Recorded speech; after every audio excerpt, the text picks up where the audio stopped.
Hopefully this is working.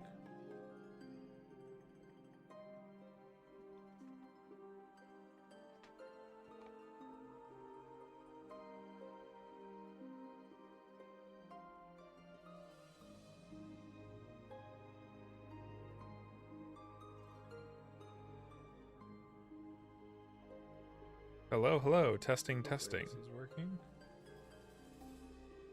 Testing, testing, hello, hello.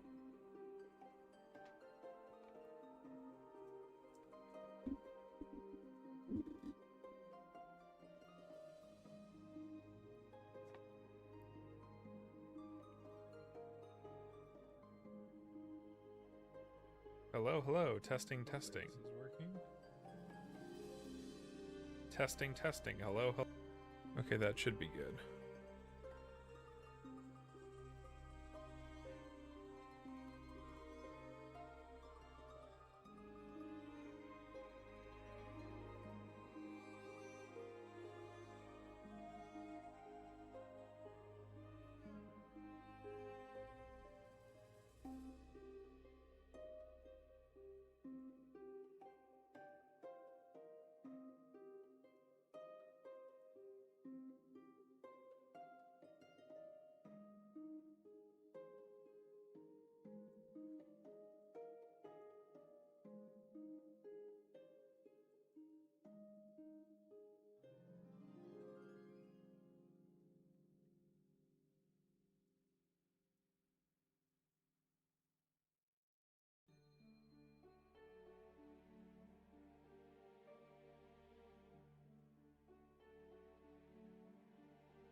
Just gotta get those links out to various Discord servers and stuff.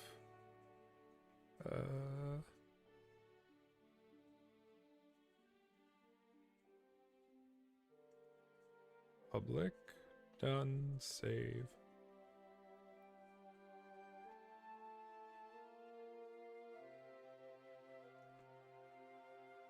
Gotta share this a few other places.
Okay, I think that should be it.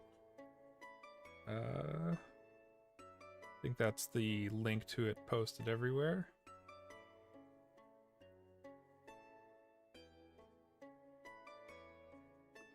Stream.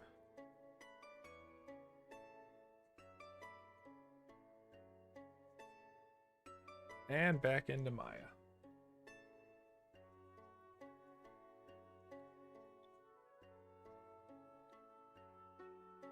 I think that music is coming through okay.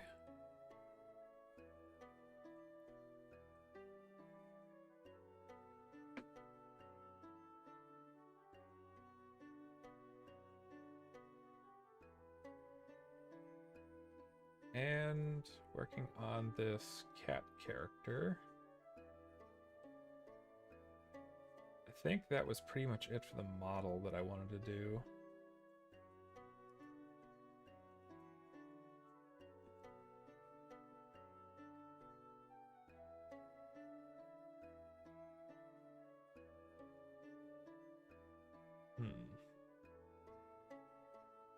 Set this up, the eyes to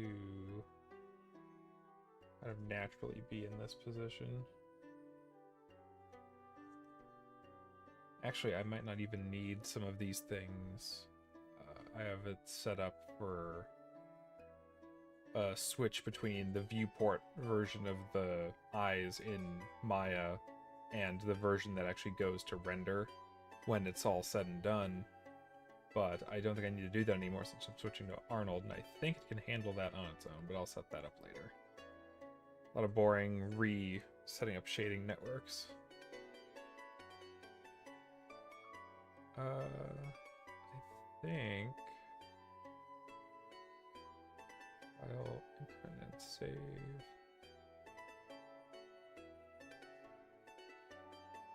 I think I am good to start merging these and start painting skin weights.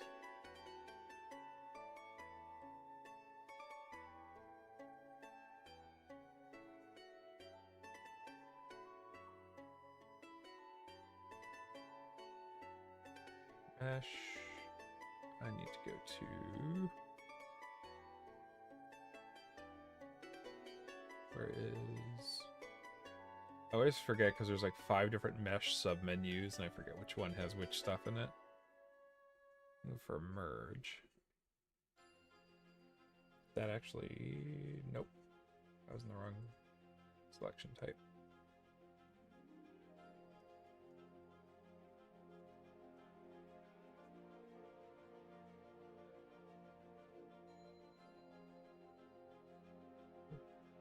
By type, history, or I think I don't need to merge, I think I need to combine them. Mesh display, mesh tools. Mesh, combine, that was the one.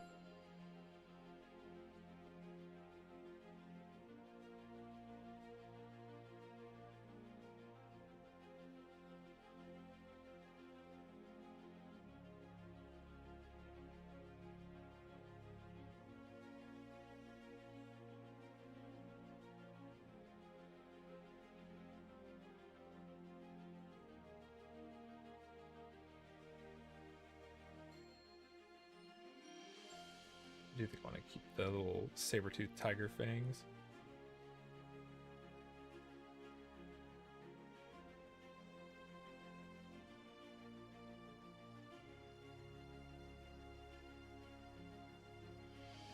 Edit. By type history. Now specifically for this.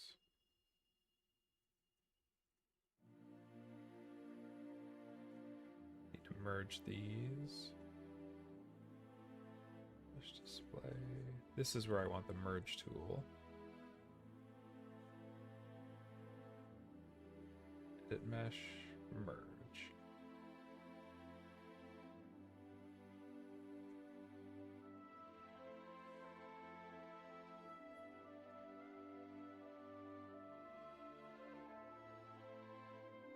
And just do that again with the G key.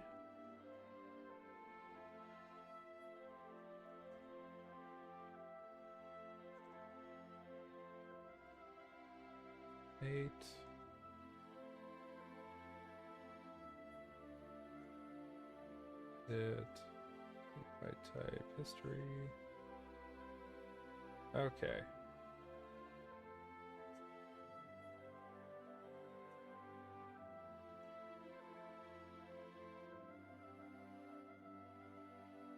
This type of body I can recycle for different characters. It's kind of my generic rogue body I've come up with for these guys. I do want to make a hood for him, though. But that'll be an optional thing that can be turned on and off.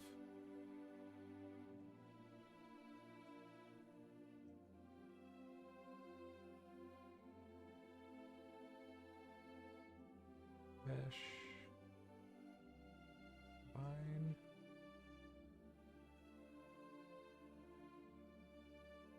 If anybody has any questions about the 3D process for this, let me know.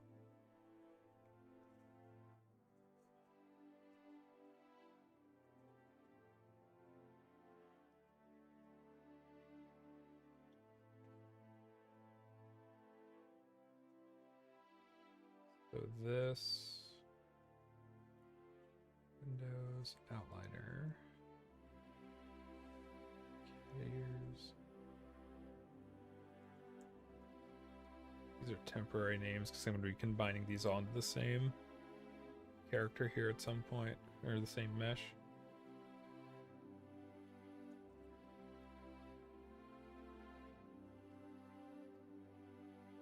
Cat fangs, cat head parts, cat.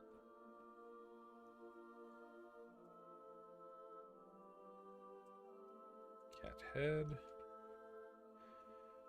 Poly surface, that's the chest. Not good to spell correctly. I don't know what you'd call this part of the outfit. Skirt.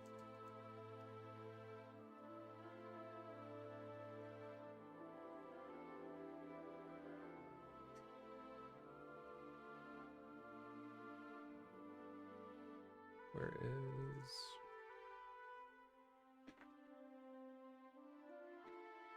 Oh, hold on.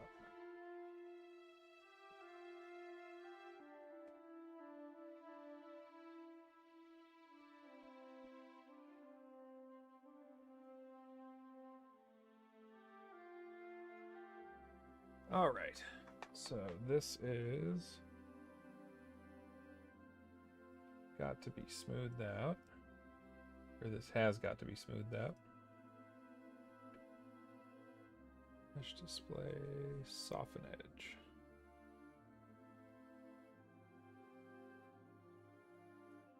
Actually, I can probably soften the whole thing. Display, soften.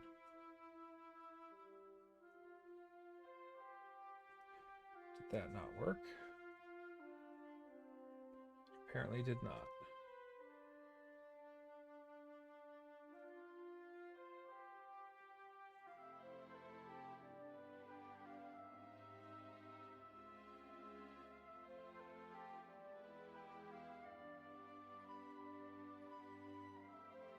Mesh display, nope.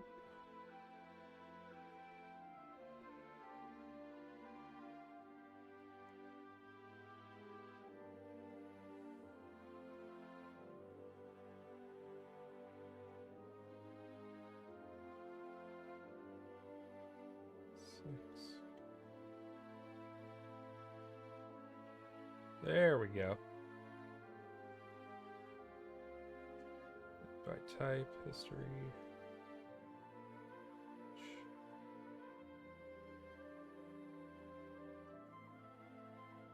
8.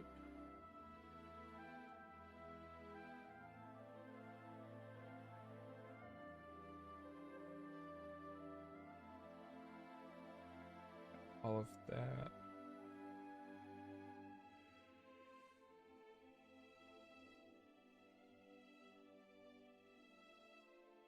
Play. Soften edge. Did that work?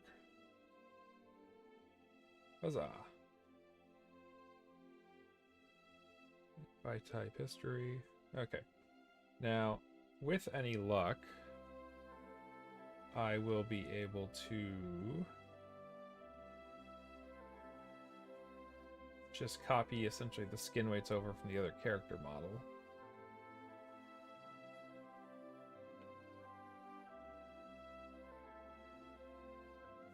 Mesh. Line.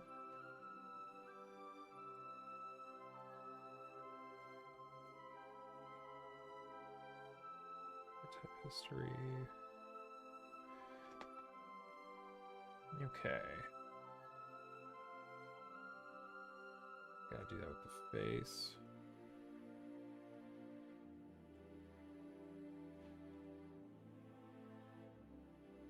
I'm sure any actual 3D modeling artists out there who specialize in this are weeping at what I've done to this poor creature.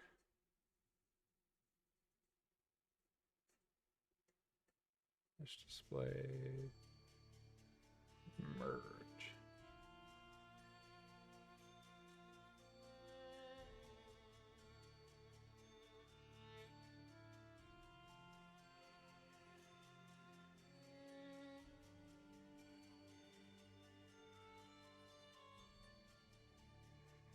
This go.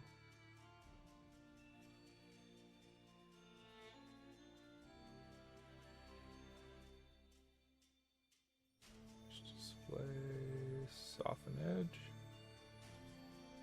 There we go. No normal maps on this.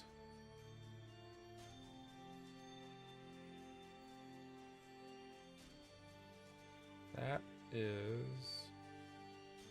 not correct.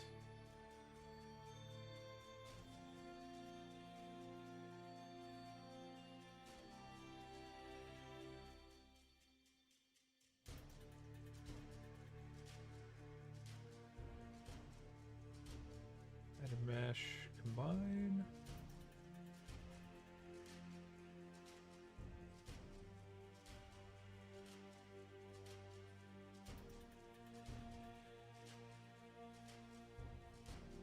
By type, history.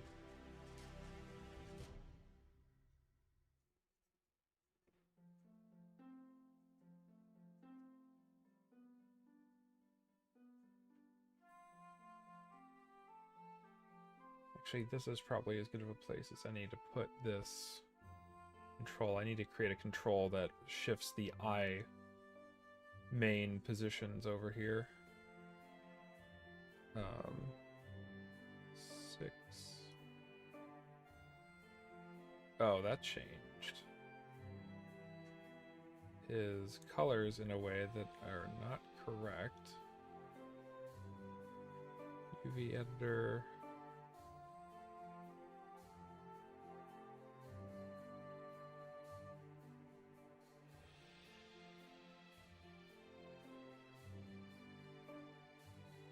Why did that happen?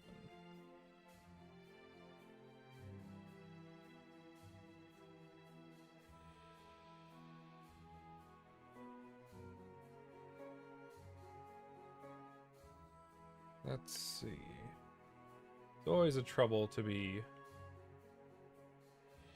There's always a problem to be solved. I can figure out how to phrase that with the word troubleshooting.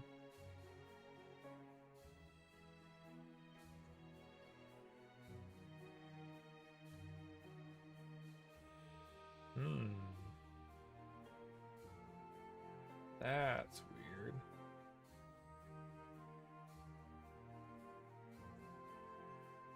There's 2 UV maps in here.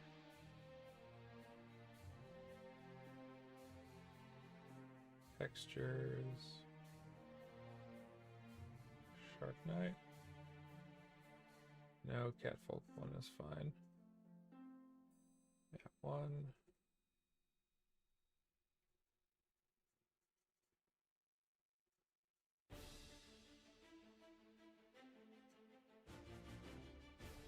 Copy.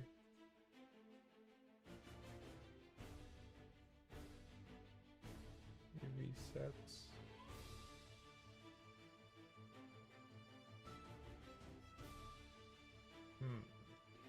I need to Google something real quick.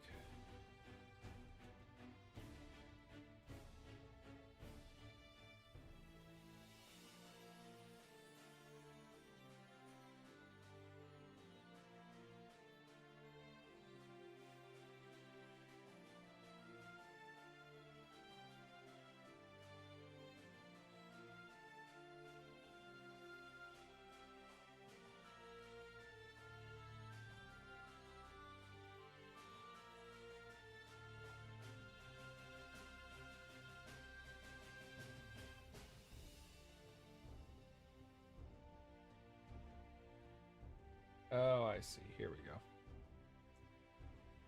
F8. Oh, weird that those got reversed like that.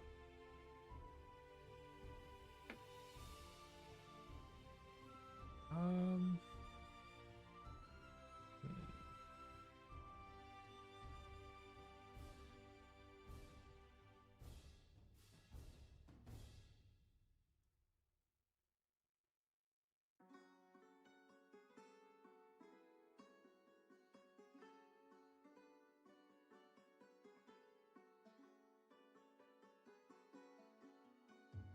There we go.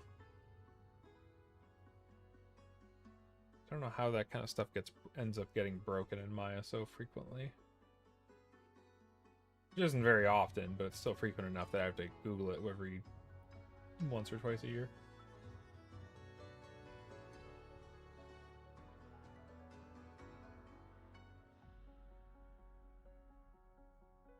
Okay.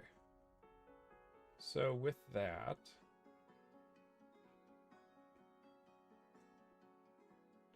edit, delete by type, history. I think these are all set.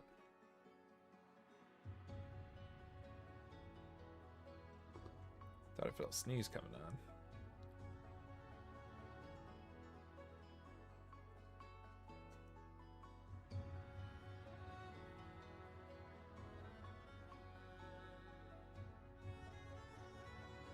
What is in Windows Outliner?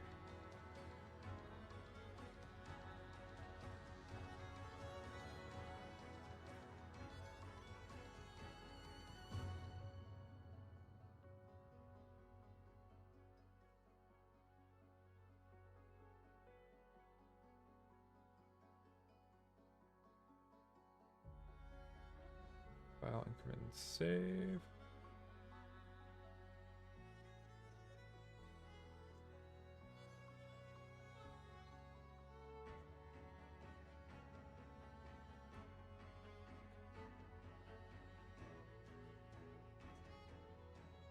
I don't see these anywhere. Oh.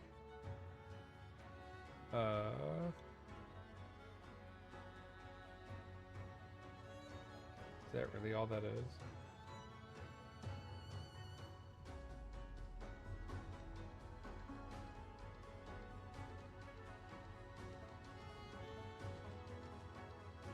Don't think I need that anymore. Mesh group all two. Let's see.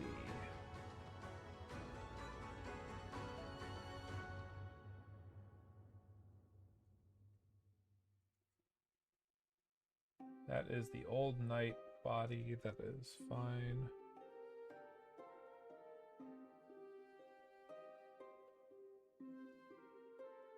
I can delete all of these. And let me see something here.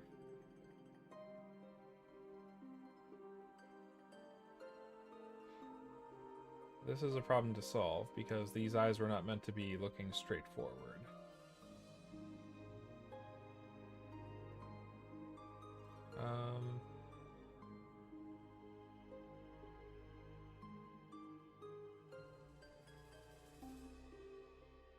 I think I've got an idea actually for this.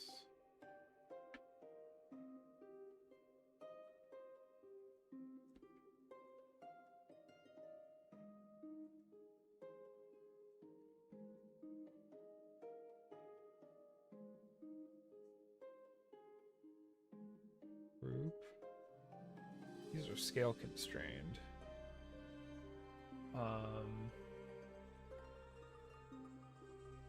I think if I create a switch in here that inverts the x-axis negatively, I should be able to get these, have a switch for these to be front facing.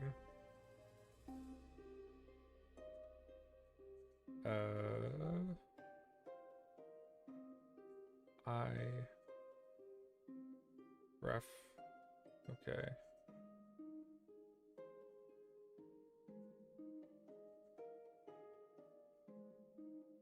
That should work.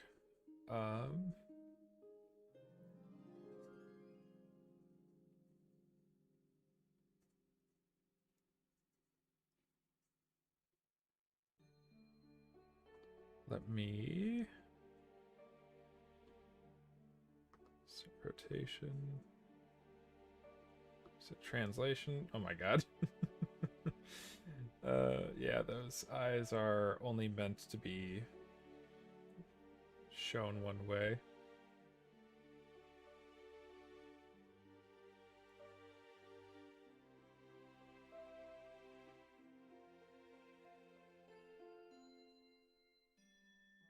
Why am I not setting keyframes?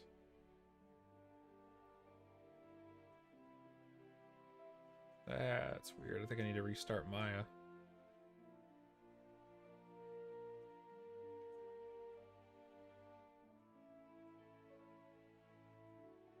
Save as.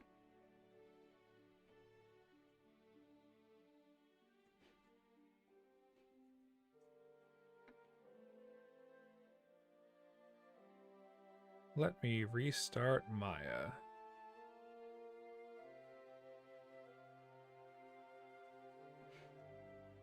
Oop. Save.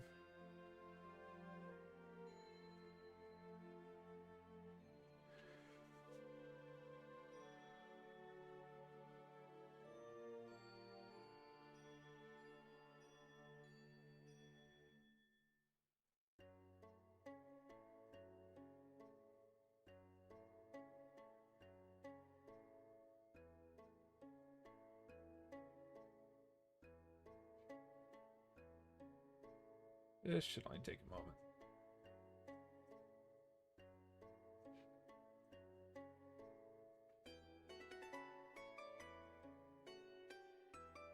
File open.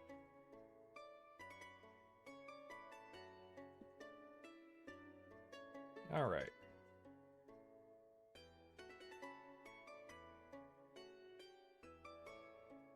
There we go.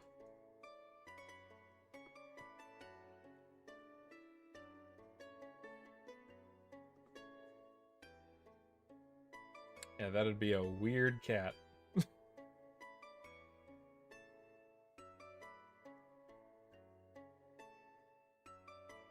So let me see here if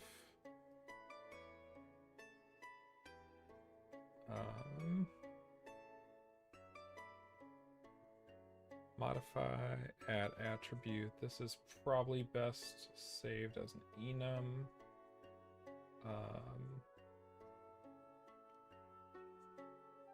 Let's see here.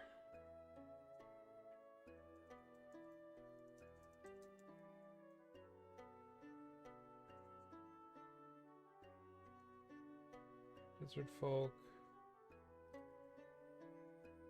cat folk.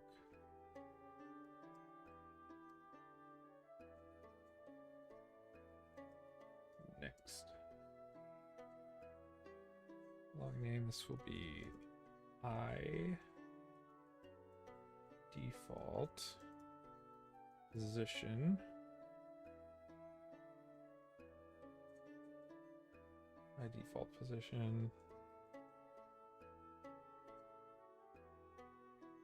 See, add. There we go. I will more than likely just have to eyeball those again. Pardon the pun. It'll just be kind of like right there. Delete. Delete. Alright, and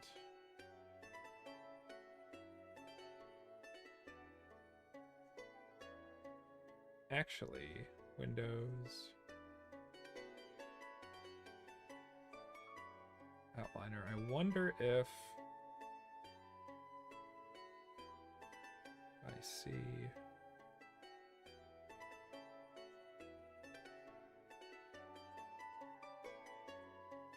That's already scaled negatively.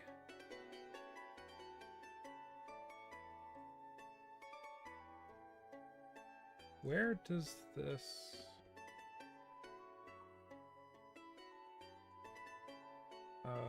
wide side.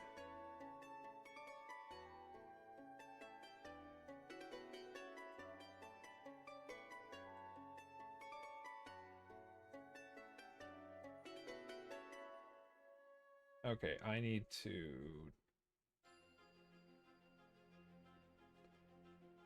I have several problems to solve here.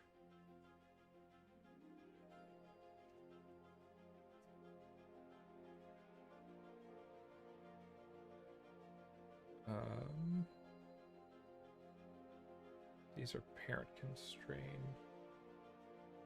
but not scale constrained. Unlock selected.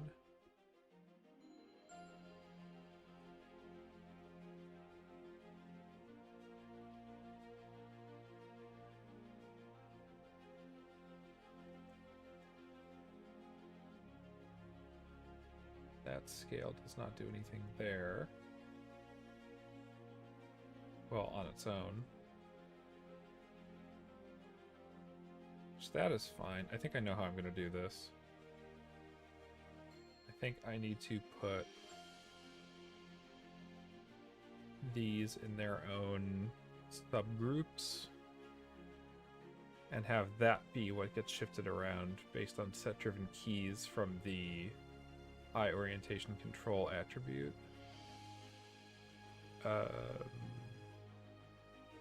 Let me see. I should have a custom control for this. Rigging, custom.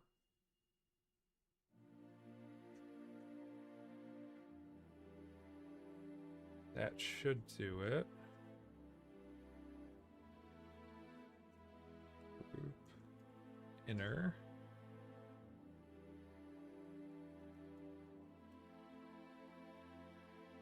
Nope, you need to be capitalized.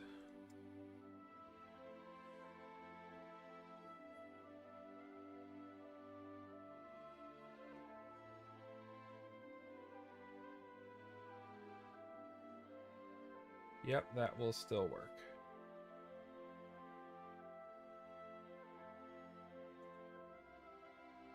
But I do need to check. There's graph connections.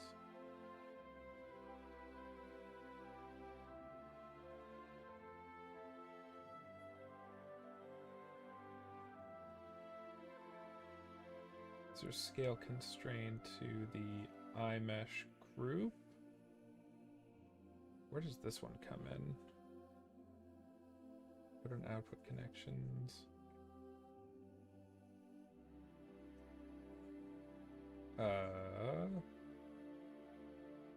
This is I rotate X. IR mesh rotate X, rotate X, rotate X, rotate X.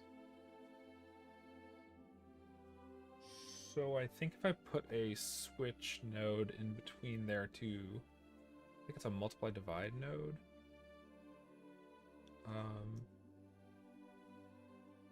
I can't seem to do that here. Where would the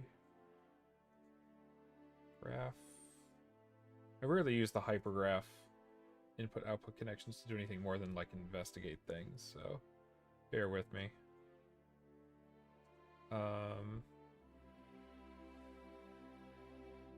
Or wait, there should be a dedicated node editor. General... No, where are you? Node editor, I think...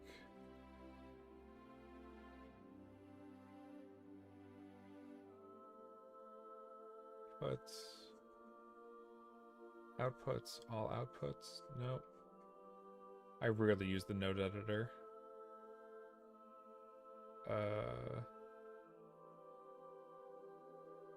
Select items and stream. Why does Nomai have like 5 different menus that do the same thing? Oh, that got moved. Okay. I need the hyper shade.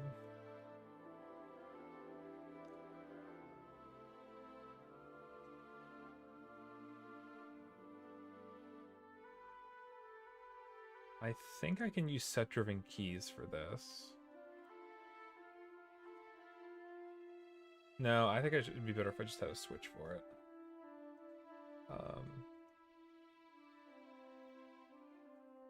Modify, add attribute. This will be another enum class or attribute. Eyes symmetric. Did I spell symmetrical right? Symmetrical. SYMMETRICAL. Yep. Eyes symmetrical. Switch.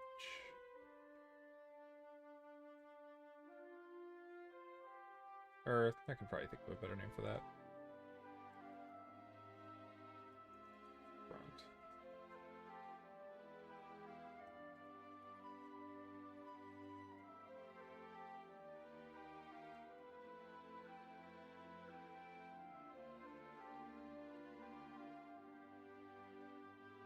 Eyes orientation.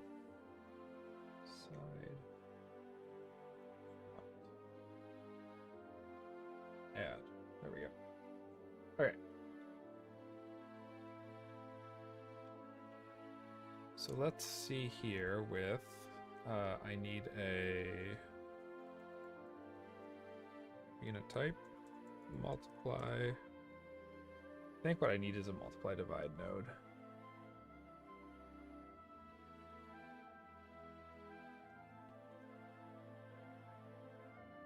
Multiply divide.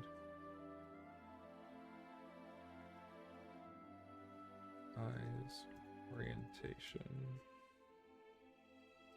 multiply divide. Okay.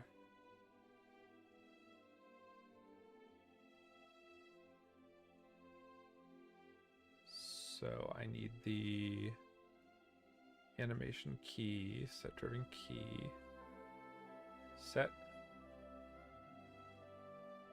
load driven. And this will be input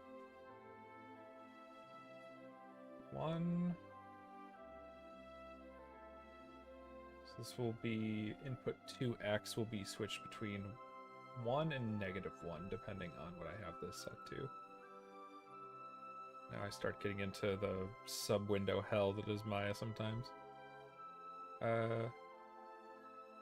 Load driver, eye orientation, side, input key, side, front, multiply divide node. This will become -1 when I switch it. Key, how to test it, side,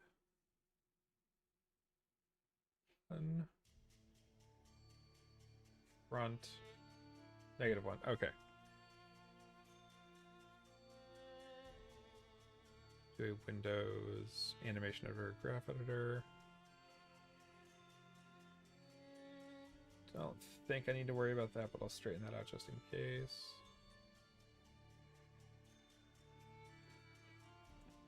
Okay. So now the thing is, I need to find the mesh.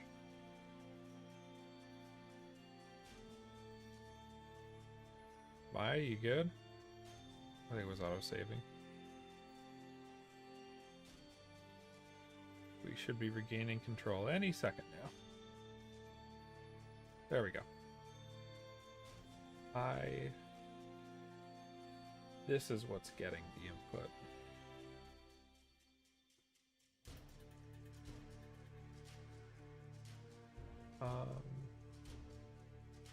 I need the connection editor.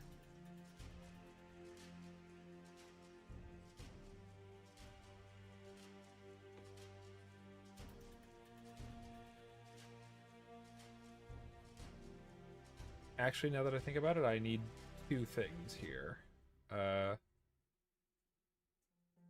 Key, set-driven key, set back into this. Load driver, eyes orientation, front. Get you back to side. Load driven, input to Y. Key. Front. What this is doing is just making it so that it automatically behaves with a certain value every time I switch part of this. Because I realized I need to do this for the eyes and the eyelids. I think that's good. Animation, graph editor.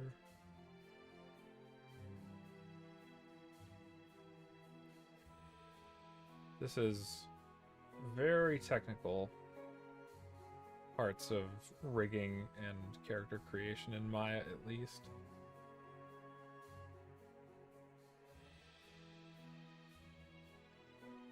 Does this thing say how long I've been streaming for? 42 minutes. All doing rigging stuff.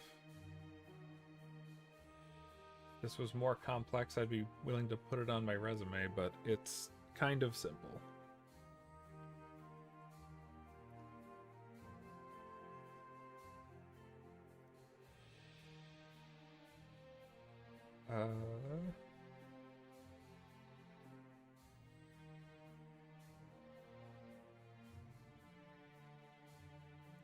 Right.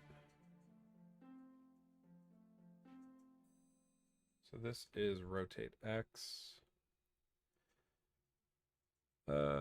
Where is rotate? Rotate X. Input.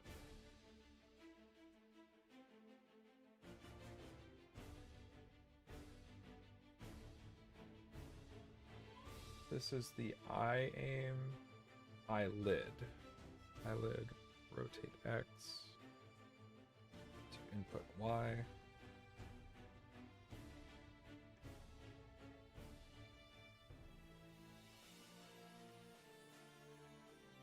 Now, oh. Maya, you good?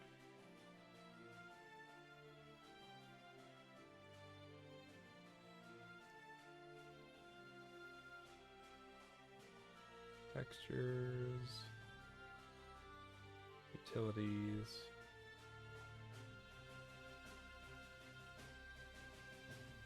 Okay. So with this, I think I need to see where the eyes are getting their rotation values from.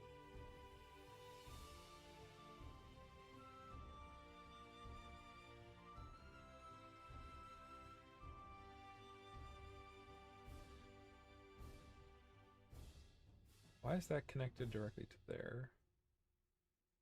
Mesh rotate X, mesh rotate X, mesh rotate X.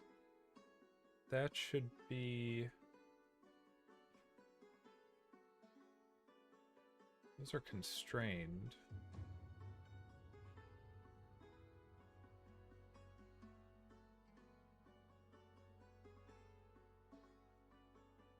Let me... Oh, I never made an eyelid for the cat. Eyelid. Have to. Oh.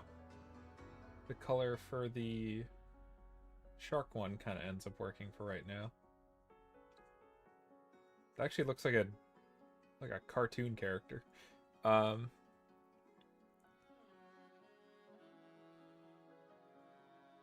mesh. Oh, the expression was never clamped down. Graph input and output connections. Let's see here. Scale constraint from I control scale constraint main group. But where does the rotation from this go in? One way to find out. I think graph input and output connections.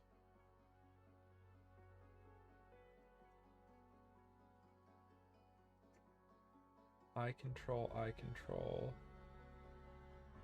Where does that pipe into? Graph input and output connections. Eyes orient iMesh. Oh, I think they are directly piping into these.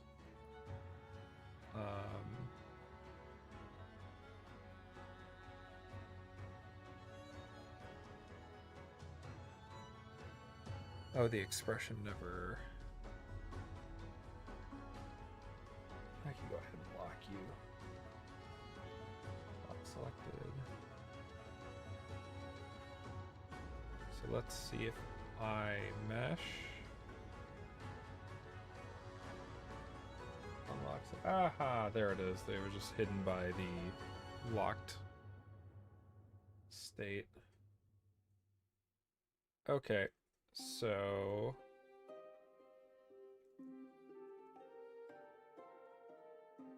put on output connections.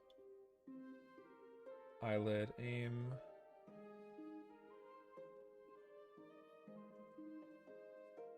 So then, I think what I probably should do is set this up first.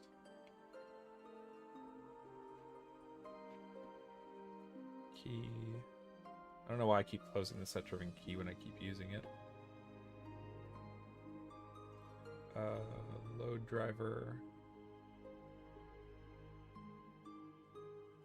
I default position and eye orientation. That shouldn't be confusing to me since I'm the only one really using these. I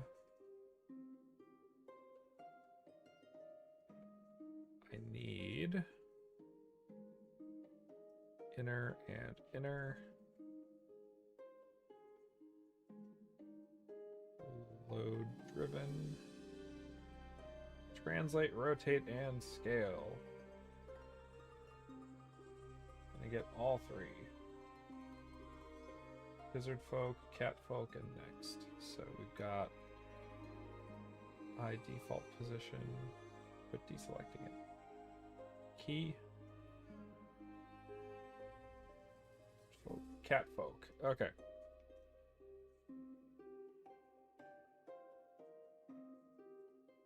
We'll need you later.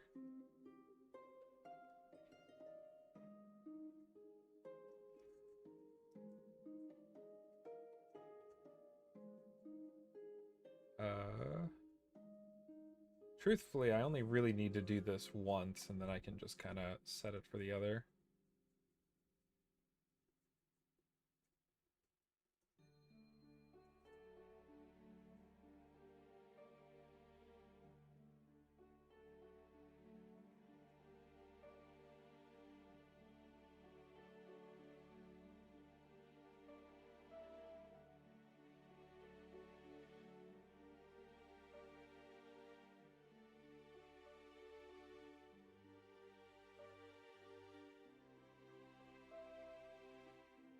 There is, I think, where we kind of want it to be.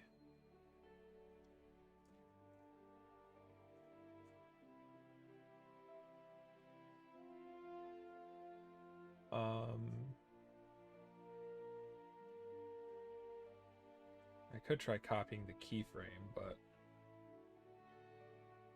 key?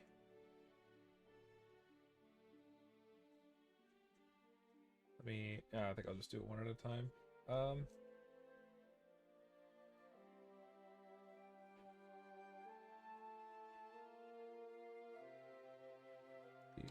convert you.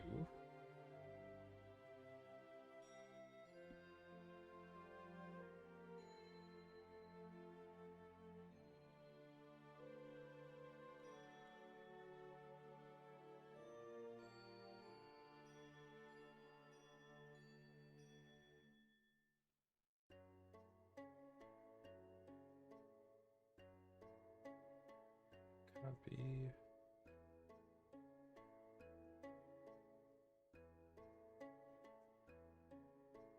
That might need to be a negative.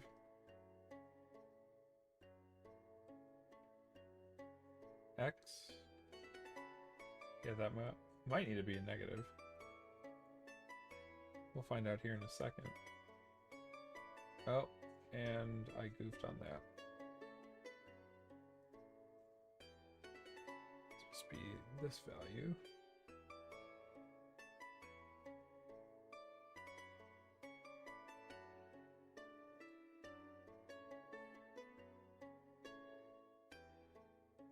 That is 0.619.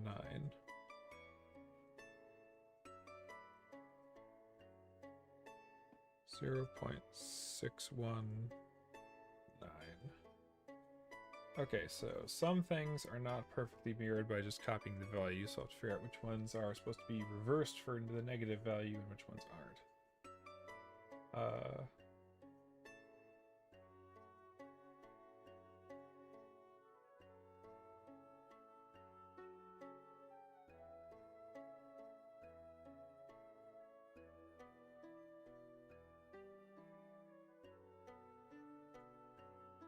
Nope. Graph. Oh, I was in the wrong thing.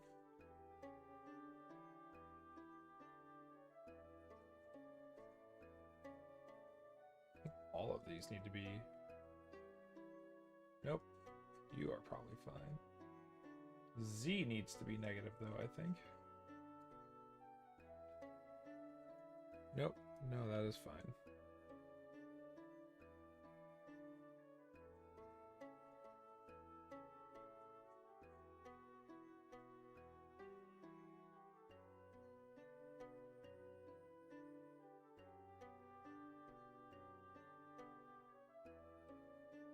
Come on. There we go.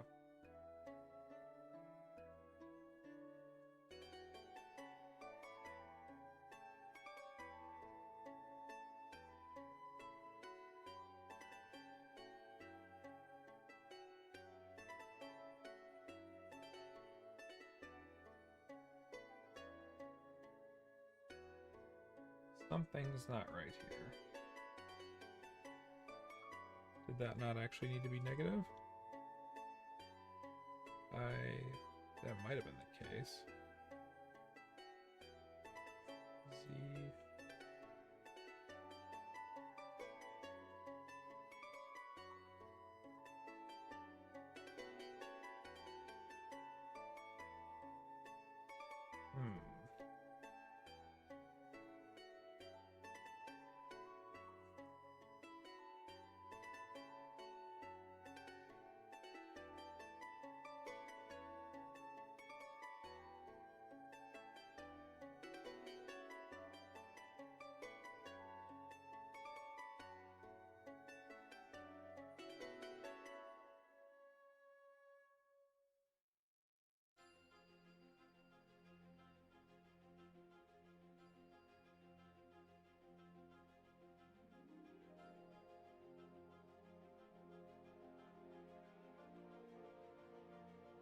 Oh. I'm not going to pretend to understand why that works that way.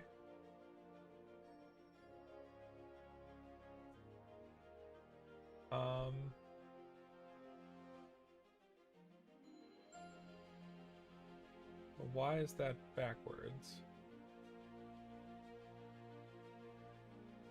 Nope, that doesn't work.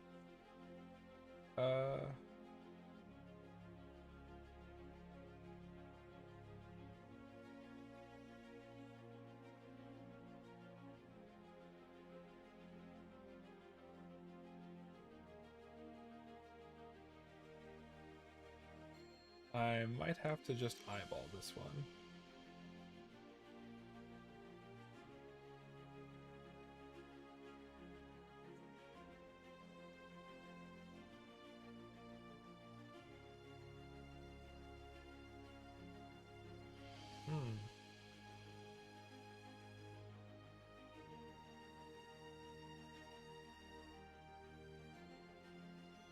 That I'm not going to question it, but thank you, Animbot, once again for saving the project. The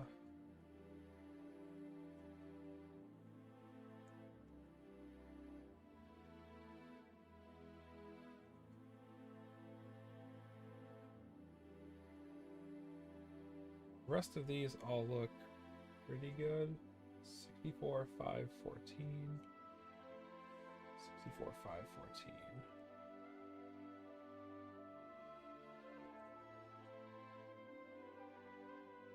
I think that's as close as it's gonna get. Key.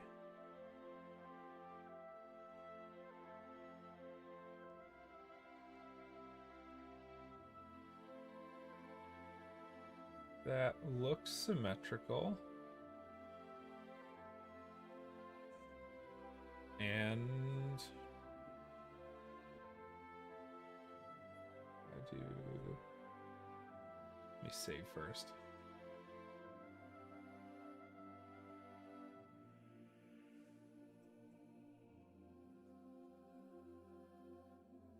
Cat folk, Gizzard folk,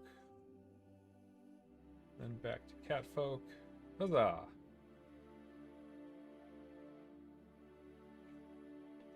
And I think that should be good.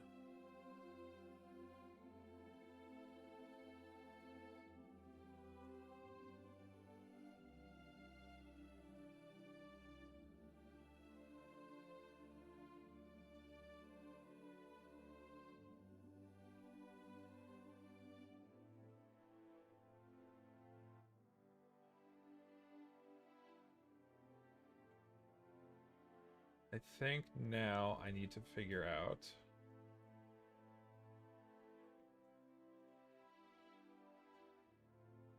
now, generally speaking, that should be fine for that. Oh, I might not have needed to set up the inverse node for the eyelids.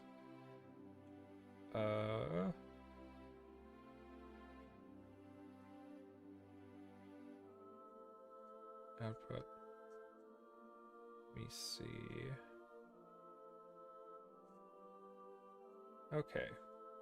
So these connect directly into the eye mesh. Eyelid mesh. Okay. So I think the hypershade is going to be the best way to do this.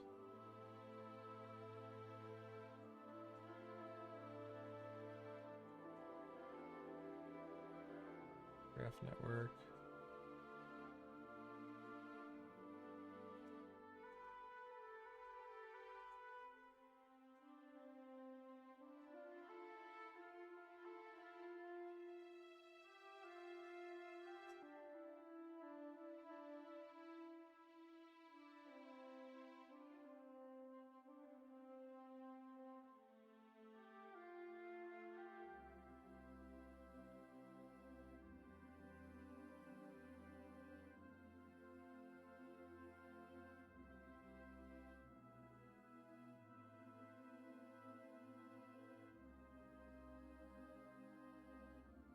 Can't seem to bring that node in.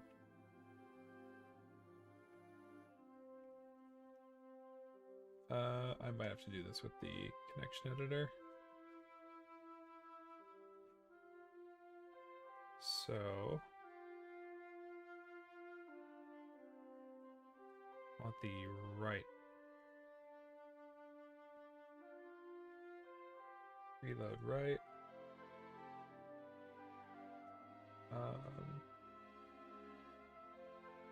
Place orient.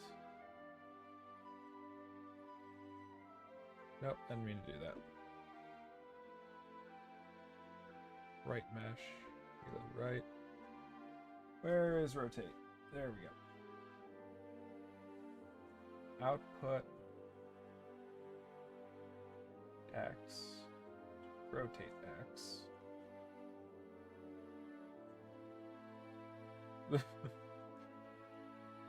And so if we go to this and flip this switch to front,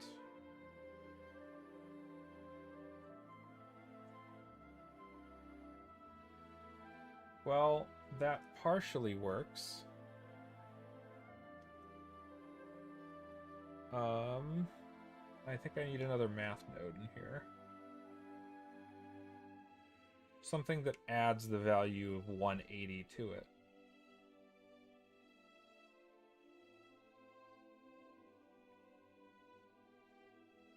I think there's an add subtract node.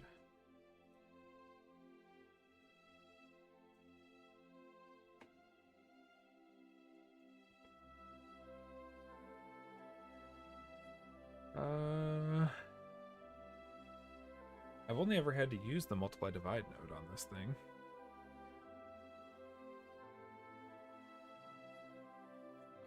Utility. Math.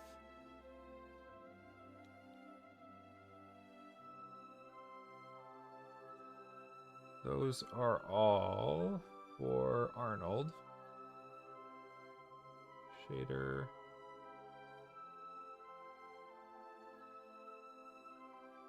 Maya.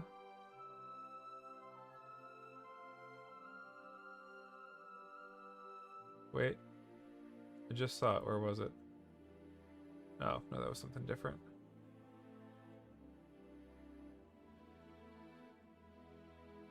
Plus minus average. That might be it.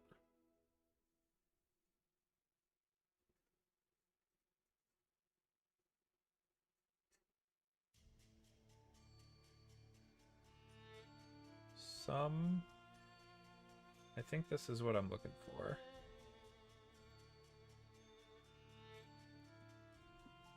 $180.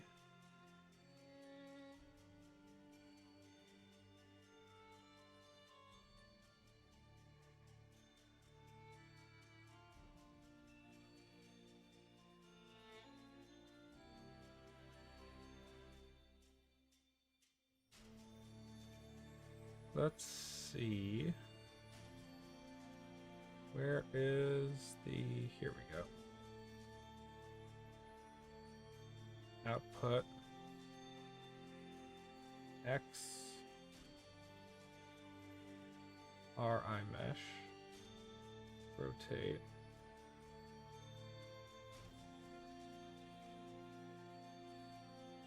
Input 1.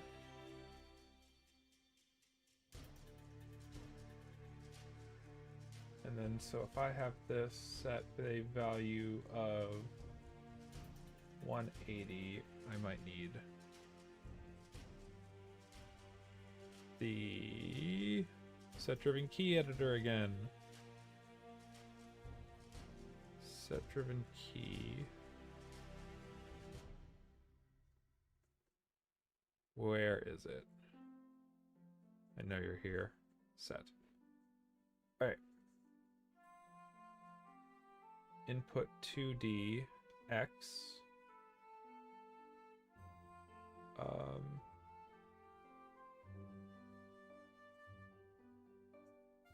Modify. Add attribute.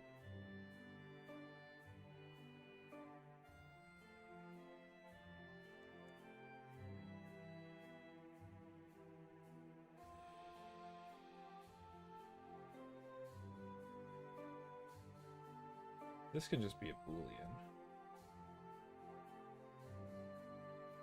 Flip eye orientation. So many controls I'm adding today. So off. This would be on. Load driver, flip eye orientation.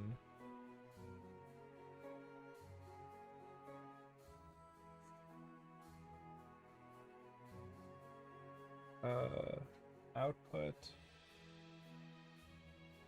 2DX rotate. Okay, so that will work that way. Let me flip eye orientation key. Flip eye orientation, switch you to off. Grab you. Switch you to 0. Key. Windows. Graph editor. That does not have a curve to it. Wonderful. And so I think if I have this right, flip orientation. No, that doesn't seem to take any inputs from the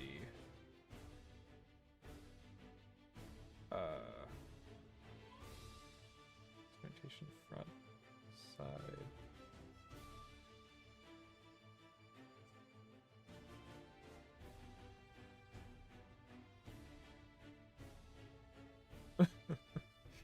Okay, why is this not?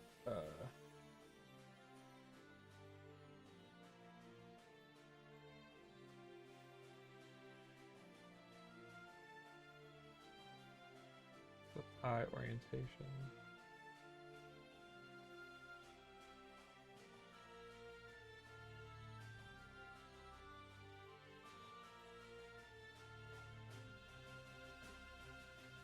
I wonder if I can't input 2D, input 2D and input 3D, 2DX. I think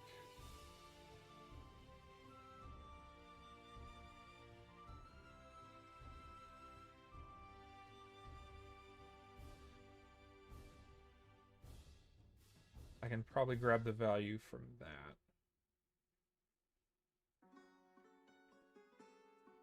Where? Oh, where'd you go? There we go. Load driven. Input.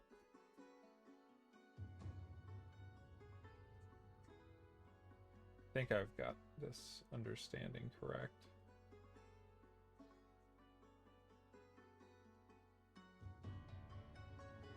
One input to input to Z. Flip eye orientation.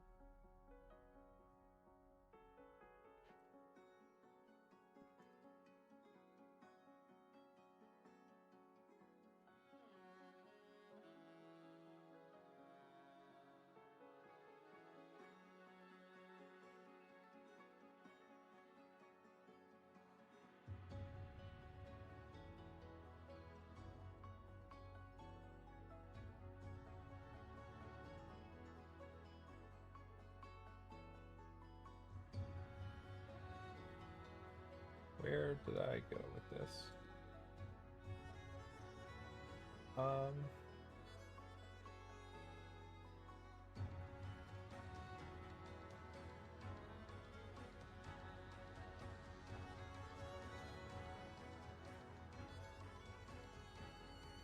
But 1D. I'm kind of learning this particular node as I go.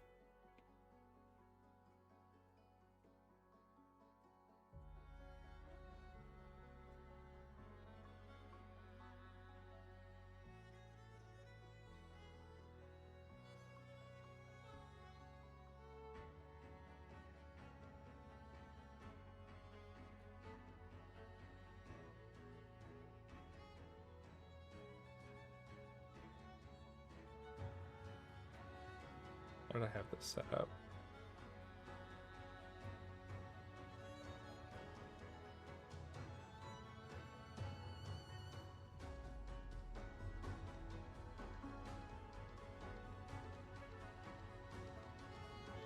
output X. So that's set to front facing. This is set to, let me try this again. Output X.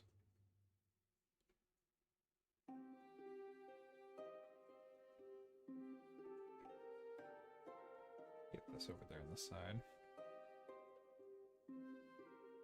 Plus minus average, that goes to rotate X.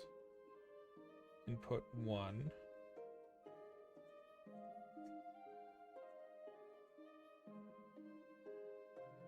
Set to sum 180. So it's input 2D is set to 180.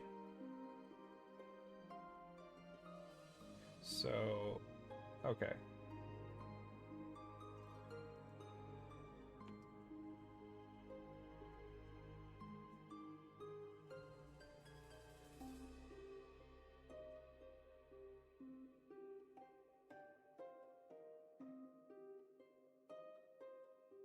Why is that not?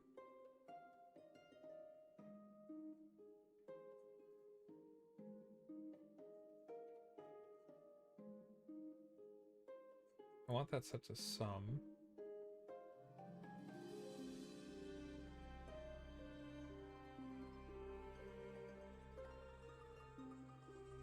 I need to double check how this node works.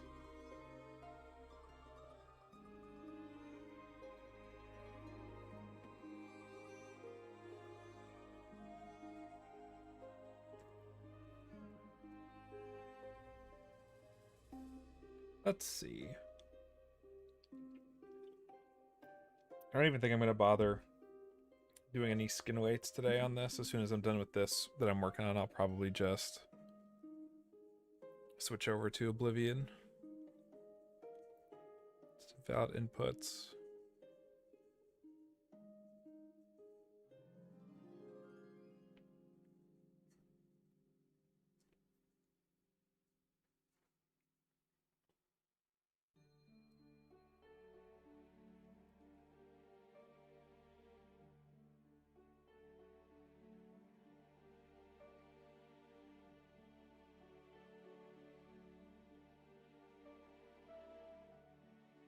Once you create, you can make several connections.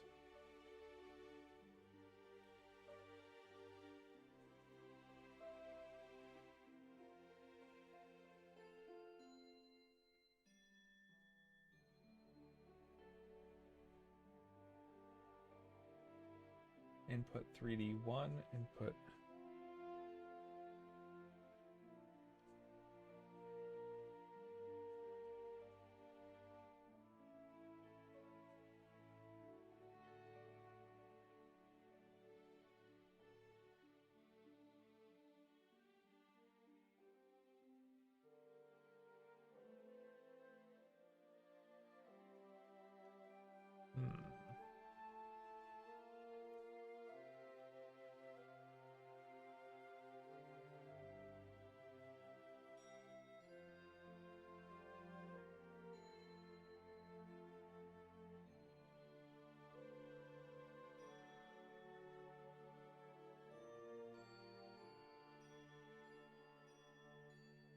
input 3D1 minus input 3D2.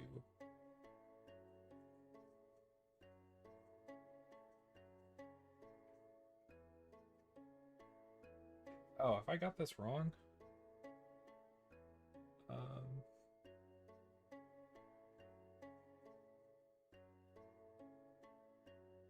2DX. Nope.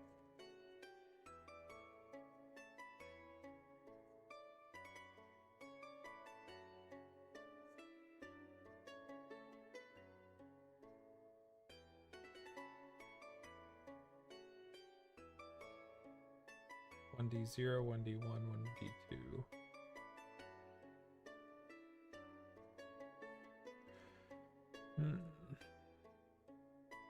Where do you get yours from? KC base. Multiply, divide. 2x. Problem solving.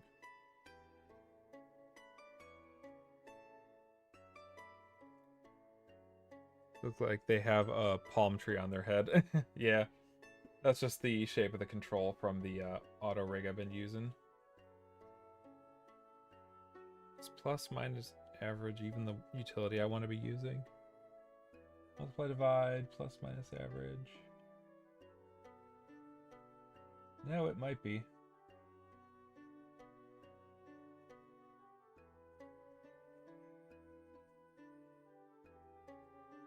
Let's see here. Yeah, it's just a series of like 4 directional arrows. Let me see. So we're getting input 1 is the direction from this.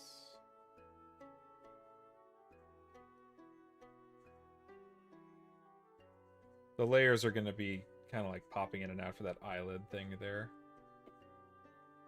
Orientation.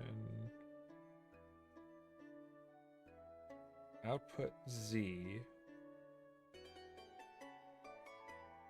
Input. Oh, hold on. 1 times 180 is 180.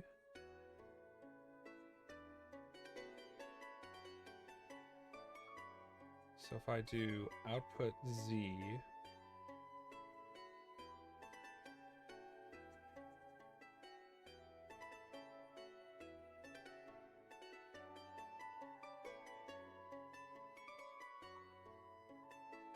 I thought this would have more than that. X, Y, E. This might be better to do for X, Y.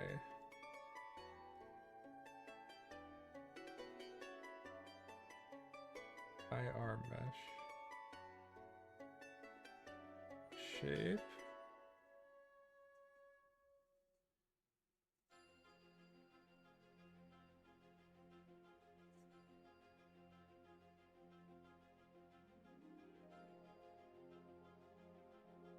B53.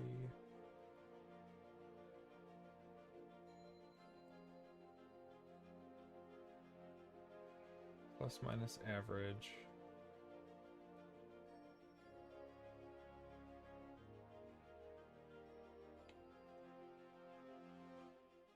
This. Huh, I thought this would have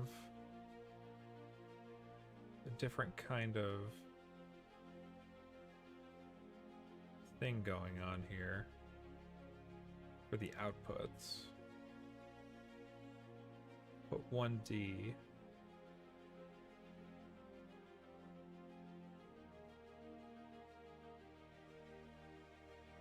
Zero, 0.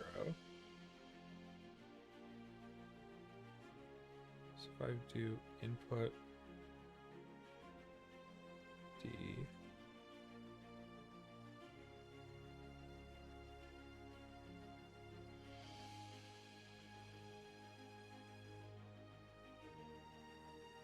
oh, there we go. Okay. So then what I think I need to do here, I'm gonna save this before I mess with anything else. Where did I leave the set driven key? There we go. Multiply, divide, eye orientation. Flip eye orientation. So that would be on.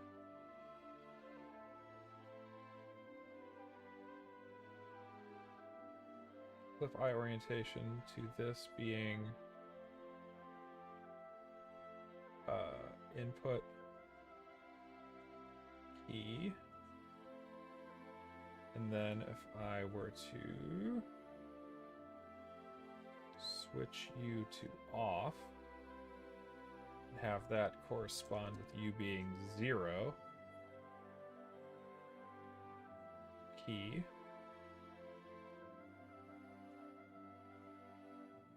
So then I think if I switch, save. If I switch you to eye orientation side, that works. Huzzah! And then I just need to flip eye orientation, flip eye orientation. Because that way, I don't have to always animate the eyes manually like that. Which means this value should also RI mesh. Where did I put the, oh, Windows, Graph Editor, iMesh.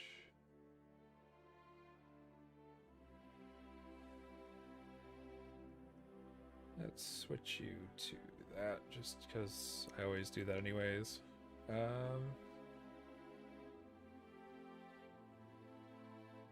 iMesh.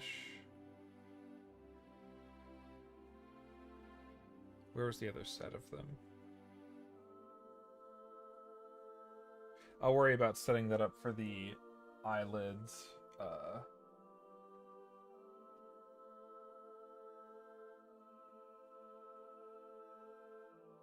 Well, I could probably do that real quick. Where is ref? I did that for our iMesh.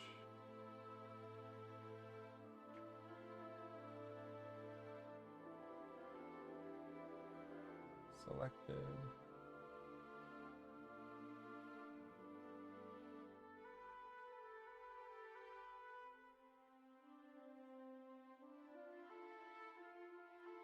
Maya might freeze here for a second.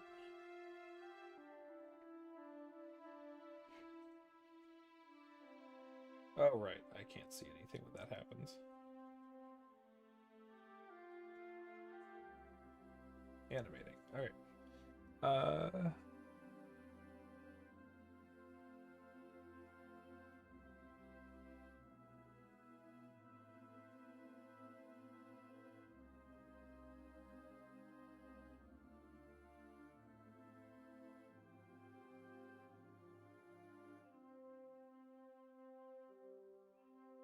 Rotate X. Plus minus average. Let's see. Eyes. Plus minus average. Eyes orientation. I'll keep the naming convention consistent. Orientation.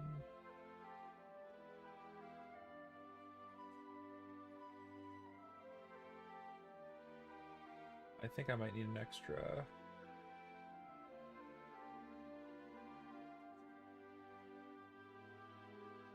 Flip eye orientation.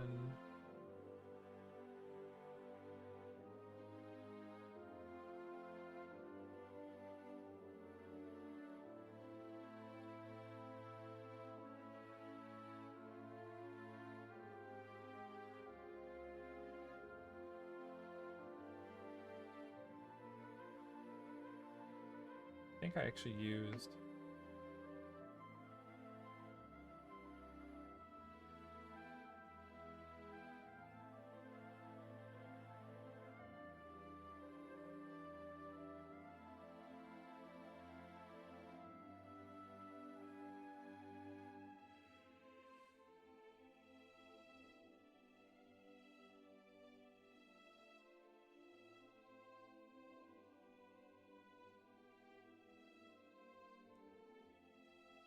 eye orientation was side. Windows. Animation. Nope. I want the connection editor. Nope, that's the wrong one. Windows. Hypergraph connections. That did not help as much as I thought.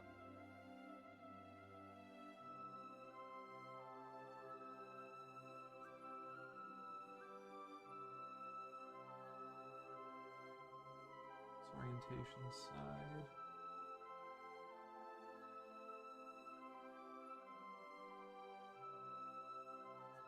I just might have to do this kind of all over again.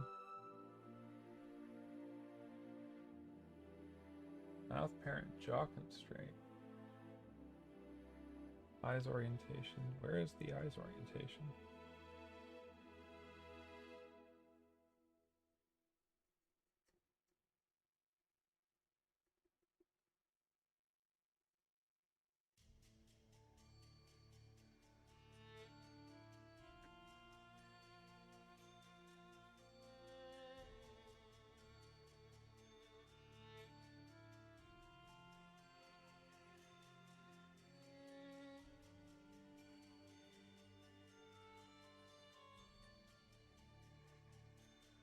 Rotate. I'll set that to -45 for right now.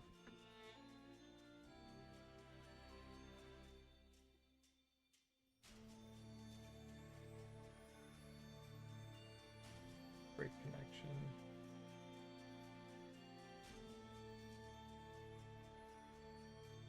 I'm just making sure this is working as I hoped after I broke that connection, because I want to not have to use a whole other multiply divide node.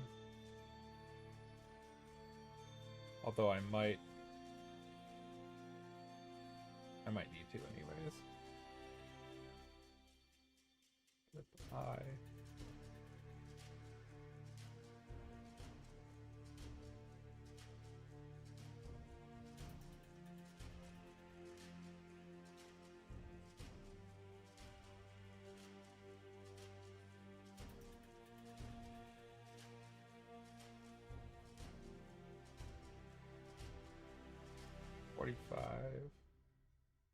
So that becomes that.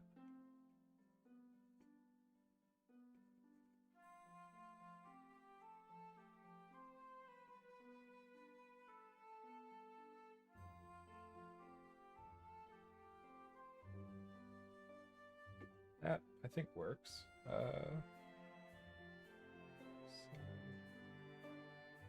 Yep, okay. So then I will need another multiply divide and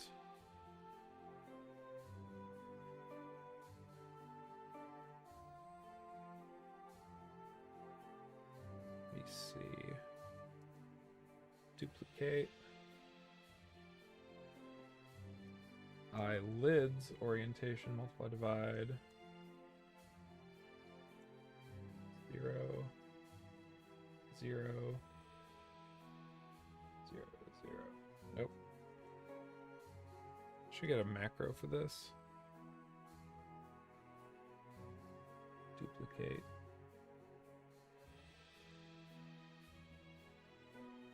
Eyelids.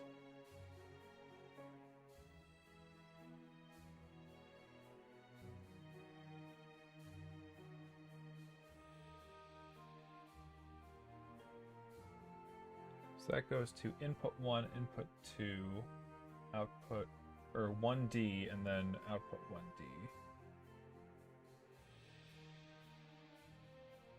So if I go to Windows, General Editors, Connection Editor, reload left, rotate.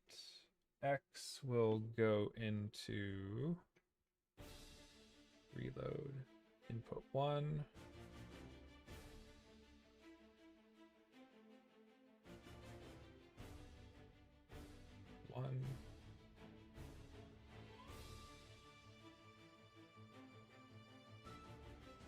Modify Modify. Add attribute. I'm just going to be doing this pretty much the same as this. Eyes orientation.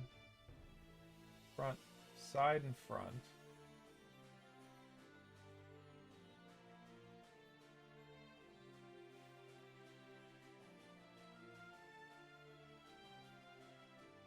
Oops, enum. Eyelid. Eyelids. Orientation. Side. Front. Add.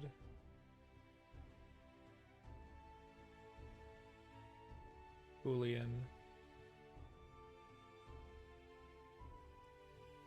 Flip.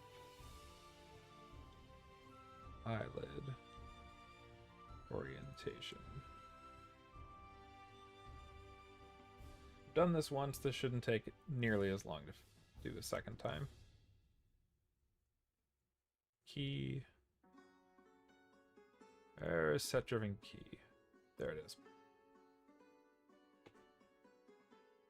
So anybody who is watching, how's your day going? Load driver.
So that will go into input X.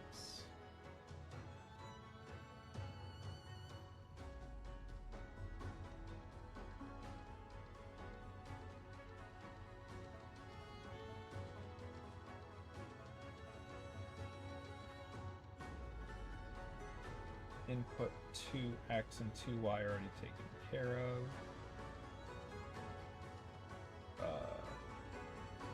By these. Graph editor.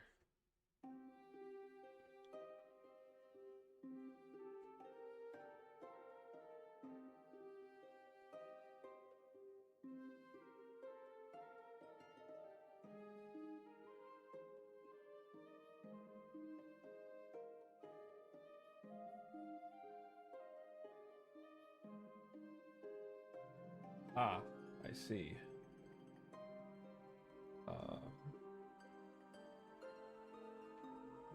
To Z, that is backwards. I forgot to change this.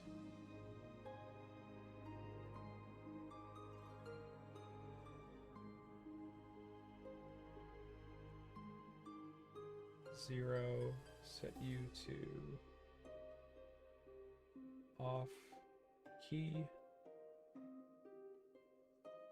Nope. Key. Why do you keep resetting? 0.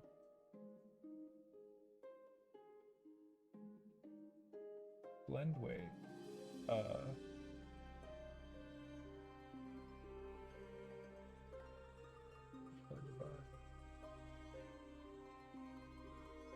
Break connection.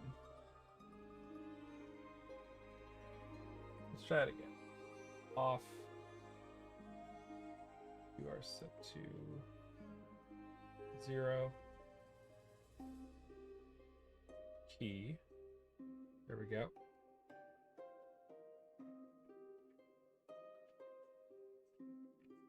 $180. Key.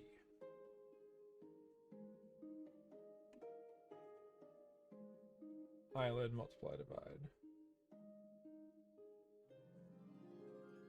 There we go.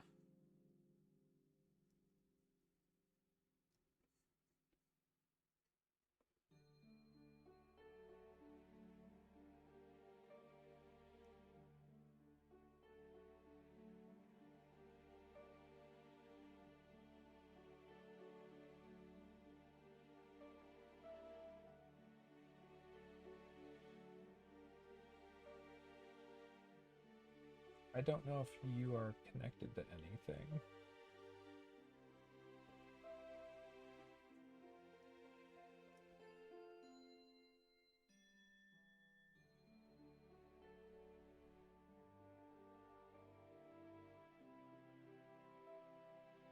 Let me see if that worked.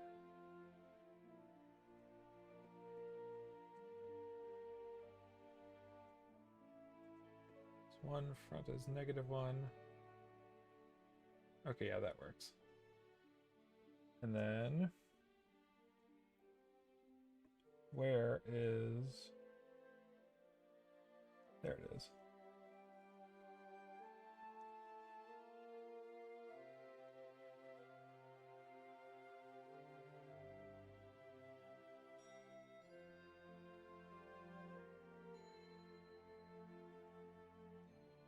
One D will then go to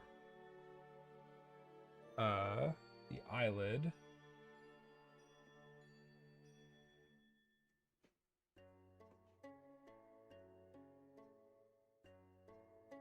I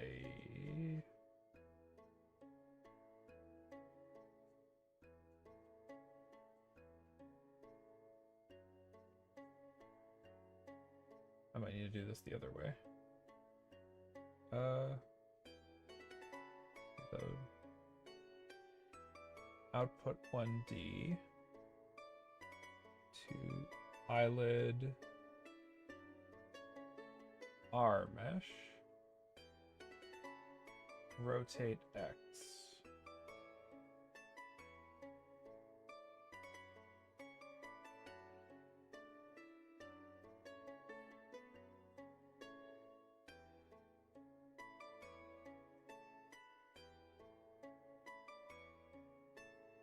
Oh. Come on, Maya, you can do it.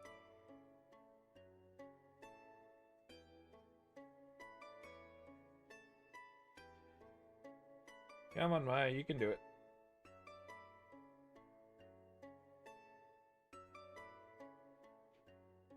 File, increment, and save. Because I do not want to take any risks with this crashing. Vegeta, where's if you have coin? Exactly. How many hours of work does it usually take to create 1 minute of your videos? By complete animation. I have not really tracked it in a long while, like direct hours of actual animation work, but I think the 2 or 3 minute video from the first episode of Low Poly Nights took about on and off of like working a few hours each day. I think it took like 2 or 3 weeks. I think it was 2 weeks of animation for like 5 days a week or 5 to 6 days a week.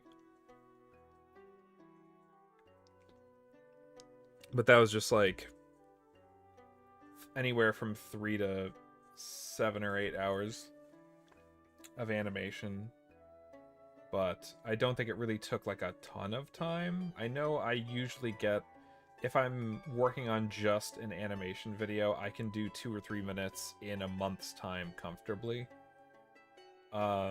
If it's just animations for like video game style stuff where it's just like a walk cycle or an attack cycle, that stuff doesn't take that as long. Have you been able to increase the speed of your work as you've gained experience? Overall, yeah. I know there are still some times where I'll be in the middle of an animation, it's just not working, and then I end up kind of scrapping it and going back to square one because it's just faster than trying to keep polishing what I have into something usable. But I like to think I'm much faster at it than I used to be. Definitely simpler things take less time than they used to. More complex things still take some time, but a complex motion for like 10 seconds can still take a few hours.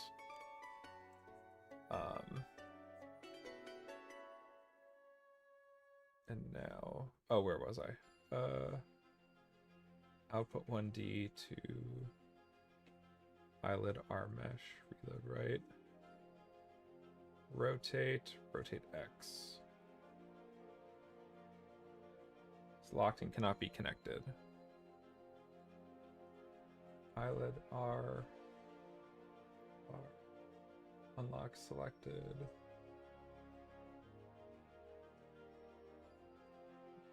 Rotate X. There we go. Okay, so with that, I think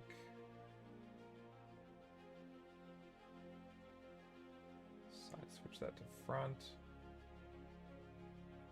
on, front, on. Okay.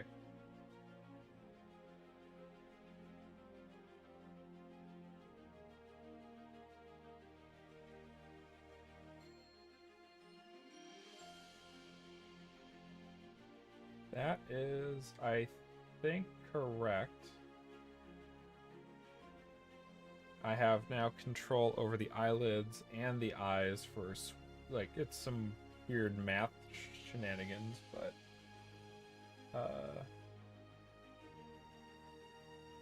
side. Not that that particular orientation will ever really be needed, but just in case it is.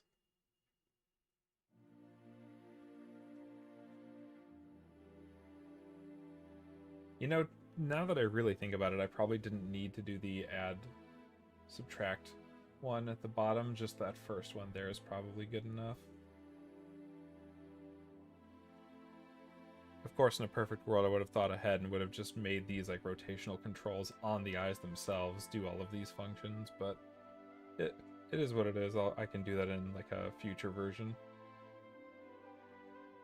Or I could have the controls here have the values that plug into these equations. Yeah, I think that will do it for the working on low poly nights section of today's stream. Let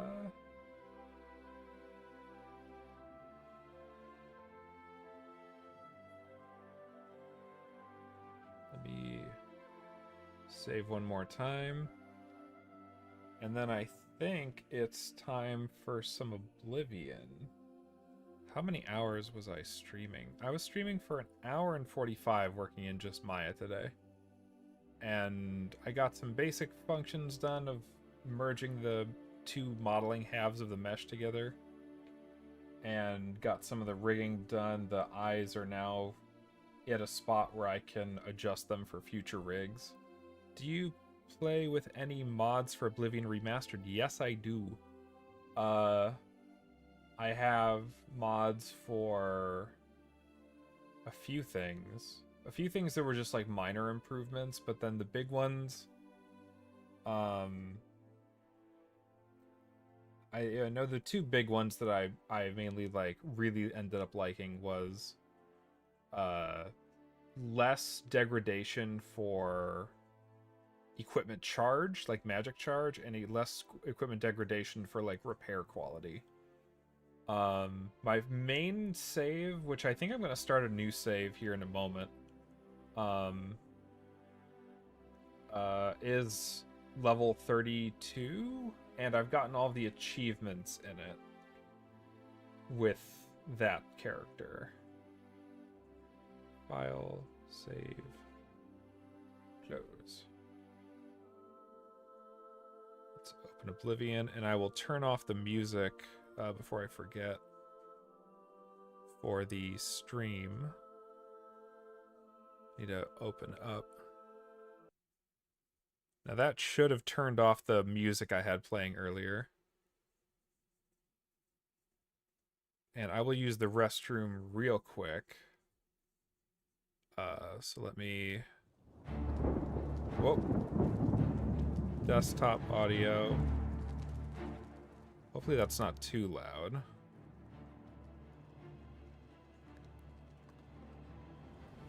Streaming. I'll be right back real quick. And I will then get into the game.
Okay, I'm back. You have to let me know if the music for the game is too loud or not once I turn it back on here. And I do have it resizing from 1080p up to 1440 for the sake of performance. But I think it is time to start a new character. I was born 87 years ago. For 65 they will be years, in I Argonian. ruled as Tamriel's emperor. But for all these years, I've never been the ruler of my own dreams. I have seen the gates of Oblivion, beyond which no waking eye may see. Behold, in darkness, a doom sweeps the land. Oh, some of the other mods I have installed, now that I remember them. Oh, that might be still too loud.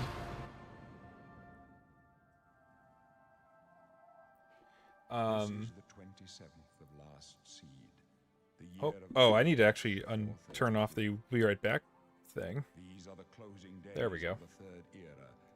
One of the other mods I have is... Of Oh, my life. that's still tiny.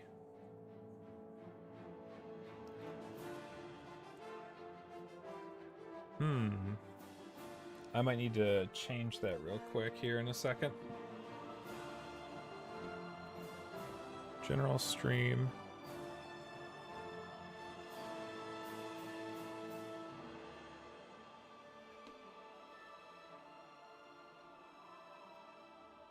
Do add.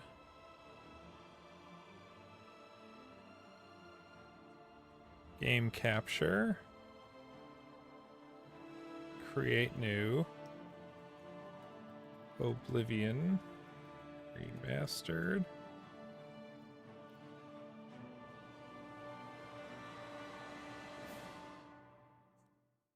Where? Properties for Oblivion Remastered.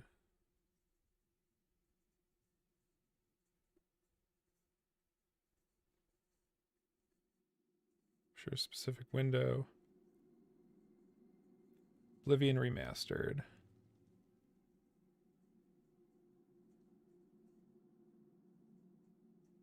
I think that should work. There we go. All better, I think. Okay, yeah, that works. Stream is still stuck on. Be right back. That should be corrected now. Let me know if you see the game, and you have to let me know once we get into it proper if the audio is good. Ooh. I have played both in the past. I do have a mod on that reshapes the Argonians' faces to be a little bit more like Skyrim. I don't know. I guess I'll let you guys pick. Can see the game now. Cool. What would you rather see? A man or a woman for Argonian?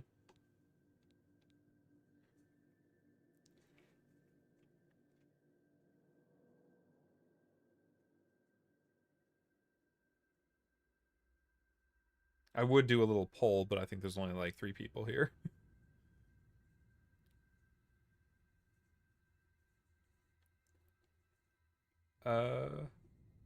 Yeah, let's do that. I can't remember.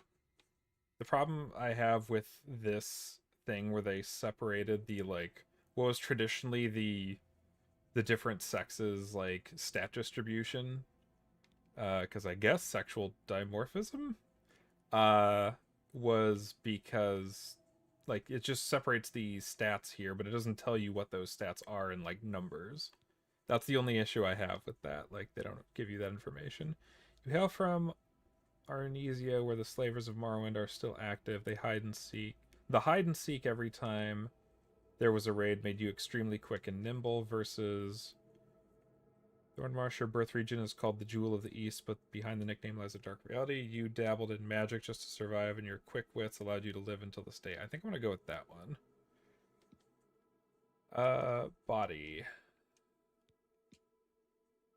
Type 1. Skin tone. I'm not really that picky about the face design.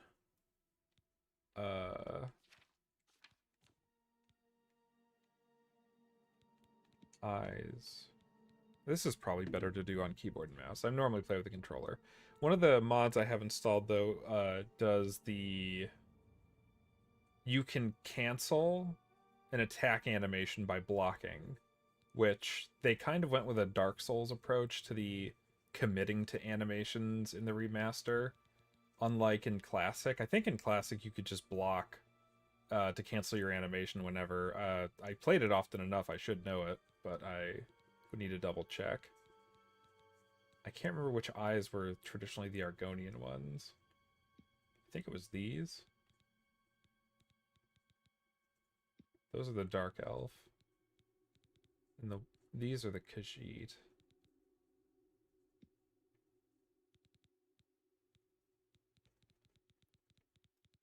We'll go with like Darth Maul eyes.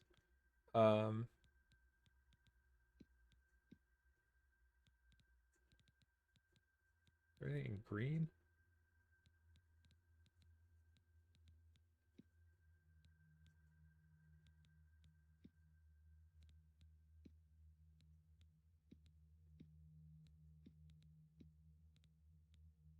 I think an orange. Skin primary.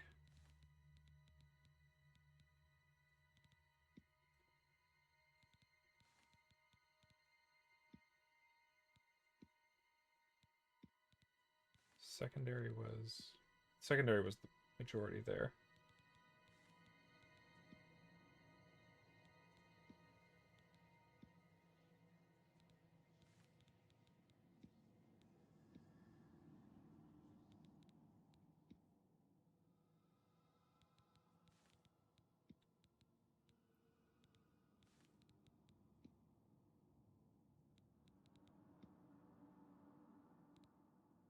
As we pick, seeing the graphics in Oblivion Remastered gives me hope for Elder Scrolls 6 won't be as brown and gray as Skyrim.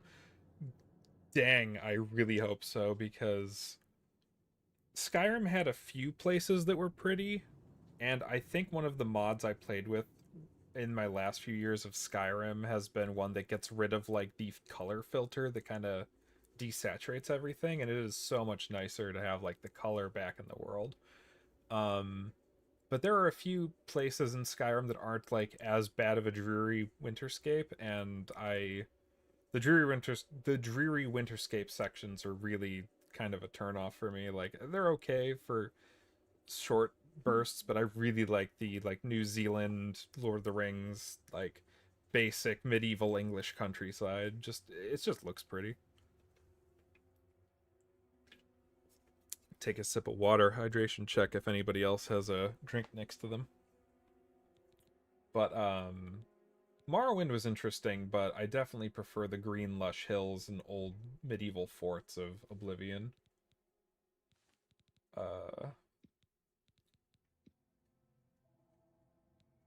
Is there a white color for the scales?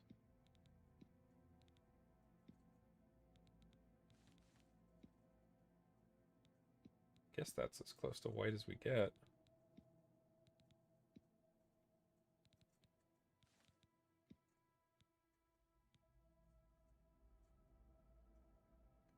Kind of dig that.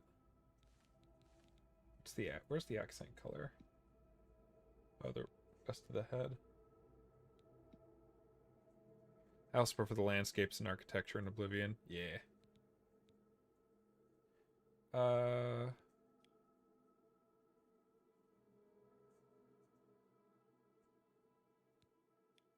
Oh, these are bruised. Set that to 0.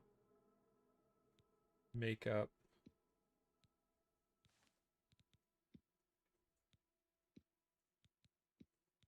Oh, I see where that is now.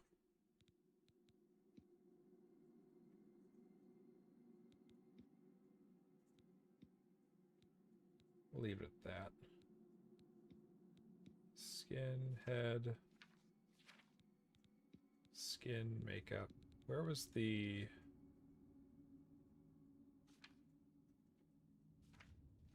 Oh, here it is.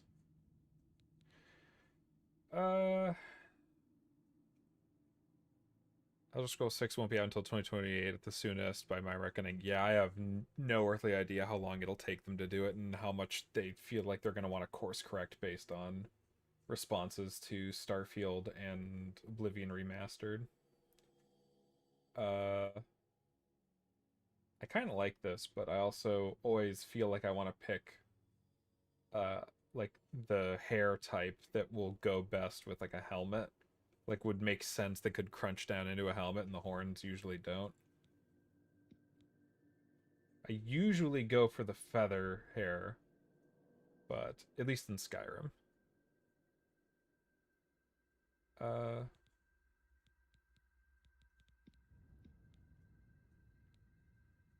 These ones are cool, but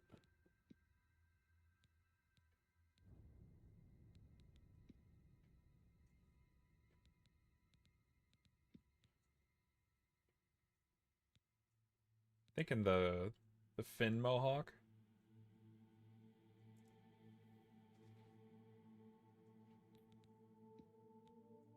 Ooh, I kind of like that one. Oh, that one's got some right up there at the top's got some like mesh issues. Oh, that's just a hole in it. Does the length correct that? Nope.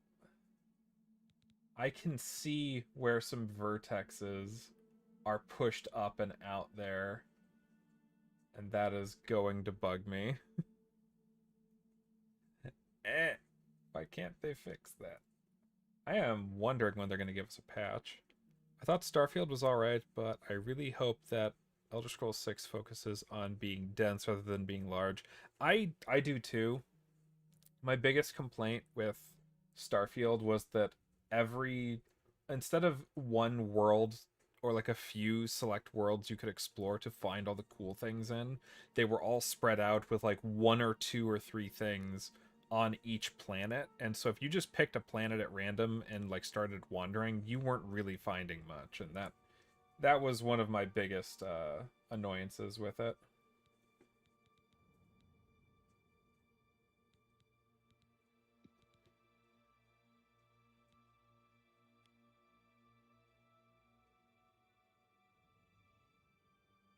There's also light shining through that.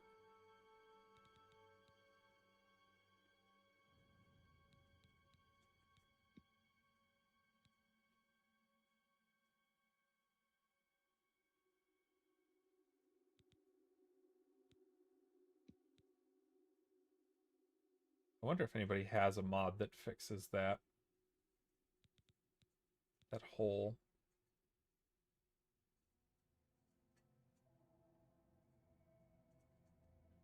I might check that later.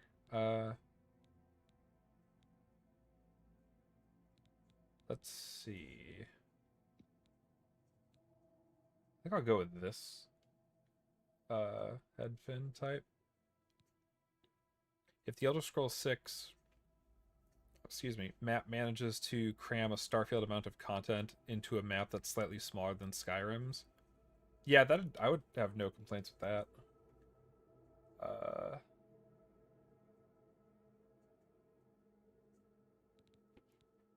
Overview. Gripping locks, increased intelligence, capable of breathing underwater, poison immunity. Character name. Trying to think, because I've used. I think I'm gonna reuse one of my other Argonian names, Bites Like Shark, for this character. I do not remember what my previous version of Bites Like Shark was as far as playstyle was concerned. Did I spell that right? Bites Like Shark. Yes.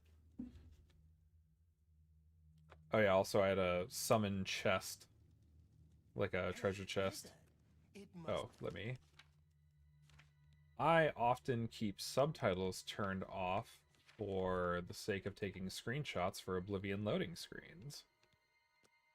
I also have a mod installed that I helped make, which was I recreated the capital E, G, and lowercase g of the classic Oblivion UI font, which the font that's publicly available online, King Things Pet Rock, is different compared to classic Oblivion, and with the help of modder, oh god, what was his name?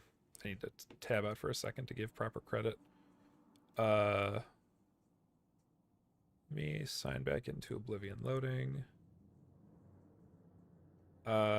With the help of modder Death Wrench, he showed me, or they, I don't know really know what their gender is. They showed me how to use Font Forge and just scale out sideways, like evenly, the text, because classic Oblivion compared to the publicly available font King Things Pet Rock is stretched out horizontally 125%. I stared for so many years at the font in the game, the classic game, making Oblivion loading screen posts, so I kind of narrowed down on that number early on to be as accurate to the game as possible. And we made a mod that adds the classic style with the horizontal stretch and the changed letters, like the E here in the word English is different compared to what the capital E was in the original version of the publicly available font, which is what they used for the game, and it was technically incorrect compared to original. Spiel out of the way. If there's one thing that I hope Elder Scrolls 6 learns from Baldur's Gate 3, is that everything should feel bespoke, nothing feels copy pasted, and feels unique and purpose built. I would have no complaints if they do that as well. Confirm. Break your heart, huh? Did I actually? Subtitle visibility. This is text size still large. Being so close to the water, knowing you'll never get to swim again. You know, sometimes when they let us in the yard, you can hear the sounds from the lake. The boats, the gulls, so close. No, you'll never get to swim again, Argonian. But don't worry, you'll be dead soon enough. That's right. You're going to die in here. Hey, you hear that? The guards are coming. For you. How quickly he is proven wrong. They're technically here for me, but you know, not the way he thinks. They're dead, aren't they? What's this prisoner doing here? This cell is supposed to be off limits. Usual mix-up with the watch. Never mind. Get that gate open. Stand back, prisoner. We won't hesitate to kill you if you get in our way. Stay put, prisoner. No sign of pursuit, sir. You. I've seen you. Let Good. me see Let's your go. face. We're not out You of this are the yet. one from my dreams. Then the stars were right. And this is the day. You were dreaming about Argonian ladies. What's going on? Assassins attacked my sons, and I am next. My blades are leading me out of the city along a secret escape route. By chance, the entrance to that escape route leads through your cell. My favorite side quest in Skyrim has to be the one where the Argonian siblings you con into helping you ground a ship, and then you have to infiltrate their secret cave. Hope TS6 can learn more from like that. I feel like I did that quest once back on Xbox 360 and have not done that quest in years, and I should probably try it again.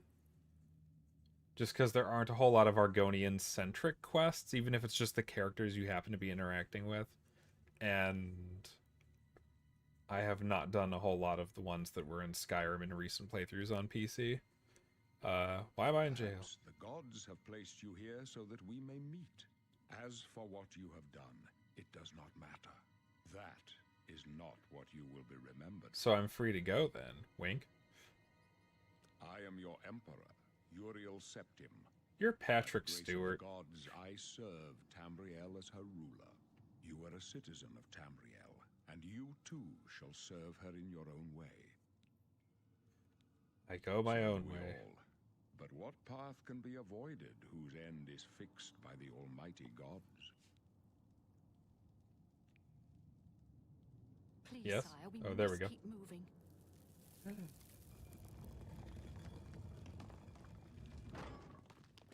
Can I have your necklace? Better not close this one. There's no way to open it from the other side. Looks like this doesn't concern you, prisoner. Just stay out of our way. I'm free, kind of, sort of, almost.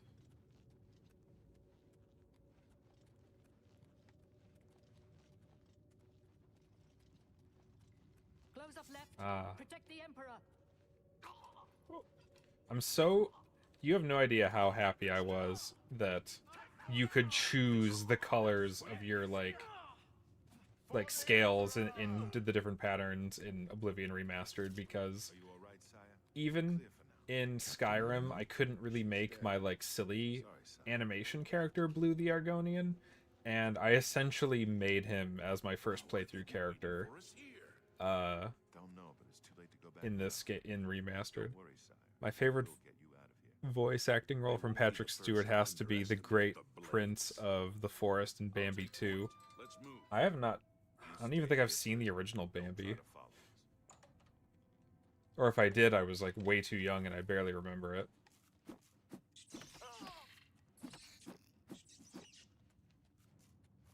Come on, rat. I thought there was a third rat there for a second. Hey. Oh, you died. Steel short sword, hell yeah. And a torch. Did the rats have anything? Nope. Press. I don't need your tutorial. I'm. What's that meme with or that joke from, oh god, I've never watched the show, but I've seen the joke from it. It was, I think, Parks and Recreation, where I think it was the character's name is Ron Swanson, where he's like in like a Home Depot and somebody asks him if he needs help, and he says like, I know more than you, or something to that tune. And that's basically me with Oblivion when it comes to the tutorial.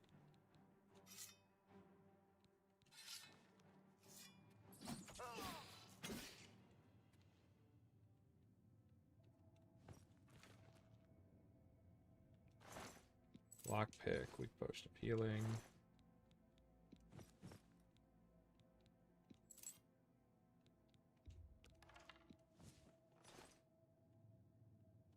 Now the question is, do I want to be like a loot goblin like I was in my first playthrough and ferry loot out of dungeons as I'm finishing them so I can sell everything and be as much gold as possible as fast as possible?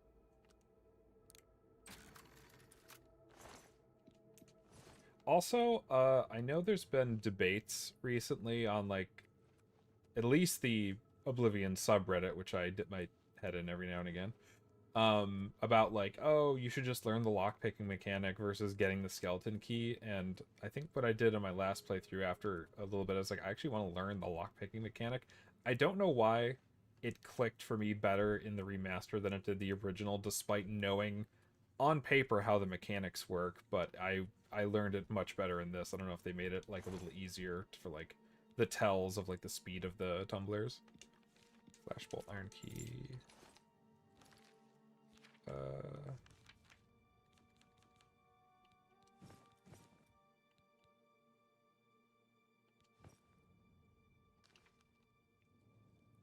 It would be nice if the shops sold items worth buying in the late game. Yeah, that's the thing that was annoying, was in my last playthrough, I was trying to get a full set of ebony armor minus the hood, which I got a regular hood that I enchanted with shield so I couldn't see my character's face, and I just thought it looked cooler. I probably should have bow and arrowed that. But I just could not find ebony gauntlets for the longest time, and the shops never actually sold them. As far as I can tell, you have to just get lucky and get an enemy to spawn with them. Do I already have a bow? Rusty iron bow, I do.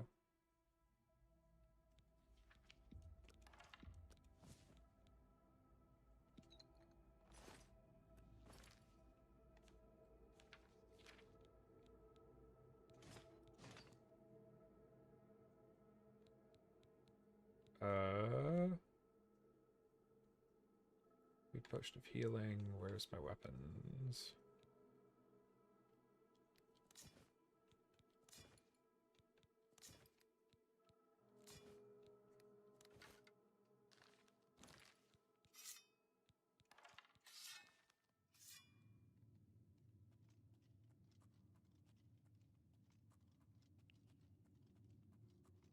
What GPU does my PC have? An NVIDIA RTX 3060 Ti. I think this computer is like 4 years old. I did not build it myself. I would like to learn how to build a computer properly one day. I know a lot of computer building things like on paper, but I don't have the practice yet with them. But I went through a service called AVA Direct, which is based here in my home state of Ohio. I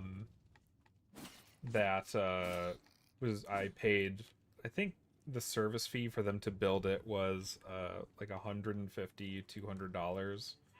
But they built I gave them a list of parts. They told me what parts they ended up did or didn't have in stock, and made sure the computer worked and then shipped it to me, though I installed like the hard drives from my old computer, updated the drivers.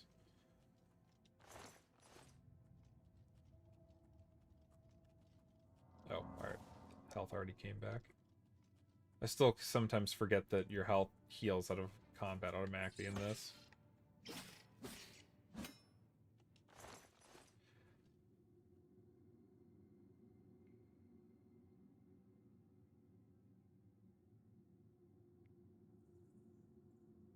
Ah, I had a little coughing fit there that I muted in time for. Oh, couldn't tell if that was alive at first.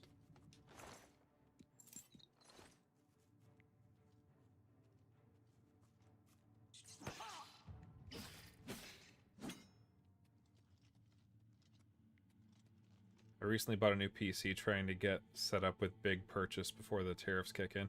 Yeah, I have been job hunting for the past... Gosh, it's pretty much been 11 months. I've almost been a year out of work trying to find an animation job, but nothing's been biting, that or local. And I can't justify getting any new computer parts right now when I only have so much money. I'm hoping to get a job sooner than later, so at least something temporary, so that I can start saving up for like computer parts and whatnot, because Maya costs me, I think, like $200 or $300 a year, and then it's another 50 or so for the Animbot plugin that has a bunch of extra tools for it.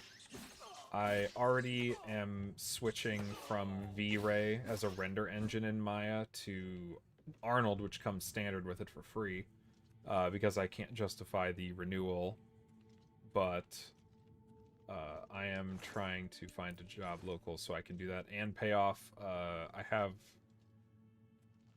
half of a commission to pay off the people who I'm commissioning for a replica Skyrim Chillrend sword, the blue glass like sword, like longsword model. They put that on pause until I can save up enough for that, and then once they get the final payment, they'll finish making it and then ship it to me. I could probably spend the money on it now, but that's money I shouldn't be spending on frivolous things like that, because it's money I'm supposed to live off of if I don't have a job. But yeah. Oh, good luck on the job search. I'm glad I found one after only 3 months of searching last year. Yeah. Is it an animation job, or is it like just a regular job to pay the bills for the time being, if you don't mind me asking? If you don't want to answer, that's fine.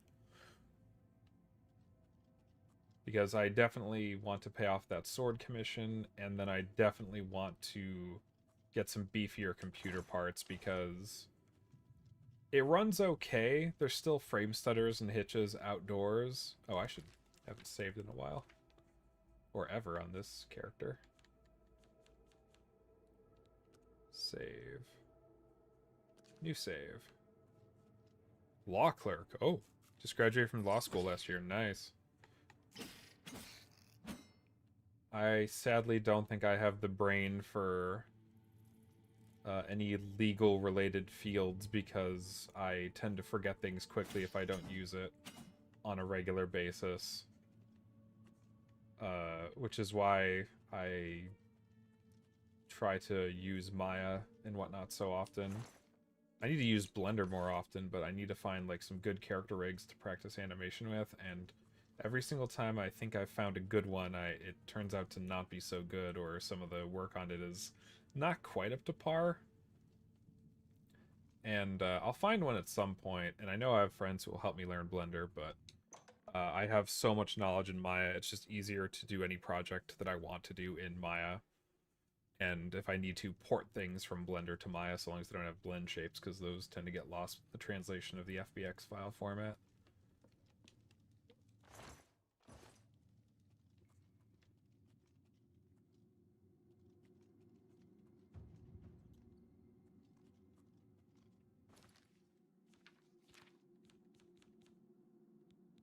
Oh, my boots are... Okay, it's just the fact that I have low stealth skill. Oh, saw me.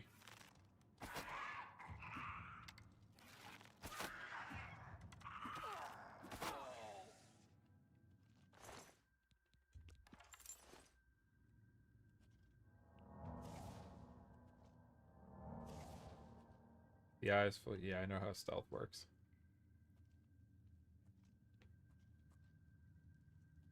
Let's see. The alchemy tutorial. Fatigue is low. You have to be able to perform exhausting actions. Oh. I have heard that alchemy can crash the game, and I barely used alchemy in my first playthrough, so I'm gonna save again.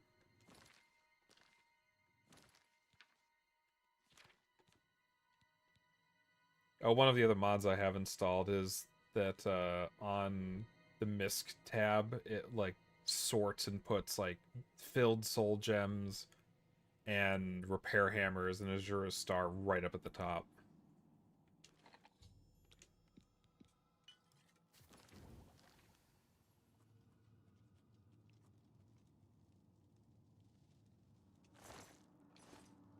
Oh, that thing moves when you touch it.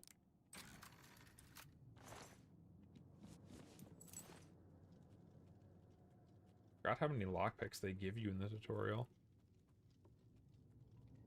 Where is the exit? Oh, just let you trigger that. Oh, yeah, you're never close enough.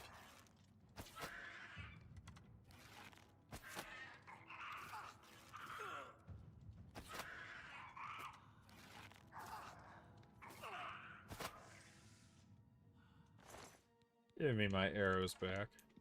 A bear pelt. I can sell that. Go back into first person. Iron dagger. I wish I could animate. Best I could do is appreciate animation. Animation is like a lot of, like pretty much any skill is just knowledge plus practice equals skill level. And the more time you put into it, the better you get. I've seen some people who do it just as a hobby and have gotten good over the course of a few years. The funny thing was, when I went to university for digital arts, they mostly taught me the software and not like, it wasn't like anim school or any like private school or online school for just animation, because they had to teach like all the basics of like digital art and 3D modeling and stuff. But I really started just kind of practicing on my own after I finished university, and it took a few years to get as good as I am now. And even then, I'm not like Pixar level amazing or anything yet. I would probably still be considered like a junior at Pixar or like any like major like VFX studio for animation. For video games, I think I fare a lot better because I've done indie game animations before for like, you know, walk cycles, attack cycles and stuff, and that stuff is much more manageable than doing like fully animated shots for like a movie. I think I'm intermediate to beginner at game animation, but if I were to do studio, I'd be a beginner or like entry level.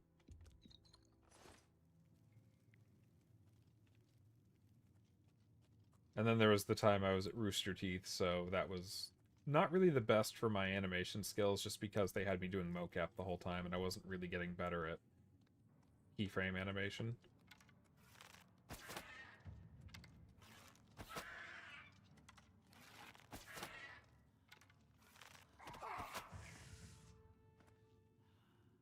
Iron short sword, leather shield.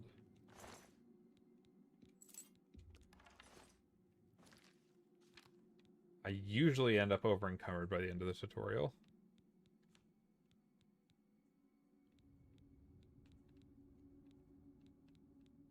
Leather shield.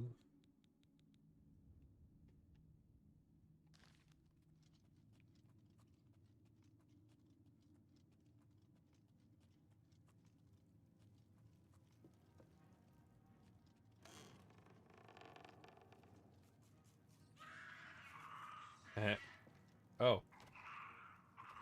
Can you not see me? Oh, yeah, you see me.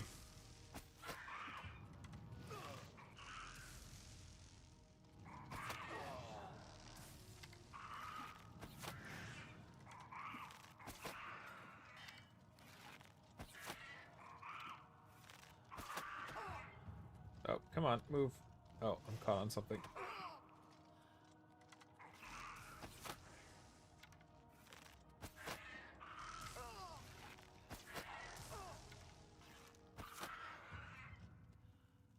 haven't even thought about what kind of birth sign I'm going to choose for this character. I think motion capture can be good, but nothing compares to meticulously handcrafted character animation. There's a certain soul that motion capture has, and a certain soul that hand-keyed animation has. And I think the best looking animations are hand-keyed, but with the knowledge of either using a reference or knowing body mechanics and like physics for a character like incredibly well, and I'm still learning. Yay! Repair hammer. Iron longsword. I will repair my gear later. Wait, how much is that worth? Yeah, I can find better stuff to sell.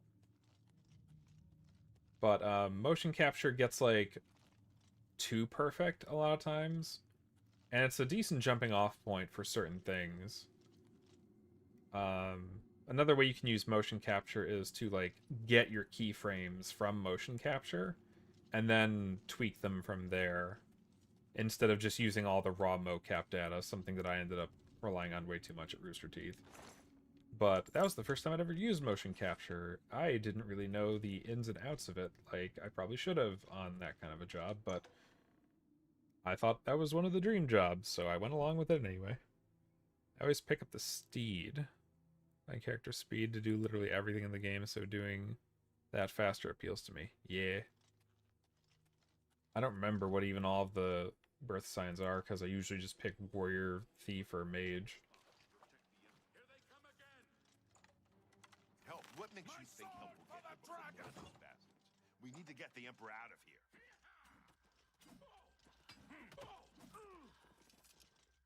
Damn it! It's that prisoner again. Kill her. She might be working with the assassins. No, she is not one of them. She can help us. She must help us.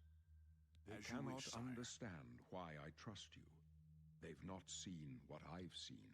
How can I explain? Listen, you know the Nine, how they guide our fates with an invisible hand. Well, if they guide our fates with an invisible hand and I was in prison, I'm not really on good terms with them. I'll go with, I don't know, I don't think about it. Not that this has any real consequence or character building in the entire game, it's just one step in this conversation that goes forward, no matter what you choose. I've served the Nine all my days. And Oh, I don't even think charted he my even course acknowledges by your the choice of cycles answer the there. heavens. The skies are marked with numberless sparks, each a fire, and every one a sign. I know these stars well, and I wonder, which sign marked your birth? Let's see. Fortify endurance by 10 points. Strength, magicka, agility, luck, speed. The steed. Fortify increases your movement speed by 20. I don't know why I thought that increased your carry weight too. The apprentice.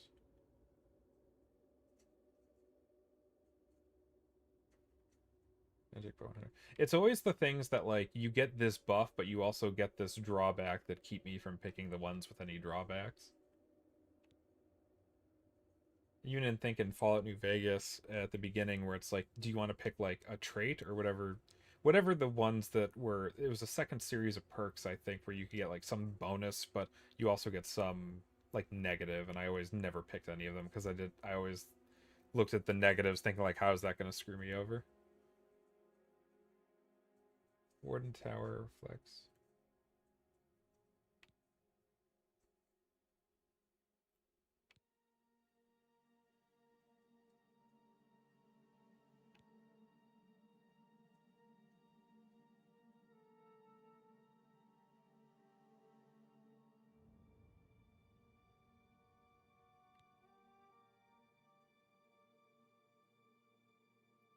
It's by 10.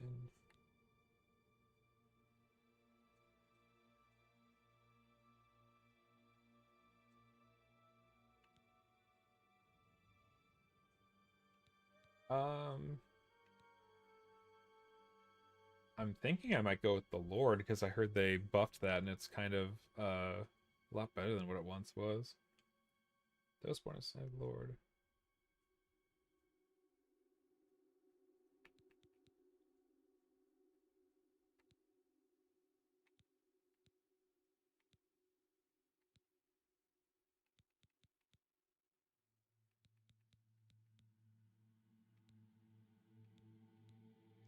I don't even know what kind of character I really want to play with this. I'll go Lord. The signs I read show the end of my path. My death, a necessary end, will come when it will come. What about me? Your stars are not mine. Today the Lord shall prove a faithful patron in your quest for glory. Can you see my fate? I think I'll be more worried for him. No trophies of my triumphs precede me, but I have lived well, and my ghost shall rest easy. Men are but flesh and blood. They know their doom, but not the hour. In this, I am blessed to see the hour of my death, to face my apportioned fate, then fall.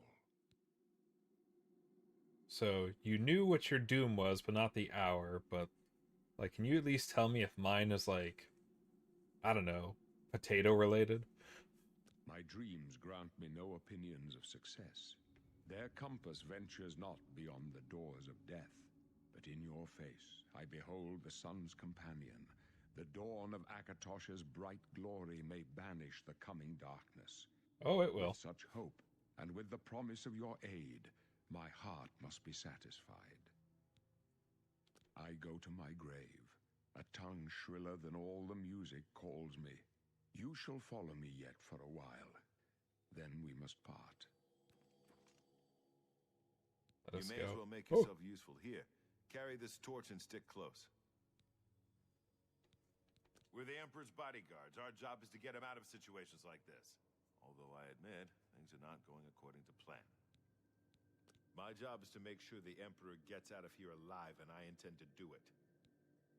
Stick close and let it... Let's do our job, and you'll be all right. Keep the bow for now. The Emperor's in danger! Oblivion, take you!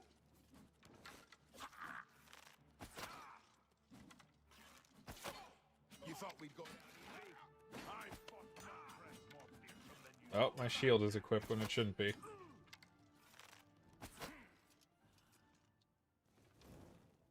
That's a bug with big torches. He didn't really mean I should carry the torches. Iron arrows, weak potion of sorcery. Not much farther. Iron arrow.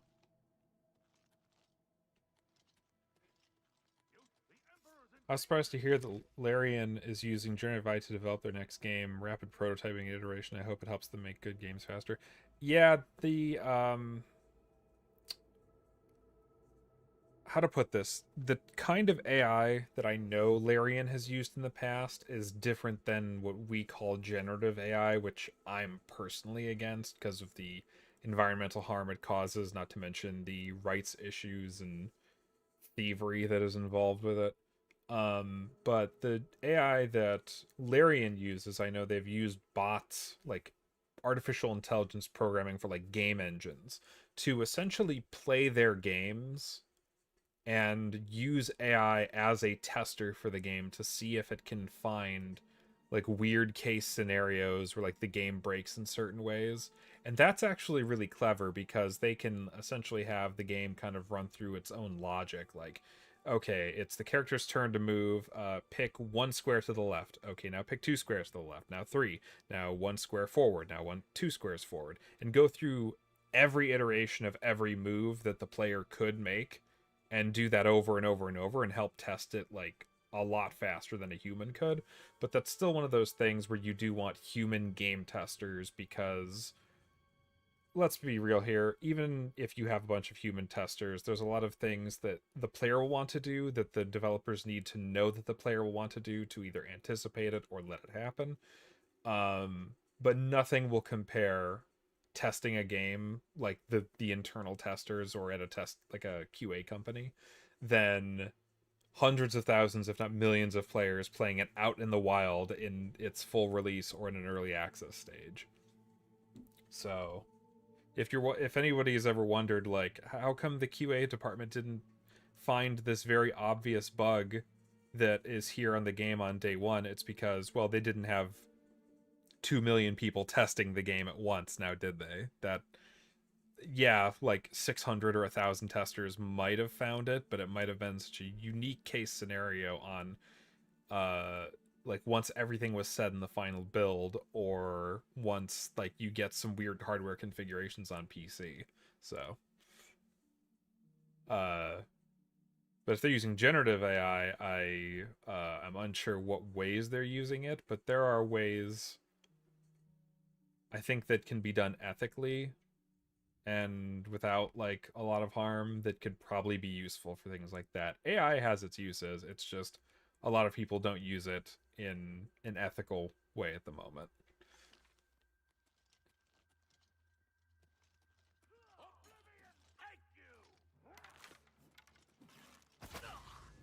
Oh, he went down in one hit. Oh god. Oh, I thought that was right through his neck. This one's mine! Prisoner, the Emperor needs help!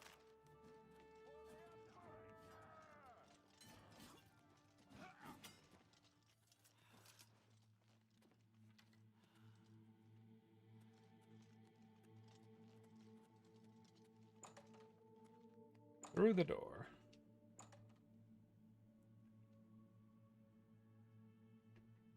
Hold up. I don't like this. Let me take a look. Looks clear. Come on. We're almost through to the sewers. Damn it! The gate is barred from the other side. A trap! What about that side passage back there? Worth a try. Let's go. I got a nose itch. Top of my nose.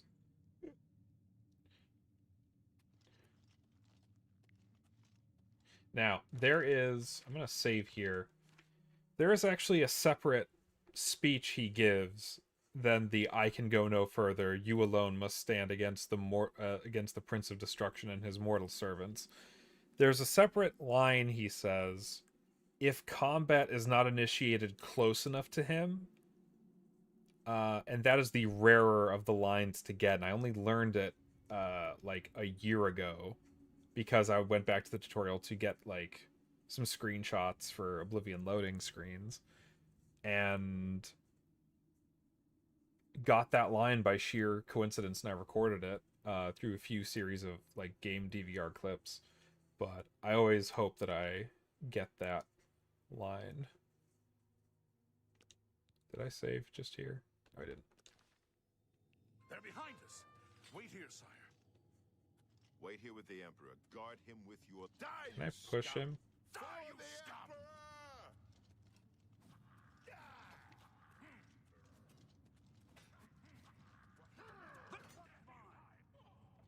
I can go no further. Nope, he said the alone normal must one. Stand against the Prince of Destruction and his mortal servants. He must not have the Amulet of Kings. Take the amulet, give it to Joffrey. He alone That knows little where to kid find from my Game of lost son. Thrones? I thought he died. Find him and close shut the jaws I kid. of Oblivion. Whoa. No! I do appreciate that unique animation they gave him. I always love it when you kill a Mythic Dawn cultist, and as they're already dead, they're just like, I do not fear death. Wait, can I just leave without talking to you? Why didn't you initiate dialogue with me? You're supposed to. Hold on. There we go.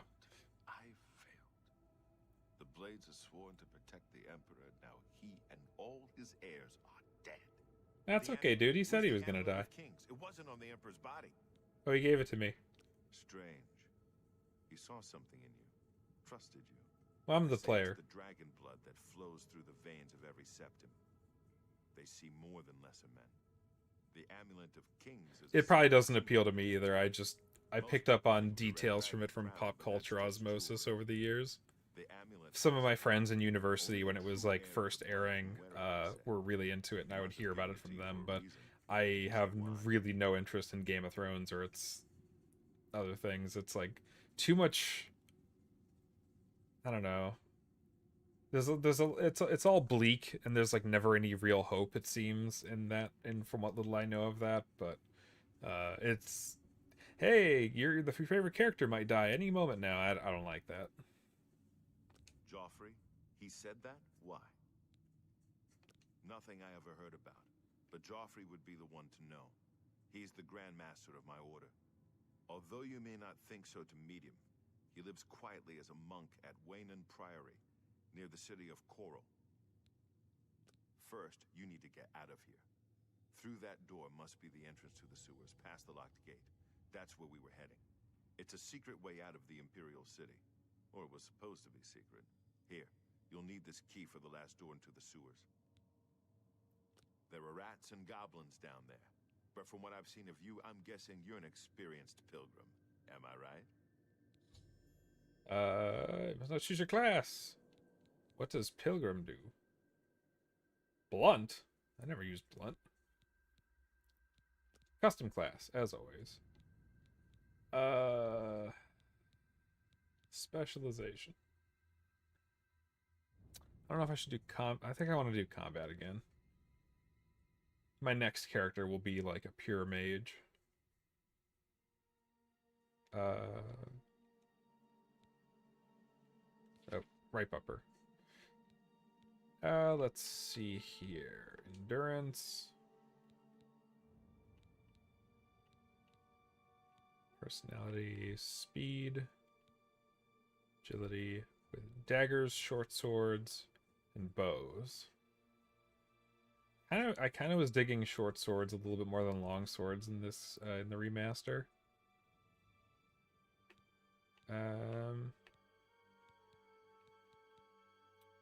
But with strength, willpower, speed, strength, I can carry more stuff. I'll go with that. I won't go with armor this time. Especially because I have a mod that means I don't need to worry about it as much. Combat. Choose your major skills.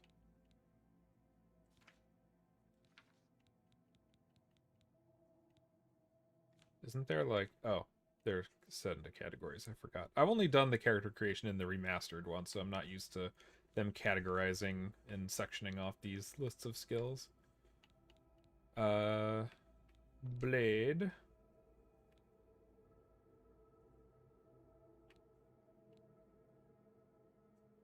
Major skills. Heavy armor.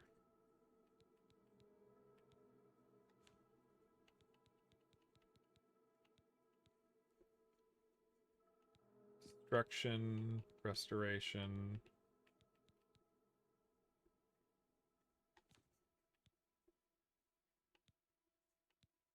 Marksman. Sneak. I like how Speechcraft is a stealth mechanic. Acrobatics. Yeah, I'll go with Adventure. I hope Pure Mage is improved in Elder Scrolls 6. I tried to do it in Skyrim, there just wasn't very many spells. Yeah. And they didn't feel very powerful until you hit max out the School of Magic.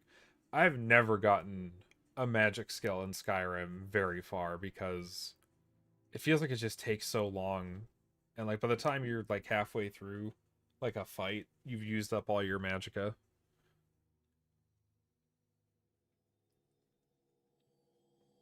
I might try a pure mage build on my next Skyrim playthrough, but really don't have a lot of desire to. It was much more fun in Oblivion, and I've only done one playthrough in Morrowind, and that was just kind of a overall well-rounded adventure.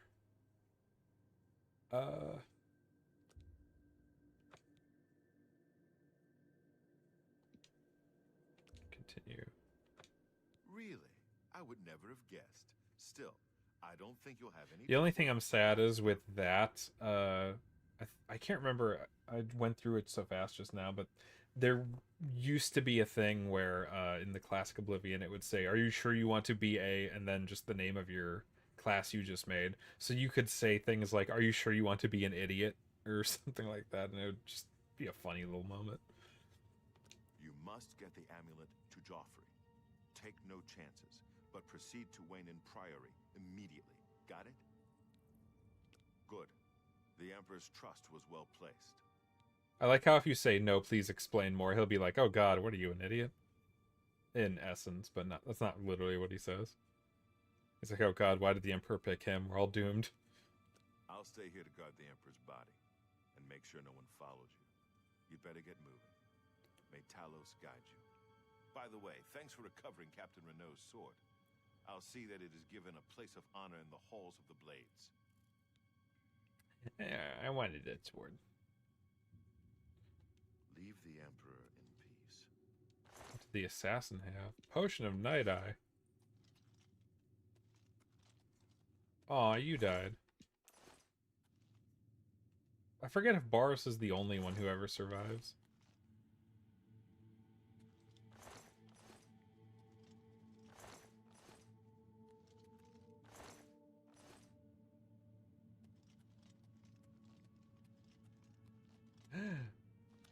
Off to adventure. Like how you can name your rival fart in Pokemon 3rd Gen and they'll say, "My little fart took off like a rocket." Oh god. I don't remember any of the Gen 3. I don't really remember much of any of the specific dialogue for that stuff in Pokemon. I played Gens 1, 2, and 3, and then kind of fell off as I grew up. God, I remember back before they even had a profanity filter in the original games, and I ended up connecting, doing a link cable trade with a kid at school who named his Pokemon some very inappropriate things for children our age. He learned swear words very early and just made it his whole personality, it felt like. I do not even remember the kid's name. Save.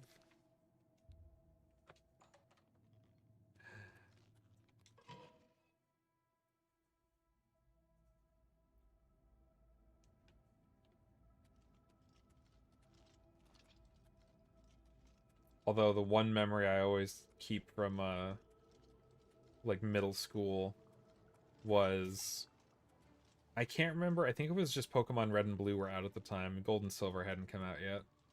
And some kid in the classroom that my locker was in and that I kept my like backpack in, I had my Game Boy Color, and it was in the locker. I didn't have it on me because they would have taken it away from me. They're like, you can have a Game Boy Color or Game Boy at school, but just don't have it on you unless it's recess. And some kid was playing with a thermometer and it fell out of its little container and broke. And because, you know, mercury is toxic, they brought in like I think the fire department or someone. They blocked off access to that classroom and said that you couldn't go back in. And this was on a Friday, like Friday afternoon, right before the end of the school day. And the very next day, I was going to be going to Florida with my family to visit my grandma at the time.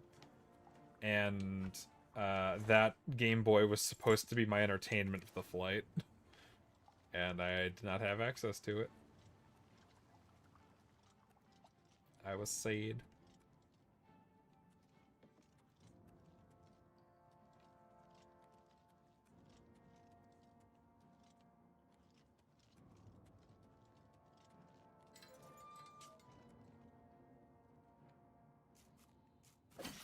Also, the one thing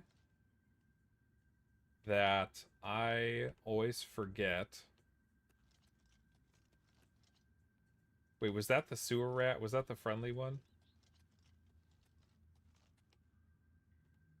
There's a rat at the end of this dungeon that has a different name than all the other enemies. Oh, that might have been it. It's not hostile by default, and a lot of people just end up killing it anyways. I think it was the sewer rat. But the combat music stopped playing as soon as I killed it. I think it was already hostile towards me. Oh.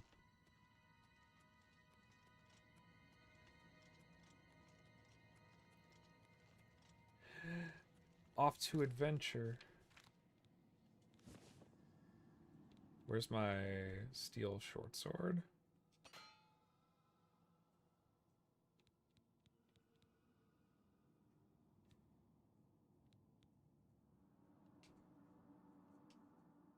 Do I not have a... Oh no, my one hammer broke. It's the moment. If I remember correctly, there's going to be a mud crab, like, right out here.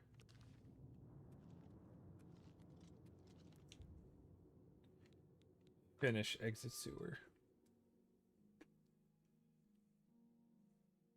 A novice of light armor has it degrade faster.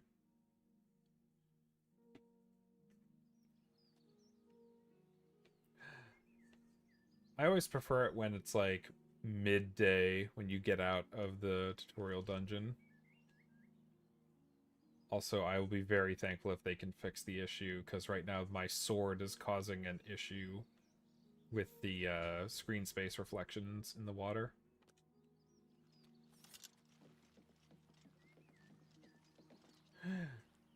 Yippee! I also need to remember I could probably join the Fighters Guild to get some better armor, like, right away. I keep forgetting that that's a thing you can do, like, right away, just to get better armor, and I usually go adventuring for a bit until I get better armor and then join the Fighters Guild. I could just make it much easier on myself. I'm just warming up. Get it, work!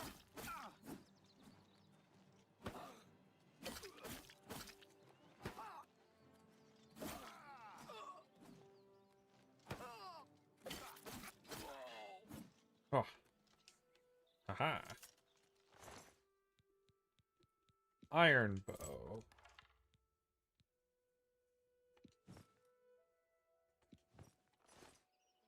I do a little bit of math in my head to make sure what I'm selling has a good gold to weight ratio.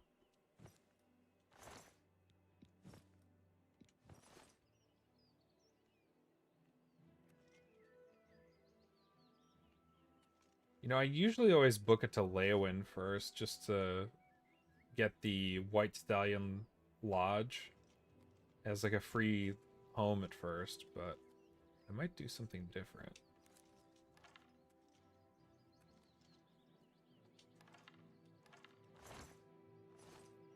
I hope Elder Scrolls 6 does things to make basic traversal more interesting. Grappling hooks, climbable surfaces, teleportation. Yeah, that's actually, while Morrowind is my least favorite in the category of I still really like them of the Elder Scrolls games of Morrowind, Skyrim, and Oblivion, which my rating is Oblivion is my favorite, followed by Skyrim, followed by Morrowind. Morrowind's transportation system was really unique, and I can't think of any way they would be meaningful to me for, like, if they were to have Morrowind's transportation system and Oblivion's fast travel, because, like, I like having the ability to choose whether or not I want to engage with the regular fast travel system of Oblivion and Skyrim, like, if I just want to click on a map point and be there in 2 seconds. But there are times where I feel like it's a little nicer and more immersive to do it the old-fashioned way with Morrowind, where you have to, like, okay, if I head to the Mage's Guild, then I can teleport to any Mage's Guild in the world. Or I could use a spell like Divine Intervention or Almcivi Intervention.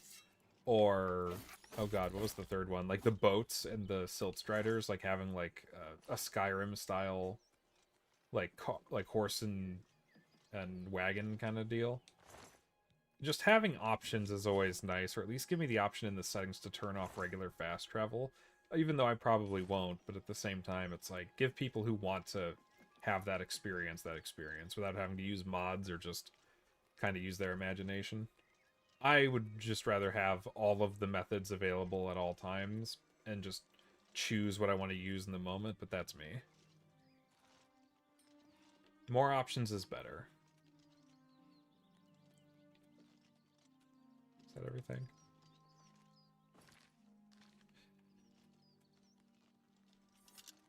What's my carry weight at? 210 out of 225.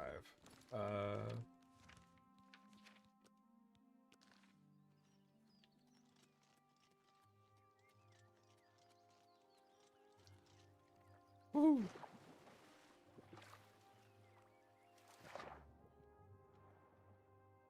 I do appreciate the change they made, though, where you don't actually start swimming underwater until you press forward while looking down at a low enough angle, and it keeps you, by and large, at most angles, locked to the surface of the water.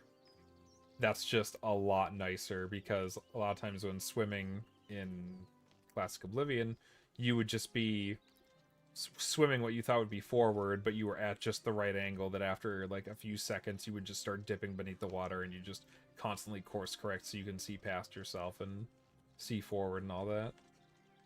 Low Poly Knights is one of my new faves. Aw, thank you.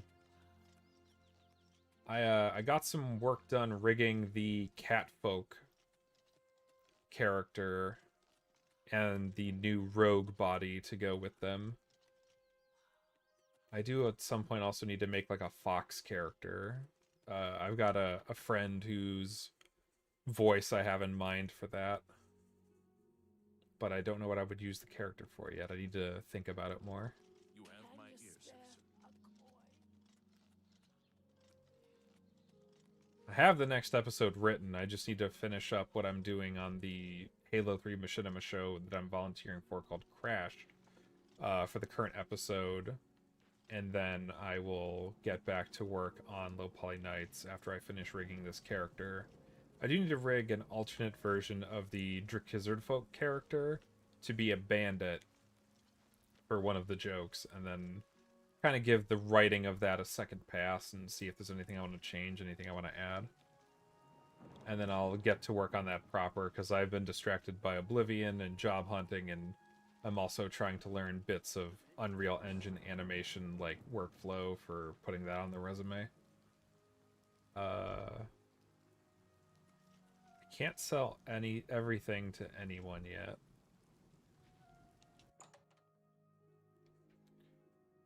Wish there was more animal races in Elder Scrolls. If there was a wolf folk type of race, I'd play that over my default Argonians. More options, I think, is better, and I'm of the mind that having more fantastical out there races is a good thing, because a lot of systems have, like, you know, 3 to 5 versions of dwarves, elves, and orcs until the cows come home, but you don't get a lot of the really, like, what I like to call, you can't just put like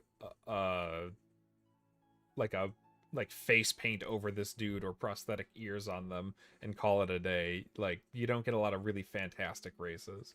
I wish Baldur's Gate 3 had like, I always pick Dragonborn because there's nothing really else quite like it, but I wish Baldur's Gate 3 had like lizard folk and tabaxi and Warforged and other races like that that are a little less common, but I can see why they mostly stuck to the ones in the player's handbook. I know somebody was making a mod that added like other races like kobolds and whatnot, but I don't remember how far those mods were getting. I know I technically tried the kobold mod, but it just used the basic kobold model from the game, of which there's only like 1 or 2. Oni giants, please, fantasy devs. Yeah, no kidding. Herbal grow Orkog. Knows you need axes and blunt weapons. This line was a lot better in the classic with the other voice actor. Slash and Smash, the Big Orc Weapons Shop. Big weapons for big heroes. The old delivery was like, Slash and Smash, the Big Orc Weapons Shop. Big weapons for big heroes. And he just kind of breezes through it like it's not being emphasized in this one. Little disappointing, but you know, they tried. Let's see Not what we repair. got here. Bartering. Have a look at my Baldur's Gate 3 wares. has the best I'm sure facial there's animation of something the to see here. fantastical race. The Dragonborn NPCs were so good. Yeah, they were really good.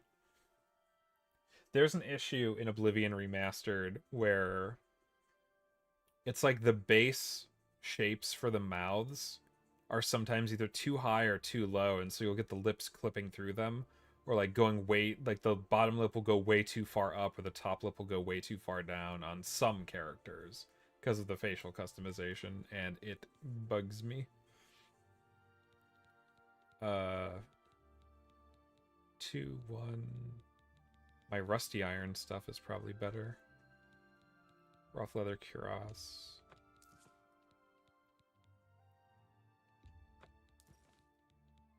Rough leather shield. Did I pick up an iron bow? I did. An excellent bargain. Fur shield.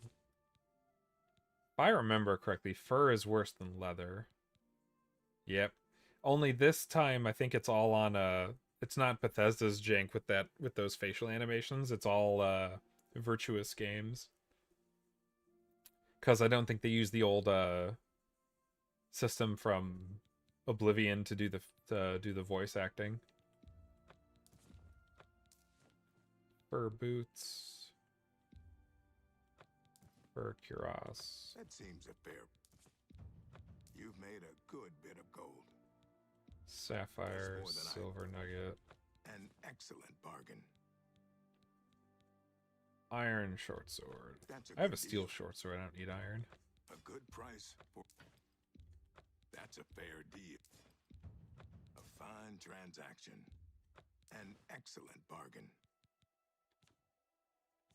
Come back and see me again. Enough talk. You briefly had a different voice tone there.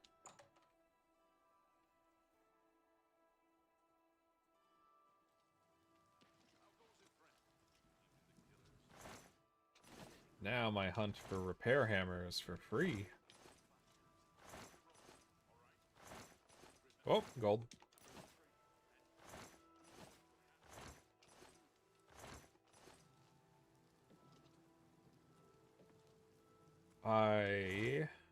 Repair hammer.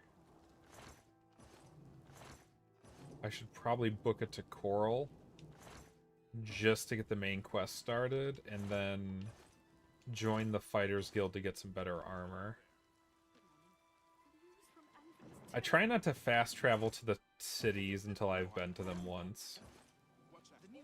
Provided I'm not, like, bugged to hell and back for just, like, what I'm currently doing and just want to get it over with. I need some light. Torch. Like, I love this game's lighting. The cities in evening with rain, like, this is the vibe I love in this game. Like, also, I've got a mod that gets rid of the UI whenever I hit the delete key. So let me take a screenshot there real quick. Take a few more.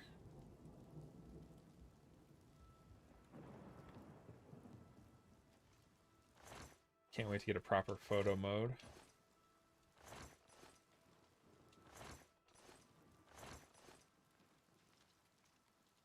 Did I check these crates yet? Did OG Oblivion let you fast travel to places you haven't been? So Oblivion did not let you fast travel to places you haven't discovered, but it did give you... It did auto-discover all of the major cities, I think except for Kvatch, right out the gate. So as soon as you exited... and this game does it too. As soon as you exit... Yeah, I can fast travel to Kvatch's encampment. And I can fast travel to all the major cities and all the major stables for, like, horses. But that's it. I have to discover every other place on the map that I want to travel to.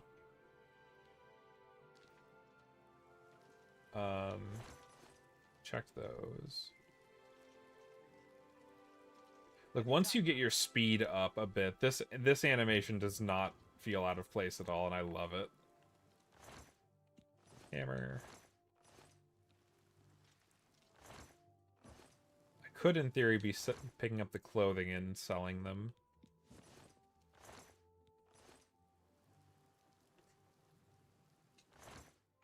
Repair hammer.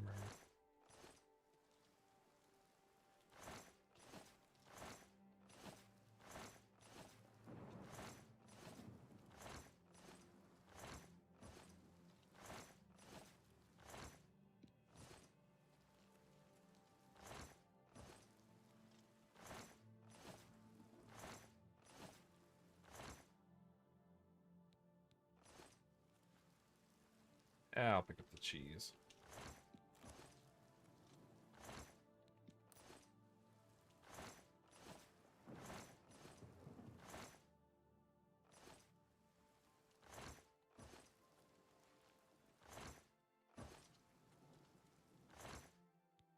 Venison. Grapes. Carrot. Potato. Carrot. I can make a stew.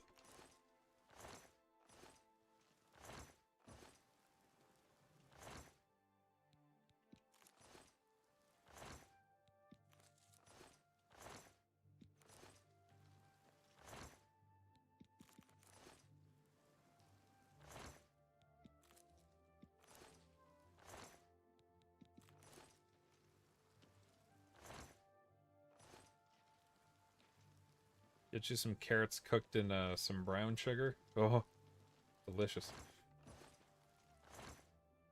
Tobacco. Can't remember if this game even has tobacco plants. I already checked these.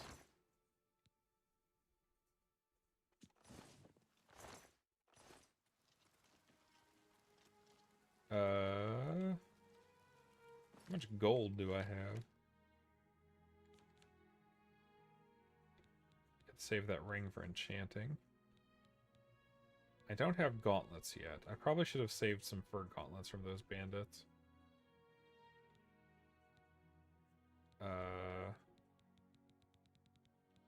Venison restores health. I'll need to wait for some more meat to restore health with.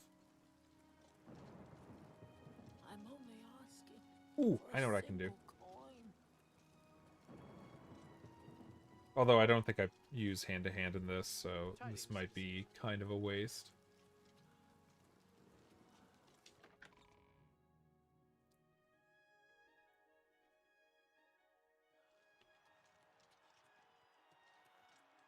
Oh, the rain's gonna stop.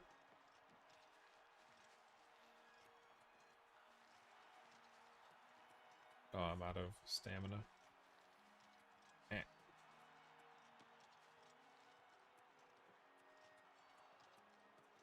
Well met. What's going on with you? Sounds like the Empire has given up on stopping the skooma trade and elsewhere. That skooma trade is bad business, and the Renredra Kryn are just a bunch of thugs. Bye. How do you do? And now I wait to get a free skill point or two, I think, in hand-to-hand.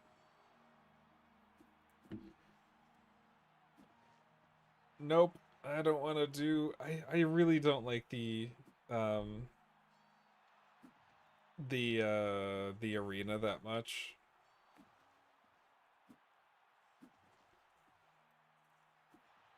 I much prefer the Fighters Guild because you're actually doing like jobs and not just blood sport.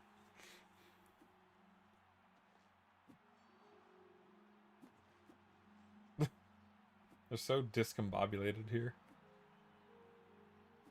They like barely line up.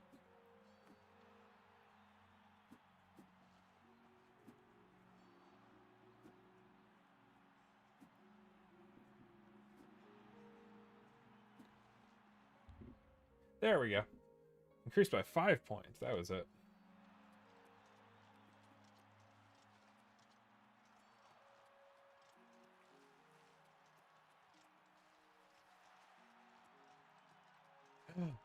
Feed the Kito.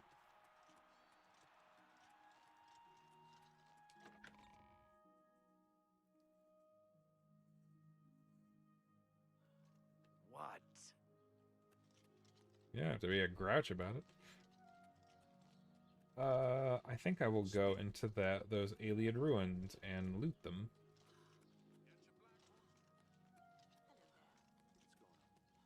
Can't wait till I get more level ups and put more points into I think endurance.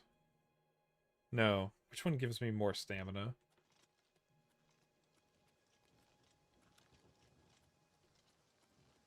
It's raining.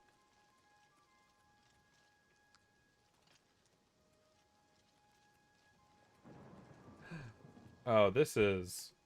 Oh, the plants are doing that thing again. I have a mod that's supposed to get rid of the like shimmering, the black shimmering in the plants, but it doesn't always work. Sometimes I gotta wait for it to like buffer properly. Get a nice screenshot of this.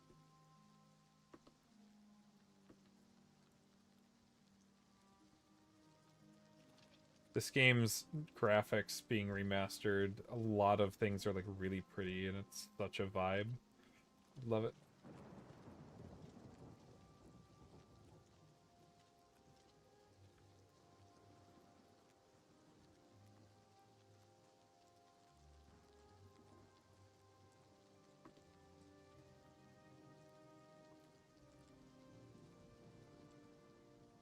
Was the rain stopping?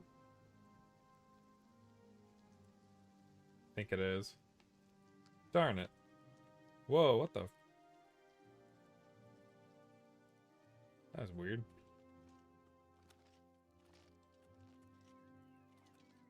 Come back, rain. I can't wait till we get a weather control mod. I had one on in Oblivion Classic. It was like a piece of equipment that you would pick up, or like equip and then unequip, that would just basically bring up a menu that says, hey, do you want to change the weather and which do you want to change it to? You could choose whatever you wanted or set it back to default, like let the game handle it. Could make it rain whenever I wanted. I love the rain.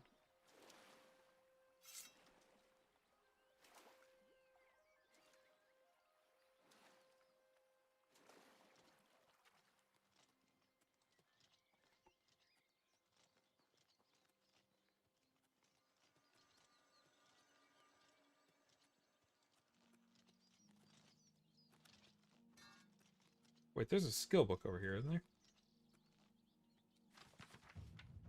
Yeah. Hand-to-hand increased. Oh. Weak potion of healing.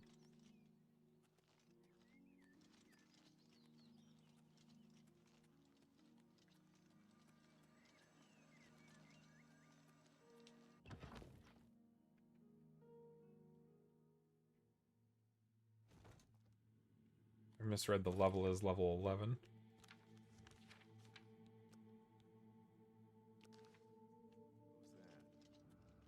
Oh, I wasn't being stealthy. Jump on my sword while you can. You're holding an axe, you dingbat.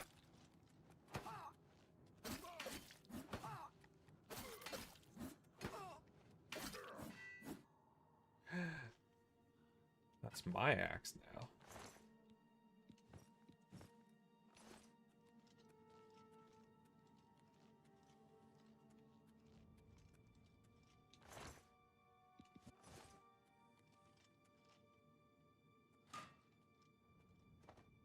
Eh.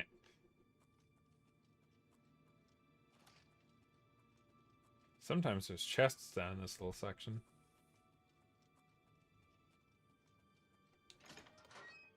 What's my carry weight at? I don't have too much to deal with.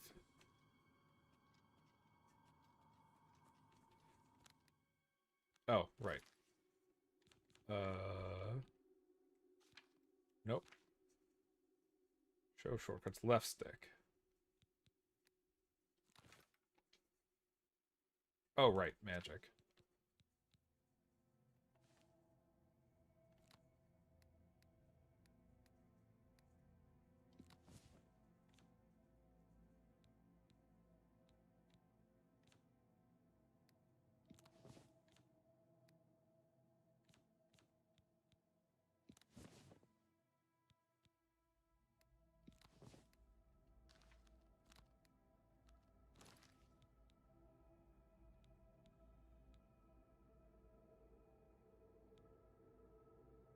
Shock damage 10 points on touch versus frost damage 15 points on touch.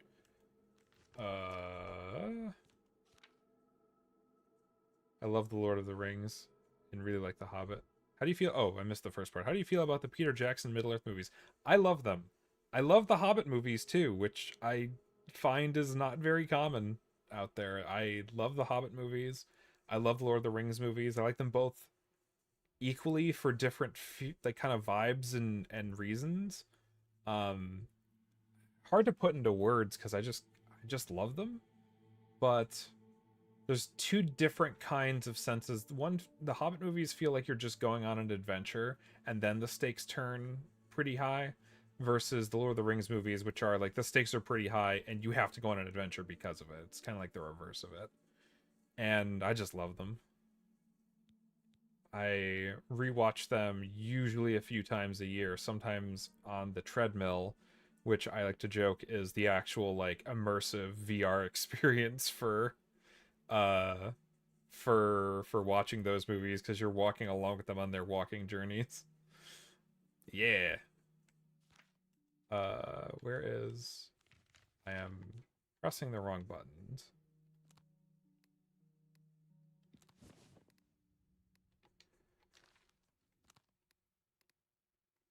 Cold touch.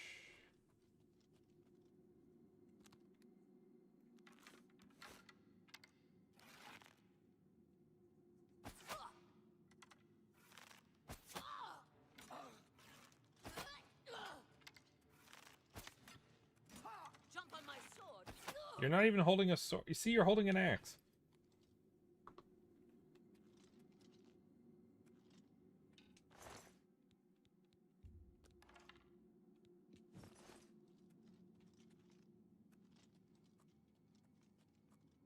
Iron shield, huzzah.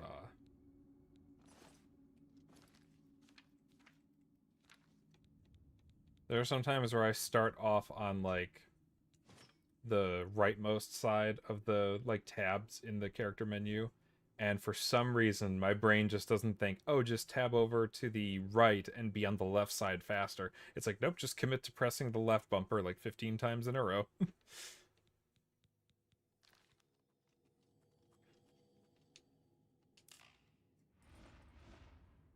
You can't get me. I know your tricks.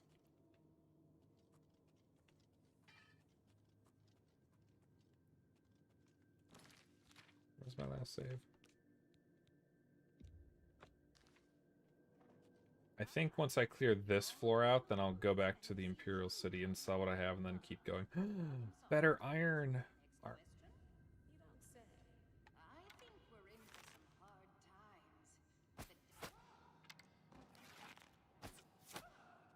Oh, she just went down like a sack of potatoes.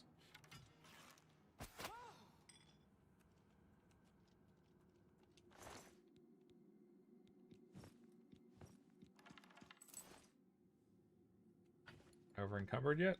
No, huzzah. Iron boots, iron cuirass.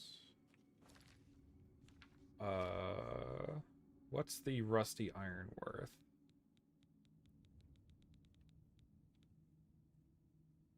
Rusty iron is still worth something. So is leather. Well, then again, I get a fraction of these prices. I wish I knew a feather spell. It's some... Oh, I missed some chat. I admit that some parts of the Hobbit movies missed the mark, but those are just the individual elements of some pretty massive films. Yeah, I think there are 3 shots in total across the entire Hobbit trilogy that I don't like. And I don't remember which ones are even in the extended versions versus the regular versions. There's one scene, there's one shot in Bag End at the beginning of An Unexpected Journey where the dwarves are all, like, I think they just finished a song and are all drinking. Or they might be drinking before the song starts. I think it's after the song ends. And they're all burping around at the table. and I can't remember. I get the dwarves' names confused all the time. The one that has a slingshot, whoever burps before him, and then it cuts to him burping, like when the shot changes, he's already got his mouth open and is making the noise that started in the shot before. And it's one of those rules you try not to break in filmmaking, where you try not to cut to something that's very similar to the shot before it. And he goes from sitting not doing anything next to the character who's currently burping to then cutting to him burping. And it's like they needed to put something else in between that for it to make more sense, because for whatever reason, my eyes in particular always fixate on him when he's not doing anything and he's not the focus of the shot, to then him being the focus of the next shot. And it's like, oh, whoa, why did you do that? That kind of broke it for me. Hello, Hobo. I don't know if you prefer Z Awesome Hobo the full thing or if Hobo for short works. The second shot in the Hobbit trilogy that I don't like is the beginning of the second movie, Desolation of Smaug, where it's the overhead camera shot of what's his name? Azog walking into Dol Guldur, I think. And the camera is following him from above like a bird's eye, and he's walking, and then a piece of the castle structure passes in front of the camera, and it feels like they cut that shot back to the beginning of the same shot, and it tricks my brain, and it always throws me for a loop and whatnot. And then the third shot is just the one in the barrel chase scene in Desolation of Smaug, where it's just a GoPro shot. And it doesn't look like any of the other camera shots in the entire movie. And it's like, ooh, that's a little rough. But overall, I love those movies.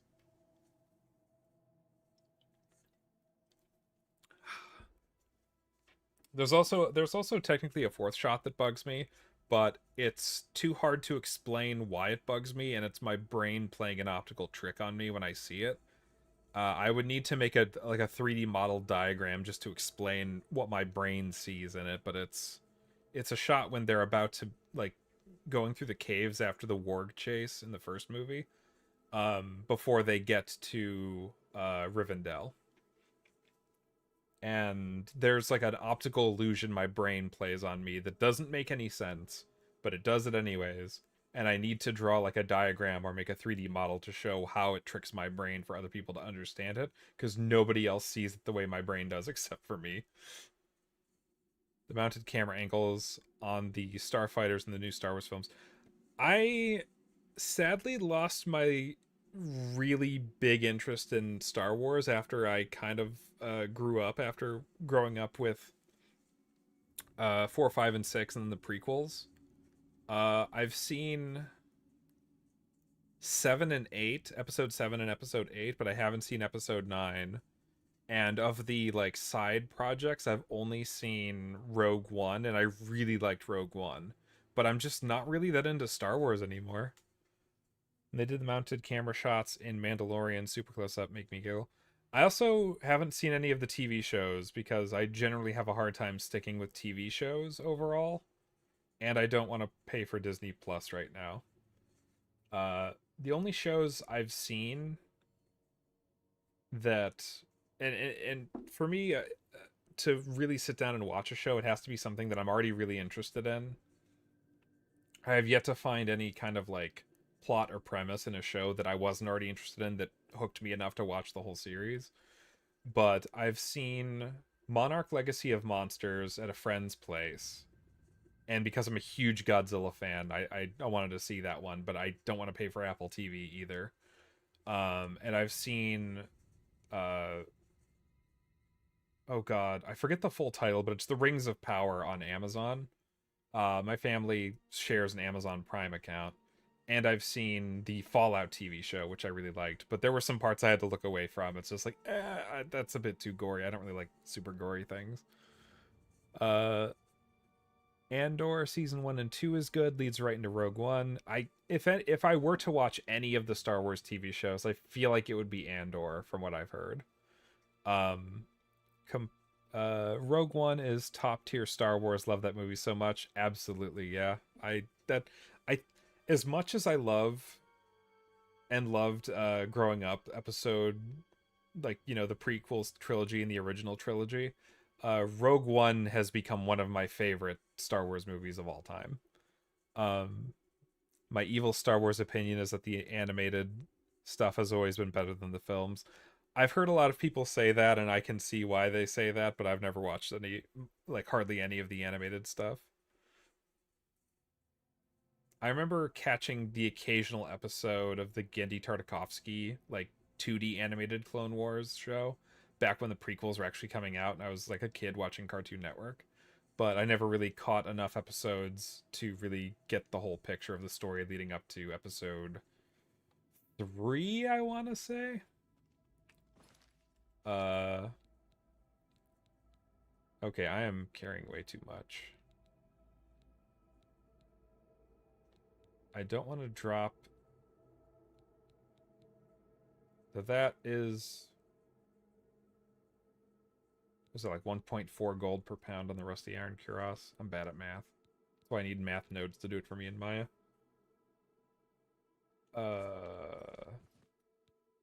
For boots, for shield. I don't have the perk yet that gives me less carry capacity for wearing the armor I'm specializing in. Oh, that was sackcloth shirt was the shirt I started off in. I don't need you anymore. Iron War Axe. Weight to gold ratio, the Iron War Axe is not really helping me. Okay, time to go sell this stuff and then come back and pick that stuff back up. I love animation so much, but anime consistently irks me. I can't even stand Ghibli films. I've liked a few Ghibli films, but I really haven't been interested enough to go out and see all of them.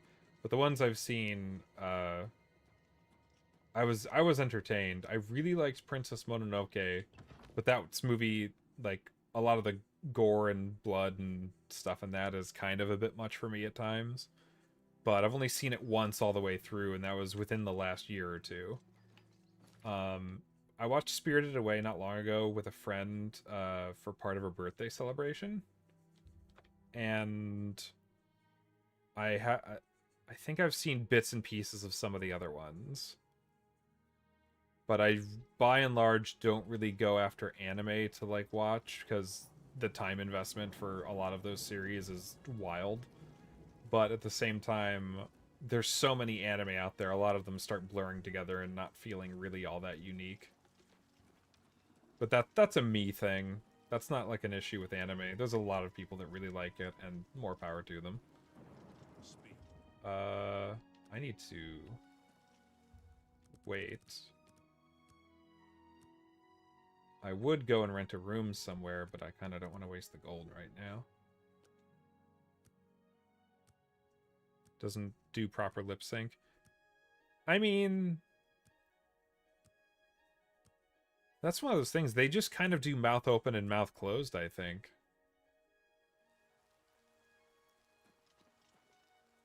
I've never thought about that, why they don't do, like, proper lip sync even to their native language, like in Japanese, but I suppose the fact that the mouth lip flaps are just open and closed for the most part kinds of ends up being a blessing for localization for getting it into other languages. Why are you not open yet?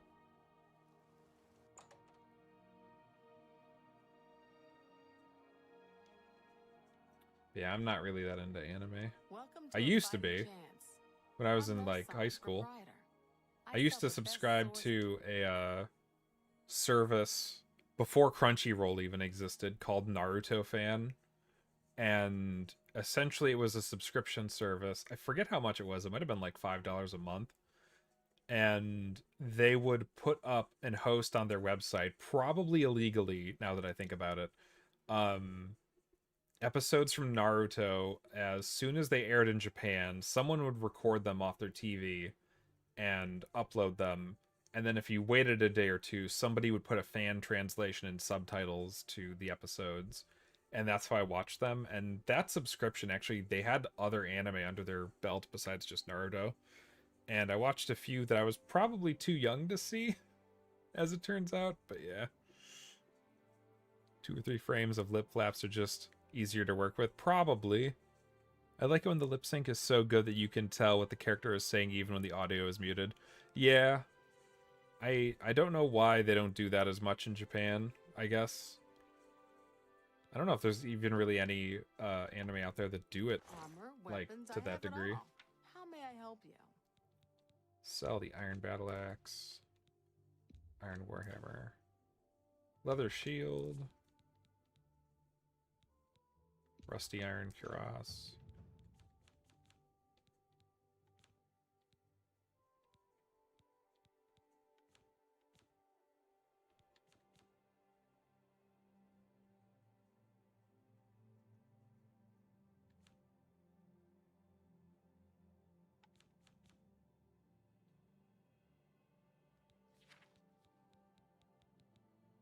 How much gold do I have? 334? I can get a few extra things. I get a steel helmet. Does that really even protect me much more than an iron helmet? Not really. I think I'll wait. I appreciate your business. Good day. Mercantile increased to level 10.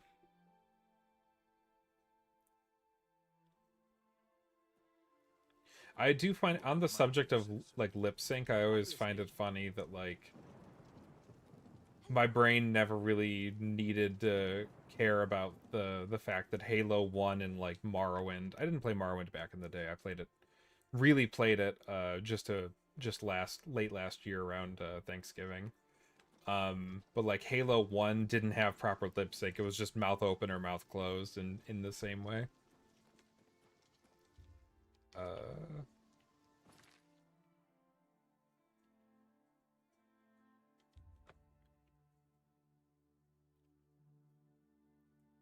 Even then, Low Poly Nights doesn't even have proper lip sync because I'm trying to emulate kind of that low poly limitation and style of Morrowind to a cartoony degree, though.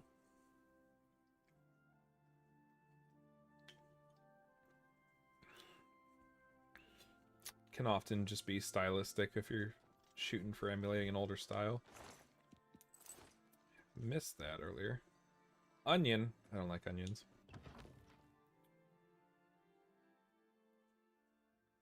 I don't know how much longer I'm gonna stream for. I might call it a day here in about 45 minutes or so, end at like 10 o'clock my time.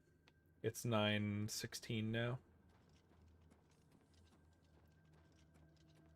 They're low poly. They don't need it. They're just little guys. They're just little guys. Oh, already taken your stuff. Oh, I'm trying to think of other like little silly animations to do as just little loops and shorts in the meantime, while I think of more ideas for the bigger episodes and then divide those ideas into more manageable bite-sized chunks that I can reasonably get done. Oh, somebody found me. Oh, game crashed.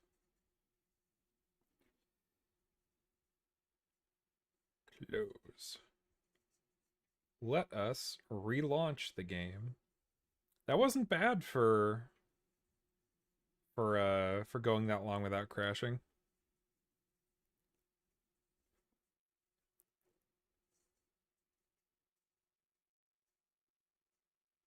I will be saved by the autosaves. Load. Bites like shark. Second character. Autosave.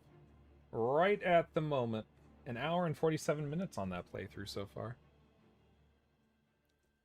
It's a Bethesda game. It's gonna crash. The thing that is weird to me is that the development team at Virtuos or Bethesda, I imagine it's Virtuos who's working on patches for this game, and I've heard, I think the guys at Digital Foundry said that they've spoken to developers and they are working on the game, and they've also narrowed down, and I think this was 2 weeks ago, they said they talked to somebody from there and they narrowed down what was causing some of the stuttering. And and they are working on a patch, and it's taking a while, but the fact that the developers haven't made any official communication on any like channels like social media or Bethesda's website is just wild to me, because the longer you go without saying anything, the more it just feels like you're ignoring the game. I know they're not doing that, but the fact that they haven't said that they're even working on anything, even if it's like, hey, we're working on a patch, but it's going to take a while. The fact they haven't said that feels like they're kind of ignoring everything, but I know they're not. One of those weird things. Plus, it would just be nice to know if we can, like, as soon as they know when the patch is going to come out and what it's going to fix.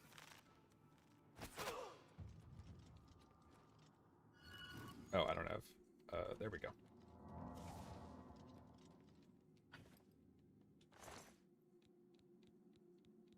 Iron short sword. Weight to gold ratio is not good. That one's good. That one's good. That's pretty good. Only 4 gold's not really worth it.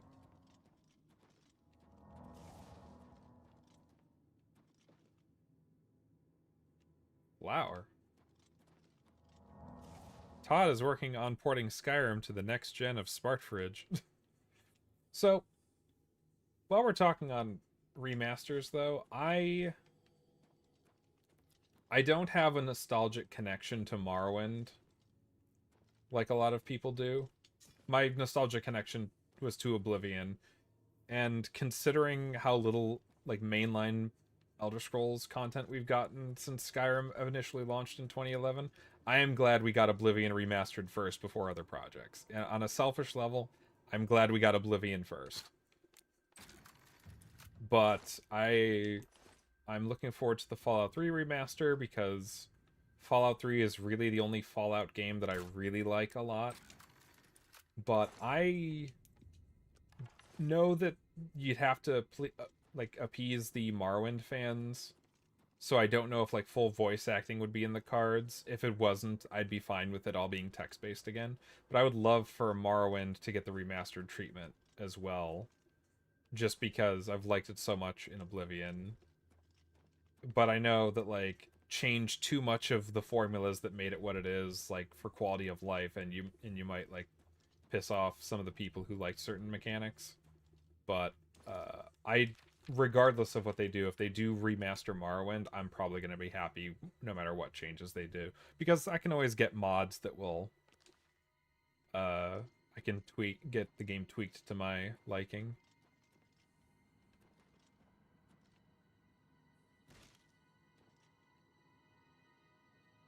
Lettuce. Crab meat. I need some butter.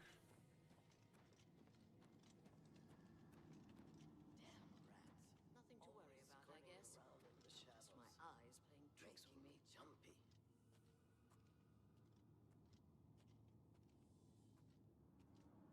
What's my carry weight at? I could carry 1 or 2 more big things. Whoa! They found me.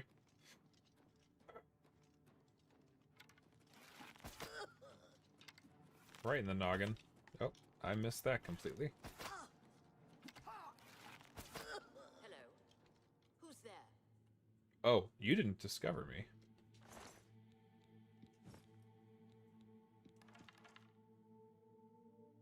Iron War Axe is not a good gold to weight ratio. Her shield is, though.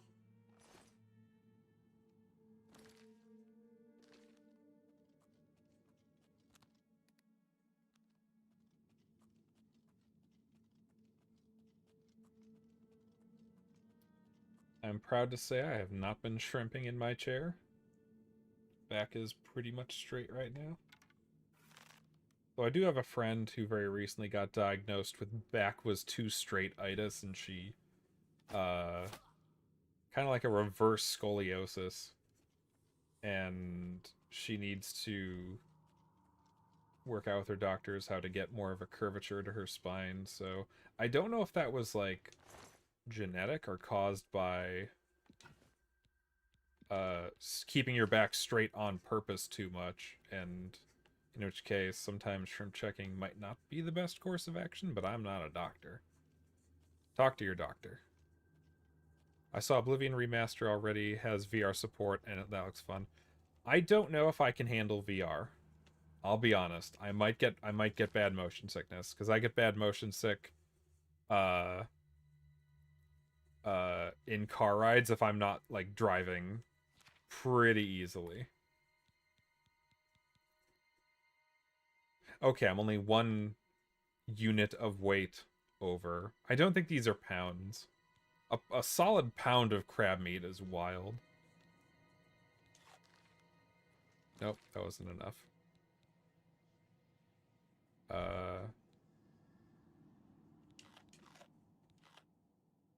There we go.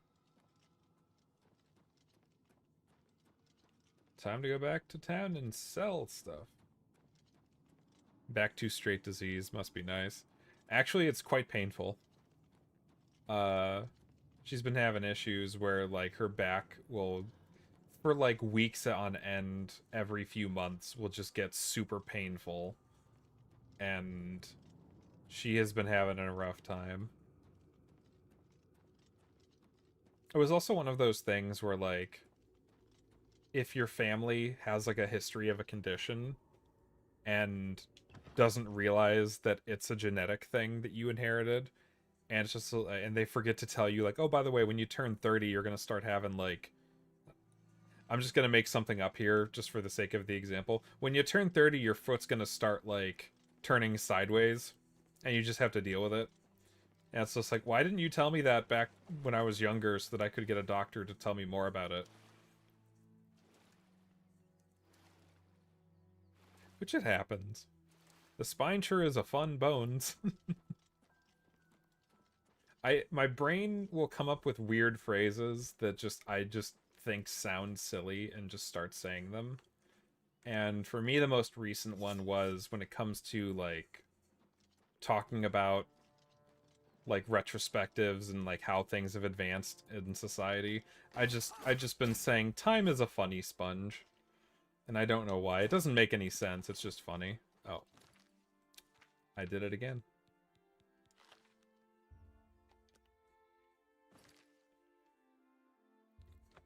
Oh, by the way, we have the cursed bloodline. Yeah.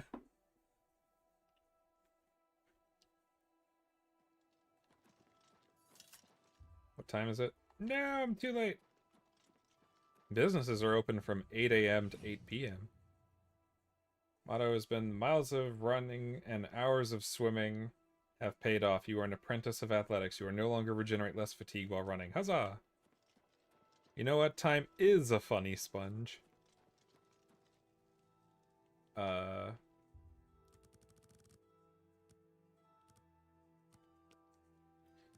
will wait precisely 12 hours until this... Not 12 hours, but 14 hours until this business is open again.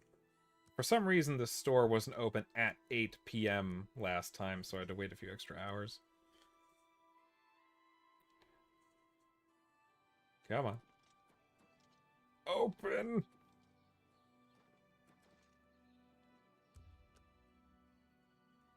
Do you not open at 8 a.m.?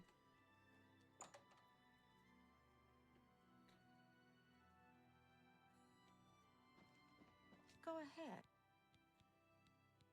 Let's do business. A fine...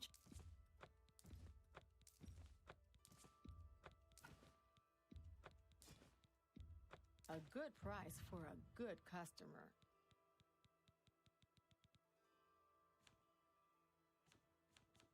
Thank you for your patronage. Good day. Oh, I leveled up.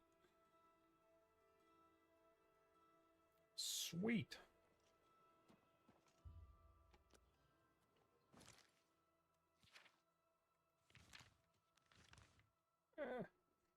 I miss the biggest complaints I have about this remaster are a lot of like UI and menu related things. And one of them is the fact that local map and world map are not on separate pages that are easily accessible. You have to zoom all the way in and then zoom in again, and you can't zoom in or out on the local map, and that's just annoying. I know where I can sleep to level up. Drink your water.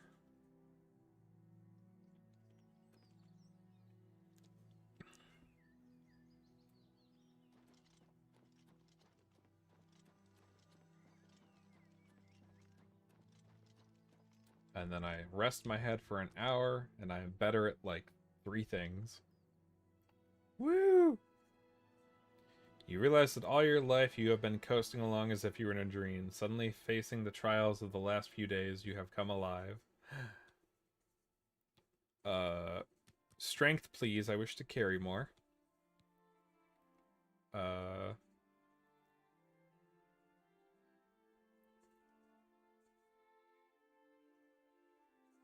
Oh. Yeah, sorry, I'm not playing Classic. Though, to be fair, I was playing Classic regularly up until the remaster came out. I'm sorry, Fox in a Box. I will probably play some Classic Oblivion at some point again, but I'm still riding high on the remaster coming out.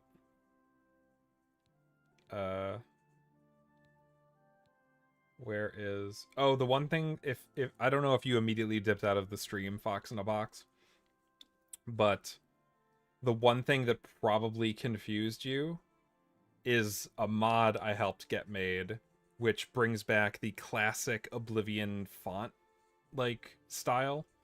The font that Oblivion originally used was a modified version of King Thing's Pet Rock, is the name of the font. And 3 letters were different compared to the original font that you can get online for free at like a number of websites. That's the capital E, the capital G, and the lowercase g. Like in Endurance, that circular E, that is not how it looks in the remaster. And it looks more like an ampersand, kind of like the and symbol. And I approached a modder who did like a mod that kind of did this already. But what makes the original classic Oblivion font what it was those 3 letters and stretching the text out horizontally by 125%. I run the account Oblivion Loading Screens that's currently active on Tumblr and Blue Sky. And I've been looking at Oblivion Classics screenshots for like 4 years straight. And I just late last year got sick of not having access to the original font that the game used, because I guess it never really existed. I think the classic game uses like images of the letters and like does some chicanery with that. But I went and modified King Thing's Pet Rock to have the classic letters. And the guy who I went to for the mod showed me how to stretch them out in FontForge. And so we've got like a true classic Oblivion font in as a mod for this game. It went up just like yesterday on Nexus. Now I understand if you prefer remaster, the changes are great along with fixing the scaling issue. Yeah. Endurance. Wait. Determines how fast you move. Daggers, short swords, bows. I'm gonna go with that. Endurance. Confirm. But I will say, I think... that's why I would be interested in checking the Tumblr. Yeah, it's Oblivion Loading is the URL for the account name. I'm still working through the backlog of posts that were made to Twitter before I left Twitter. But it's a lot of loading screens with jokes inserted that are like, a lot of them are like in the spirit of the Elder Scrolls and fantasy games. Some of them break the fourth wall and like make reference to more modern games or sci-fi or other franchises. But it's mostly loading screens with jokes instead of actual useful advice. And then sprinkled in there is a bunch of screenshots where like the status in the top left of the corner that says "You cannot wait when enemies are nearby" says funny things like "You suspect Dane Bramage," and there's like an arrow sticking out of the character's head.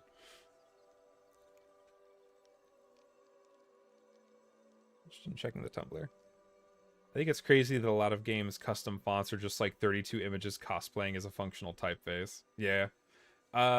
It was funny because I was trying to find the fonts they used in the remaster to accurately create loading screens, because the loading screens don't use this font that they're using right now traditionally. The mod kind of restores that. But the font, I couldn't find it anywhere. But I have Unreal Engine downloaded on my computer for learning it for my animation work. And I found out that once you extract the pack files using the software that comes with Unreal Engine for game development, which is free, there's like a .u content file. I can't remember the name of the file extension, but it was a font file extension that is shared with a lot of stuff in Unreal. And I was looking up how to convert those Unreal Engine font files back into like true typeface font files. And as it turns out, you just change the extension in Windows. Like if you have your computer on Windows set to like change a file's file extension when you change like the .png to .jpeg, and like if your computer is set to not treat that as just like a name and to actually affect the file type, you can just type in .ttf or .otf and you could just install the fonts ripped from Unreal Engine games onto your computer, and it's wild.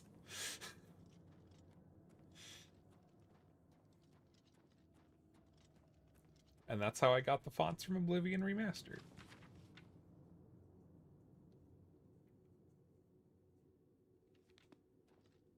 What was I doing?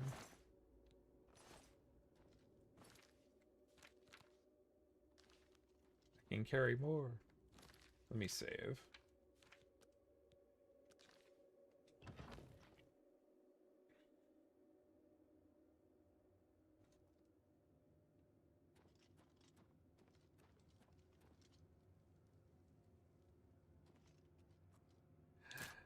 Alien chest. Bronze necklace. I can enchant that. I very rarely mess with poisons, but I've heard very recently how broken they can be. Yeah, a lot of programs, like a lot of file extensions on Windows are like hyper specifically coded to be readable in a certain way. So if you were to change like the file extension of a PNG to like .tiff, it just wouldn't work. Like a lot of the programs that they're trying to parse it as a .tiff, but the insides of the file don't match. So it's just like, I can't do that. Your file's corrupted.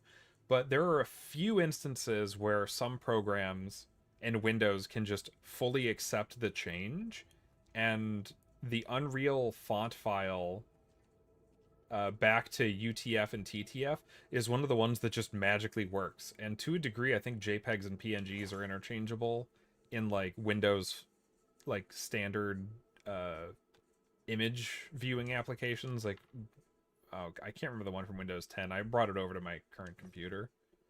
Fur boots, iron bow.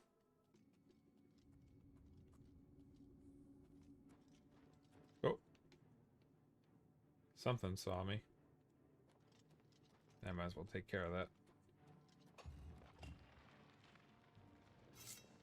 Is it a zombie? Yep, it's a zombie.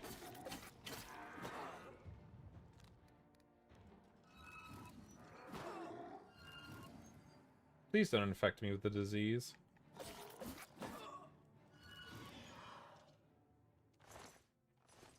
Mort flesh. Where was that door I unlocked?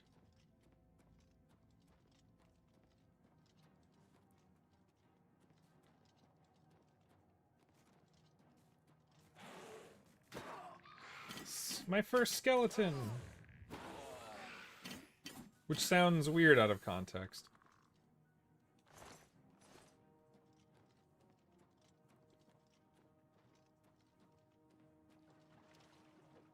What? Is this water? Wow, that is like crystal clear water. I didn't even notice. Box. But you and Argonian. Yeah, I just didn't I was surprised that there was even water there because it didn't look like there was anything. I am Argonian. Or as I one time accidentally typoed it when trying to write a joke for Oblivion loading screens, an Argonian. When you cross an Argonian with an onion. Copper. Wait. No. Wait. No. Security increased to 17. Come on. Also, they made swimming a lot more drifty. Which I guess is more accurate, because I don't know why I was crouch walking up there. He saw me. They made it so, yeah, they used Windex on the water. A bird flew right into it, but it ended a lot better for the bird than it normally does.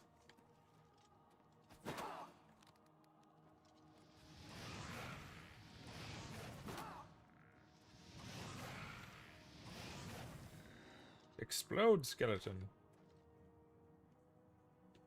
Who else is here? Is one of these walls lower? I usually go into this dungeon first. You'd think I'd remember more of it.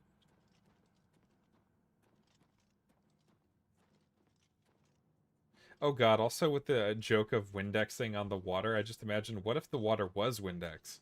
Oh god, that'd probably sting for the Argonian to breathe in like Windex.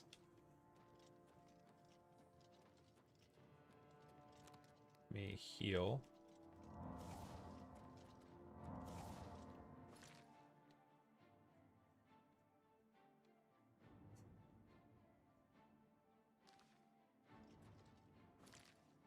Oh, yep, that is... Wait.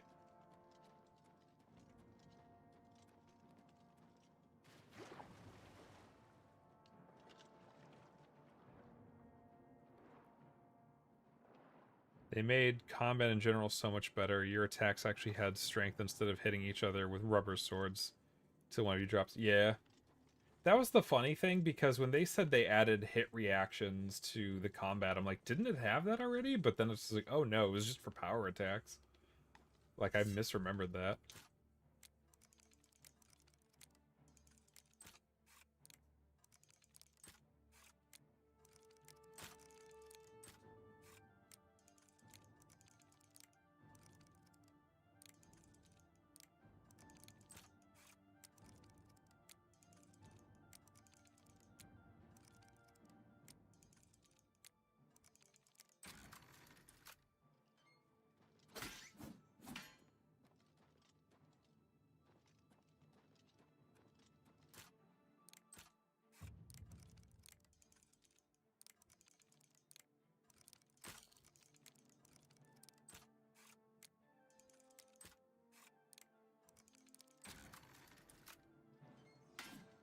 Oh.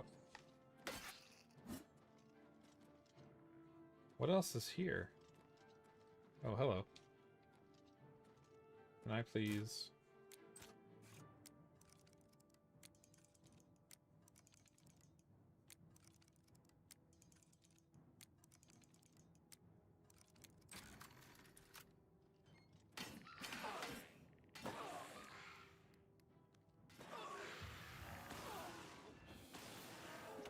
Oh, hi.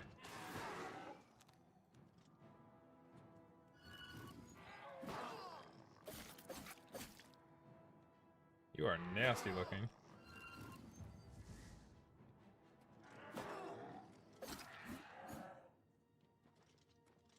Okay, time to catch up on chat. Same, until I replayed it, I saw that enemy. Yeah. Thank goodness they fixed the leveling up and level scaling. Yeah. Although it wasn't as bad until you hit the later levels, apparently. I never really noticed, because I did the usual trick of lowering the difficulty every few levels. And then I ended up just installing mods that tried to correct it, and really didn't have that much of an issue with it, with the mods installed. So having it naturally not need them is pretty nice.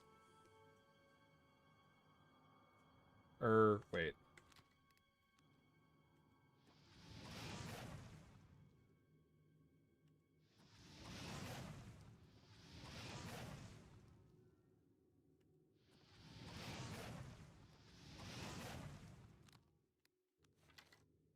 Going back to plan A. Nope.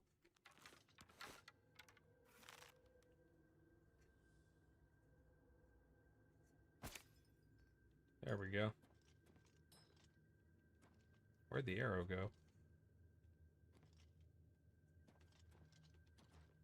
There it is. Took a moment.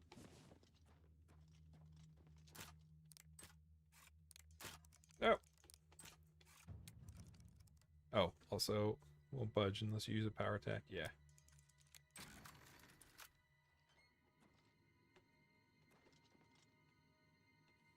There's nothing in there.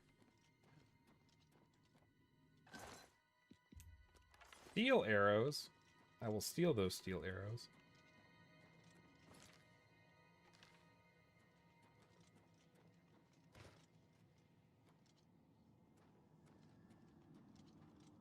Hello.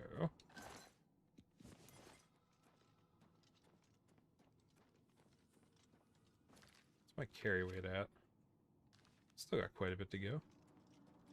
I wish they had difficulty sliders for individual aspects of the game. Make it so that you can tweak enemy damage and health separately. Yeah, that's a very common like request that has been going out. So, I really wish they would give us a good idea of how like what the priorities were on requests, because I've seen some developers like Saber Interactive go like, hey, here's a whole section of our website dedicating to giving us feedback and requests.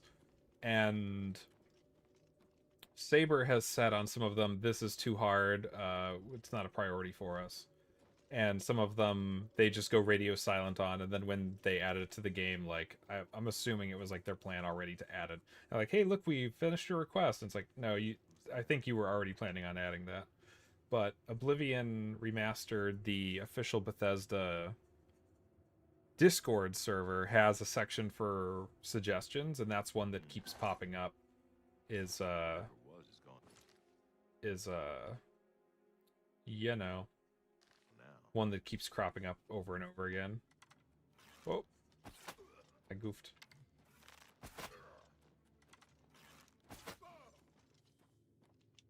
And I know one of the biggest complaints with this game's difficulty was that Adept is too easy, and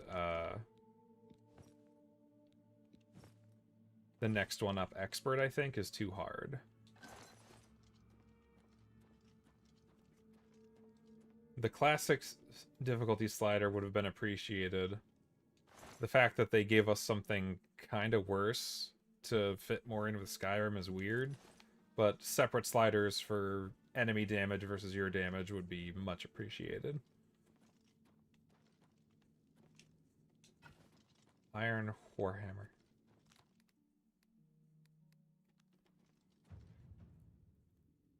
Who knows how much the post-launch support for Oblivion Remastered will actually get. Yeah, because they've been radio silent completely since the game came out. As far as we know, they're working on patches, but they haven't said anything, so we have really no idea to know when they're coming. And all we've heard from them is either the help articles on Bethesda's website or the community managers on Discords just repeatedly saying, oh, they're listening, or hey, there's a patch scheduled for this day, and that only happened once.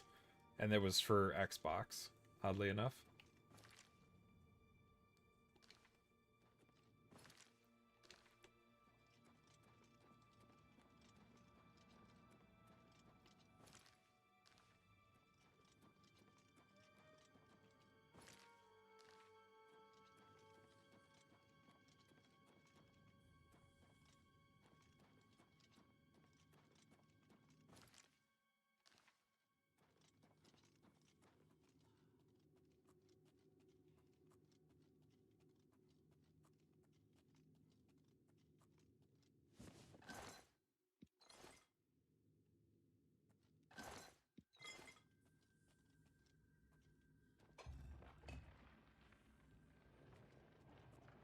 Ah, that was the magic door.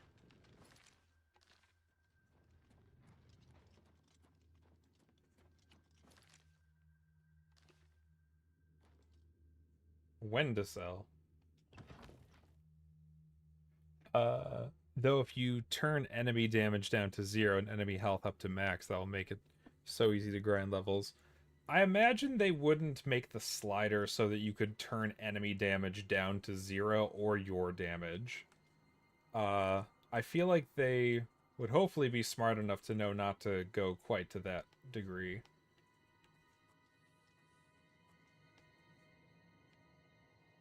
Instant suspicion. Yep, that was why. Wasn't sure if that was one that went up into the ceiling or not.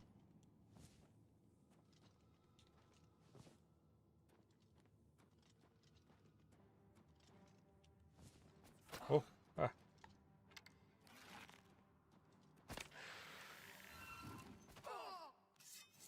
I also wish going into the hotkey menu would, oh. That looked like I just stabbed that bow into the wall. I wish... What was I saying? I forgot. I immediately had a thought and then immediately lost it.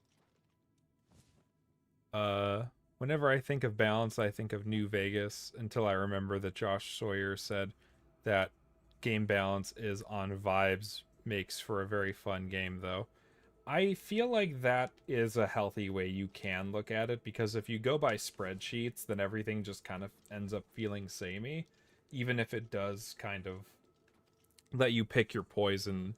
And to a degree, like, if damage numbers and ratios were completely evened out to equal the same amount, no matter what weapon you were using, so if swinging with a warhammer that swings slower deals ending up the same amount of damage as the same number of swings you get really quickly with a dagger, it just turns into a pick your poison, like pick your tool of destruction kind of thing. But there are certain fantasies, like you want your big heavy warhammer to deal lots of damage or send something flying, that you can tweak to lean into and then make the game feel more fun for that play style.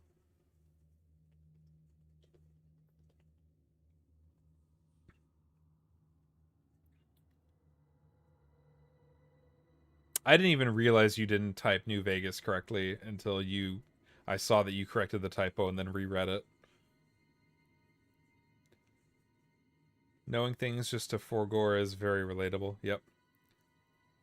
Never saw it that way. Good perspective. Yeah, it's one of those things where, like, if you balance per spreadsheets or if you balance by vibes, one crowd of people might really like it one way and one crowd of people might really like it the other. And for most people, it's more reasonable to just pick one and stick with it, whatever works for the game, I guess.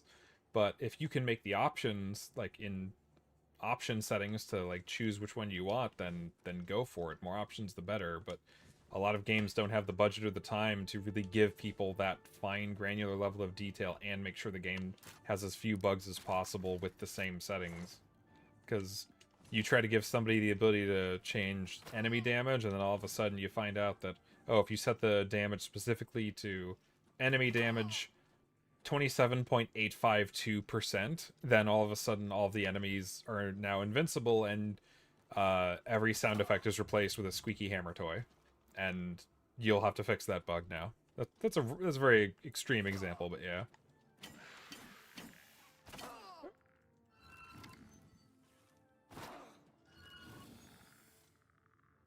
Your bow. Mew Vegas is my favorite Pokemon game. Mew Vegas is just under the truck next to the SSN.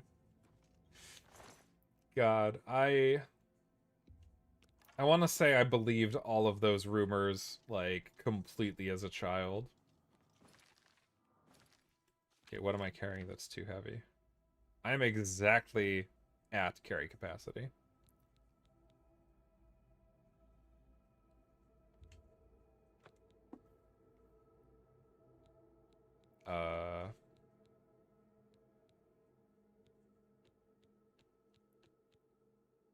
What can I get rid of?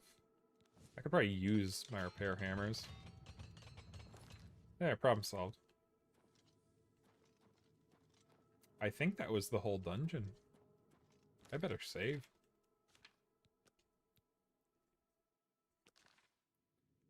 One thing New Vegas got right is that weapons aren't scaled to when you get it. Yes, that's the one annoyance I have with Oblivion. I, in New Vegas, you just managed to get good weapon early on, and it's good till the end. Oh no, I am the meme of the stream now. For now. Yeah, that's I've got a mod on that actually just gives me the best version of leveled gear as soon as I get it. And the funny thing is it just doesn't like do anything scripting wise to just give me the best version of the weapon. It literally checks when I load up the game and changes it to that one temporarily, and then if I uninstall the mod, it goes back to being weak or whatever the version I found was. In my last playthrough, I got Chillrend before level 10, and I specifically used... What is that sound effect? I specifically used... as soon as I finished the Oblivion Gate and took Martin to Cloud Ruler Temple, and then Joffrey, Martin, and I were going to... Not to Cloud Ruler Temple, to Waynon Priory. And then the three of us had to go to Cloud Ruler Temple. I brought Joffrey and Martin along for the Killing Field quest to get Chillrend. And then I used Chillrend for a lot of the game.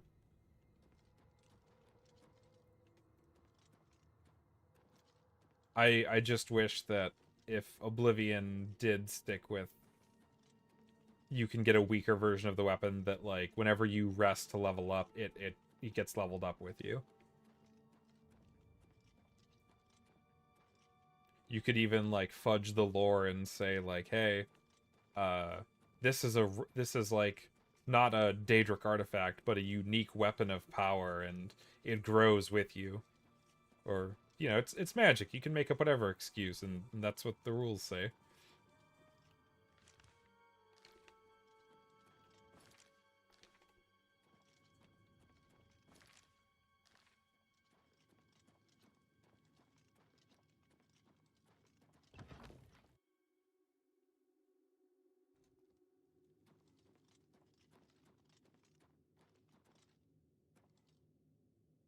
I thought you were just sleeping for a second there.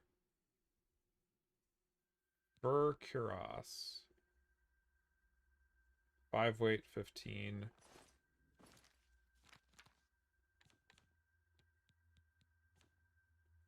I think I got enough to sell. Chat, what should I have for dinner? What do you got in your fridge?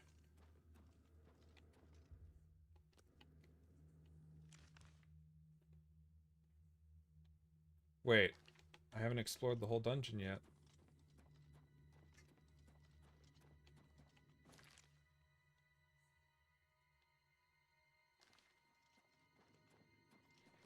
If I waste my time to get this cool weapon, I probably want to keep it. It gives the illusion of effort you spend your time on, and in this, you get the reward. Cool weapon. Well, I need to my brain didn't process that. 1 second. Waste my time to get this cool weapon. I probably want to keep it. It gives the illusion of effort. You spend your time on this, and you get the reward. Cool weapon. Yeah. Costco rotisserie chicken in the fridge. Why not have that? Use that up before it goes bad. Beef Wellington. God, I envy anybody who can pull off a good beef Wellington. I've never had it, but I've heard that it is a pain to get right in the cooking phase.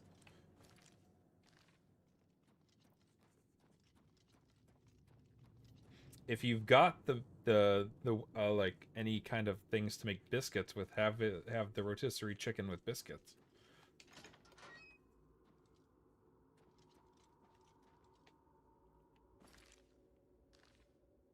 There wasn't much in here. I said there wasn't much in here, and then I turned the corner, and there's like 6 Welkin stones. Guide to the Imperial City. Dirty Scroll. Oh. I remember reading that scroll on my last playthrough about a month ago. Okay, now what do I have to eat? What do I have to eat to lose carry weight? even though it just went into my stomach.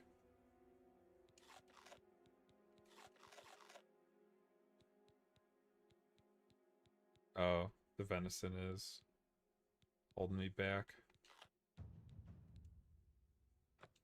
Current weapon is already poisoned.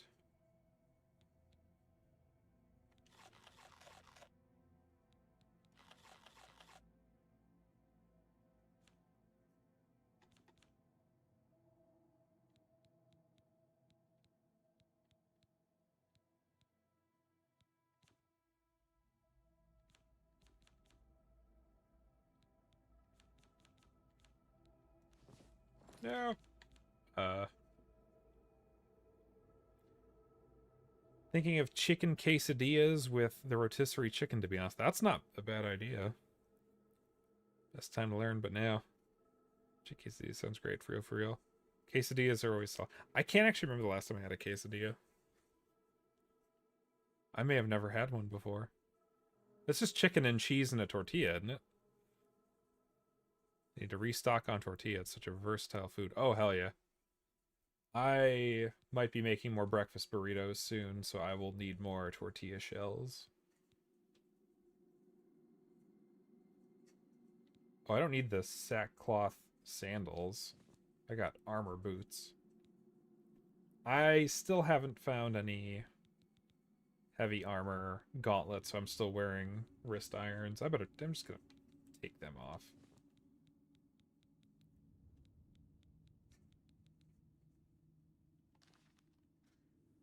That should do it. Am I on fire?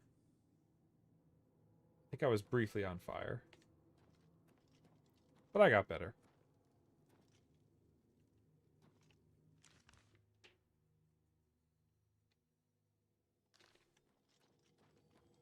Did I explore that section?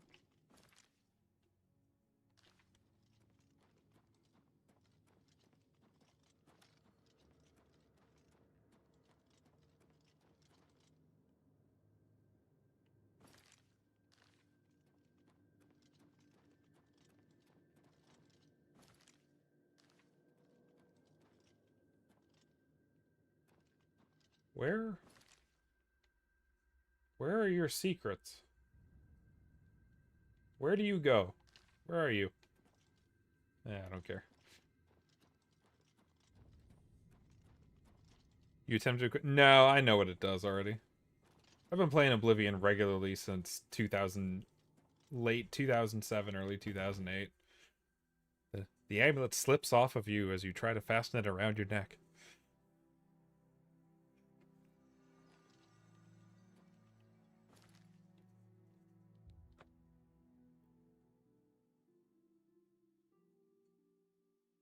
Another hand touches the beacon. So I found the beacon once on my last playthrough in Skyrim, and then I'm like, I don't want to deal with that. And then a few hours later, it was just like I think like 10 in-game hour, like 10 gameplay hours later, I was like, I actually kind of want to do that quest. I don't remember what it's like. And then I couldn't remember where I found it. I think I just have to wait for it to cycle through loot containers again. Anything can go in a quesadilla. The default is just cheese and tortillas. That is in response for the Wi-Fi one? Oh.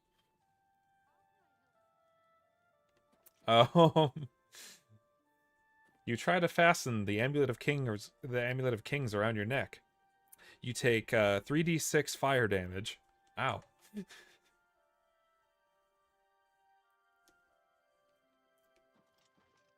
What can I do for you? Have a look around. You won't find better prices in all Tamriel. I could sell some of you for a lot of gold.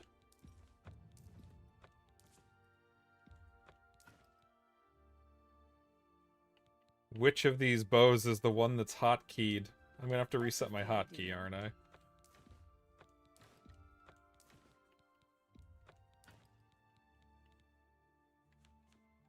Thank you.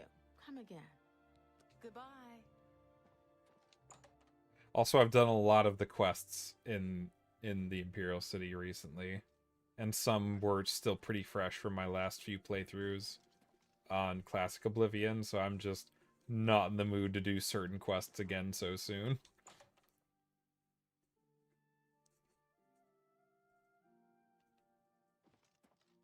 I am getting hungry myself. Have a look at my wares. I'm sure there's something to suit you. Chameleon. I can get full set of chameleon armor from sigil stones.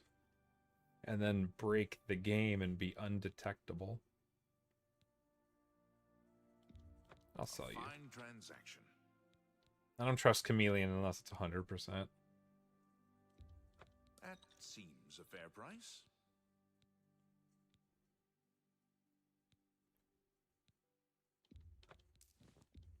That's a good deal.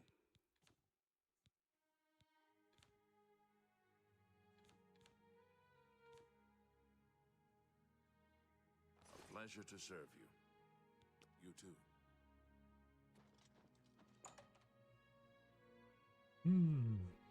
I need to think about what my third meal of the day is going to be. I got up late. Since I haven't had a job in almost a year, I typically just stay up until like 3 or 4 a.m. talking to friends, because a lot of them are night owls and self-employed too. And I tend to get up around noon, so my whole meal schedule for the day is shifted. Around the time I'm eating dinner with the family, that's when I'm the family. That for me, that meal is lunch, second meal of the day.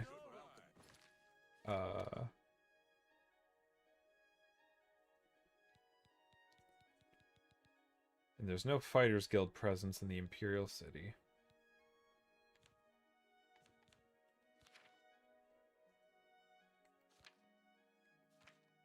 What was I doing? Oh, right. Yeah, the hotkey got reset for the bow because I sold the one that I was using.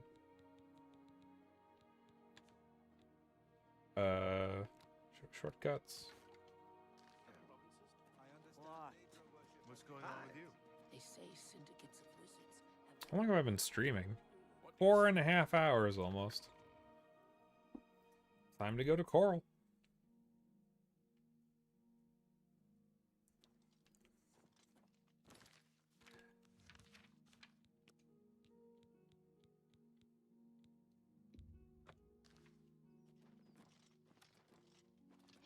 Which way to Coral? Oh, this way. Wait.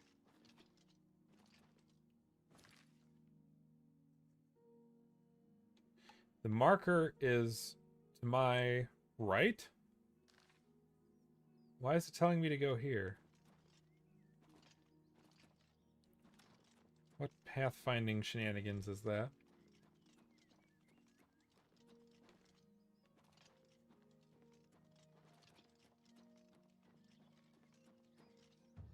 Acrobatics increased, almost level 2.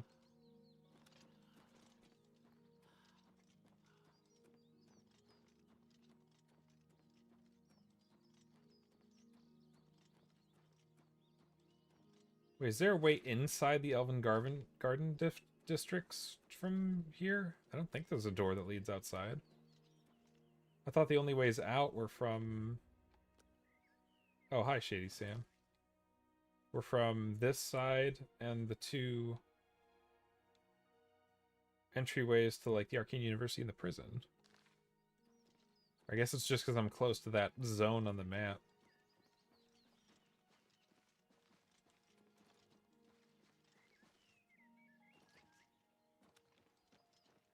I refuse to use horses.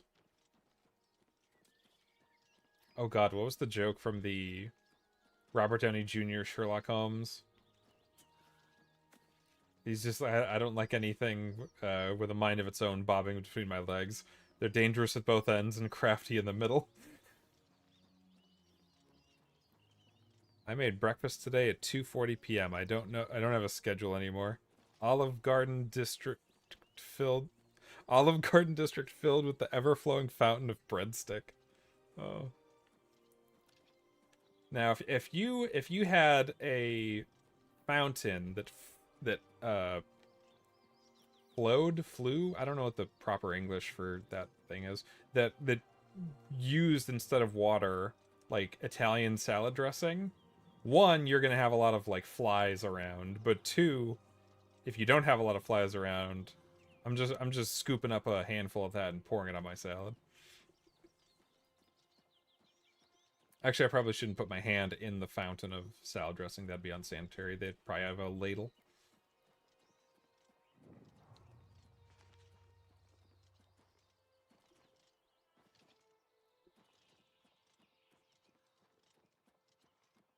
Running in the 90s.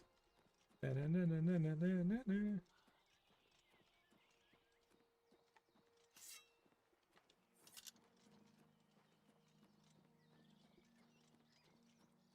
Also, I didn't realize that that like number for how close you are to your destination is in supposed to be in steps apparently. I'm out in the wilderness, so that means I should save a little more often. Food contamination for real, for real.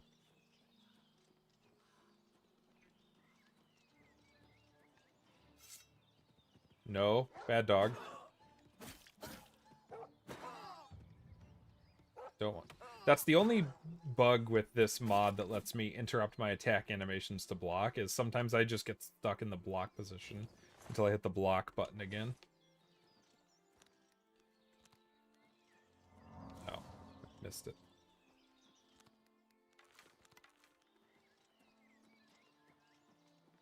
Frame rate's doing okay. It's struggling a little. That's why I want a job so I can afford a better computer. I really skimped out on a really good CPU last time I got a computer, and I feel like that's one of those things, like with the graphics card, I'm not going to skimp out on next time. I'm going to try and save up for like really good graphics card and really good CPU, because the CPU being like good but not like great, last time I've had a friend help me pick parts, has been the bane of my existence. All of my problems, as few as and far between as they are with this computer, have been related to the CPU not being like a powerhouse of its time. And now that I'm rendering with Arnold in Maya instead of V-Ray, there's certain things that just don't really work right. A lot of Maya rendering is based on CPU rendering. Even V-Ray has more features in CPU rendering than it does in GPU rendering. And so the next computer I get, I need it to have like a powerhouse CPU. I'm also probably going to go back to AMD for graphics cards, because NVIDIA has been dropping the ball when it comes to the updates. I've been told not to get the most recent update for my card because it just causes more issues. Makes it think it's running higher end hardware and can cause bad things to happen. And from what I've heard, right out the box, AMD GPUs are okay. They're not amazing, but they get better with age. As updates come out, they get more and more features and run better and better, as the summary I was given. So I'm going to try and go for AMD next time. Good luck with your job search. It is a rough market out there. Ooh boy, you don't got to tell me twice. The show I'm volunteering on right now, called Crash, by the channel Blazing Boomerang, Halo 3 Machinima series, a lot of people, and this isn't just me tooting their horn because I'm working on the show, a lot of people have been calling it like the new Rooster Teeth for like the new Red versus Blue, because the show takes itself earnestly with its writing and isn't like pure comedy, and a lot of people have been really enjoying the writing. And my hope is that that show picks up enough steam, and if that can become like, if they can start making enough money to pay me like a salary, even a little bit, until I either find something better or they get hopefully bigger, that'd be great, because that show is really fun to work on. And the guy who's running it, Boomerang, is a really swell dude. Oh, I'm at Coral. Hello, sheep. The hair. So the biggest thing I don't like in Oblivion Remastered with like not an hyper overpowered like computer is that the hair looks pixelated and fuzzy, like in a bad texture way. And I want it to look good. Including people's mustaches.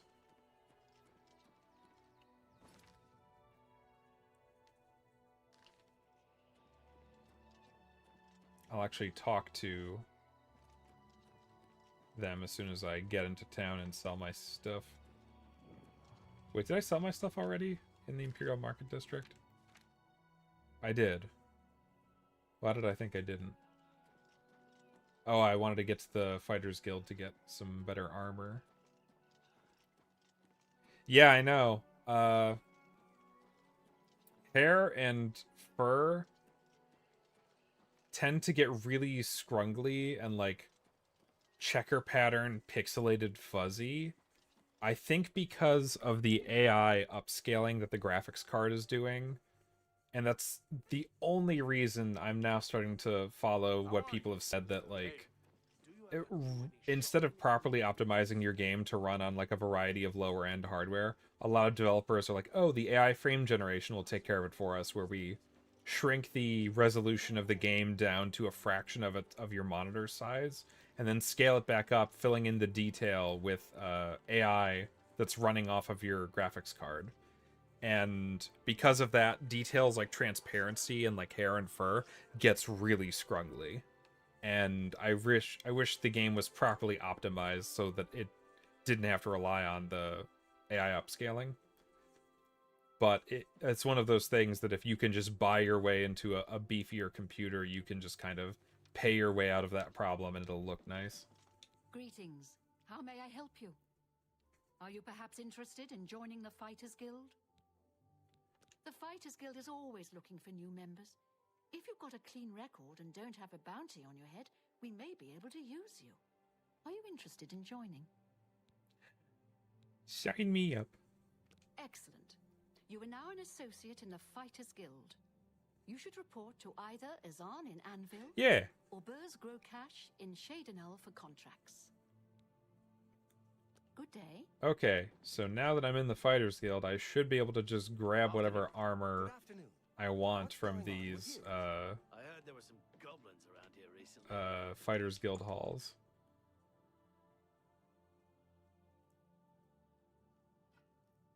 Like, I'm hungry, but I'm not like super hungry yet, so I think I'll keep going for a little bit. I could just grab every weapon in here and sell it. I really could. But I just want armor.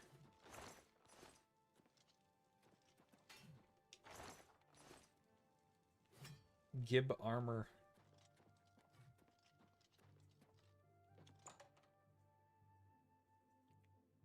I know the Anvil, I think the Anvil Fighters, I don't know that it has it, I think that it has. I think the Anvil Fighters Guild has a lot of armor on display that you can just take.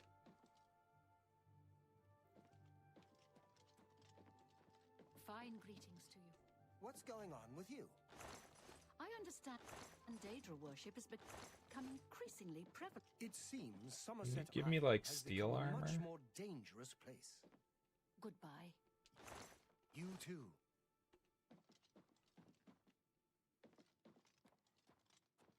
That's another thing. The Fighters Guild porter in like a lot of these places just follows you around creepily, like he's just watching you, and I don't know why they're programmed to do that when named characters don't even do that.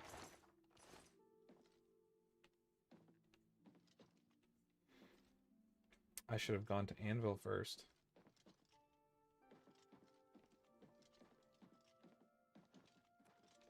Good to see you. Well met. Look at all this wine.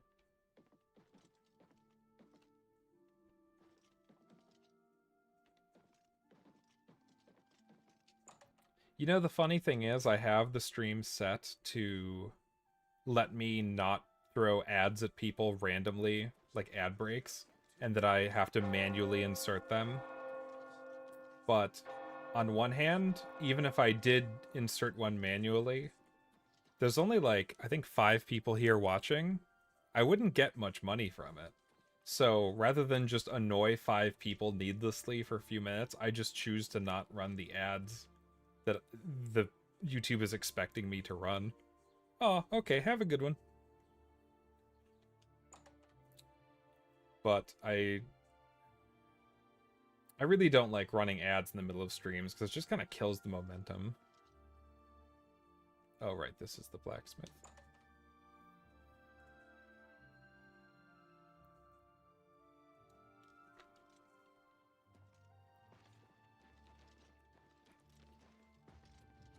I leveled up.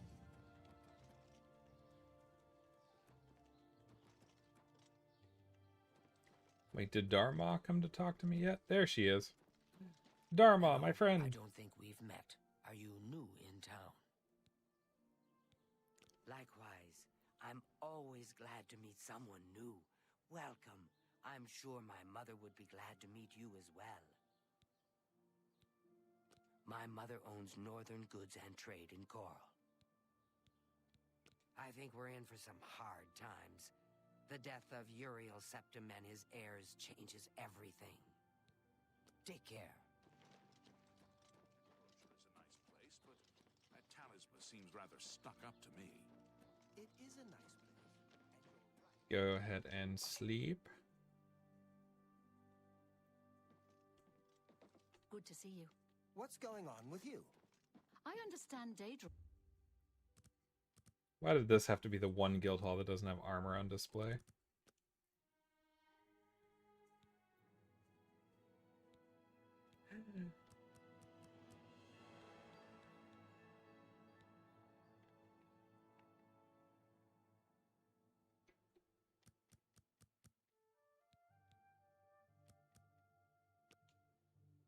Please, join me. I heard there's a new shipment of weapons at Fire and Steel. They might have some armor at the Skingrad Don't get too much. Fighters Guild. Folks pass.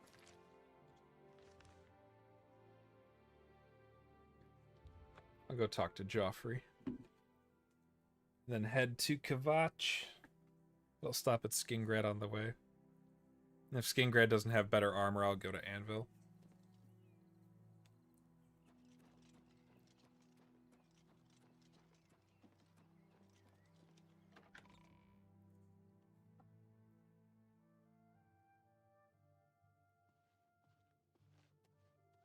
Yes? Can I help you? He's upstairs. Go ahead. You're the guy who dies.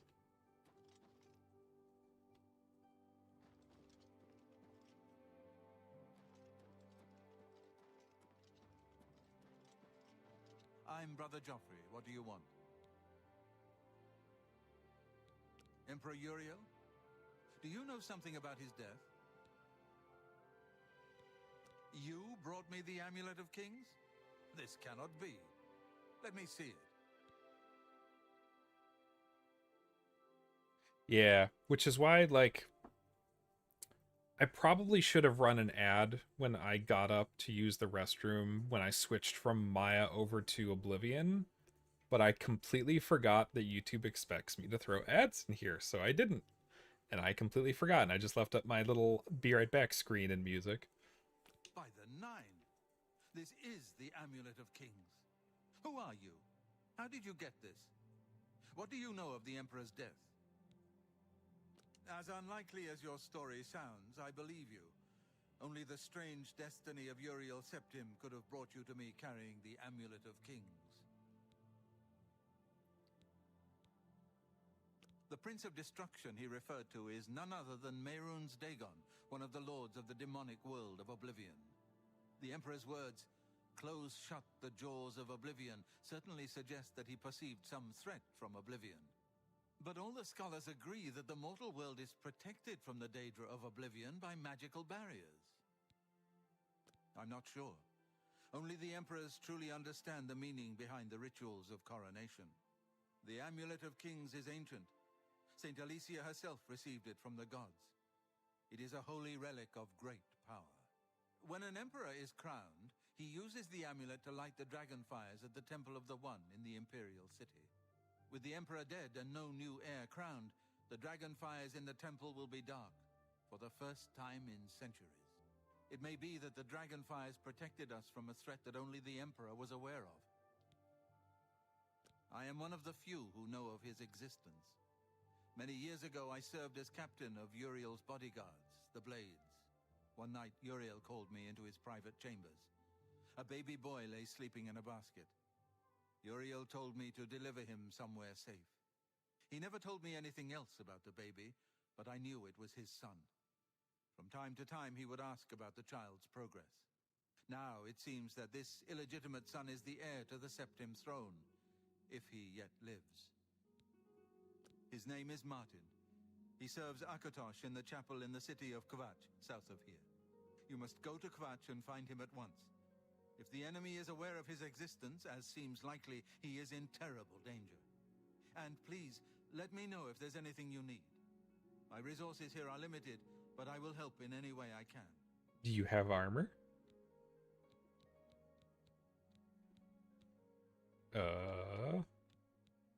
It's just so nice to see the old school font in the game again with this mod.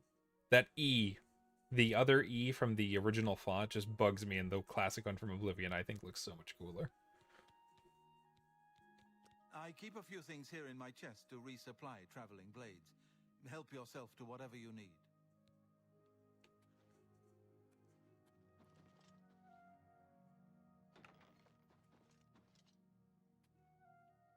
Oh, I can't have those.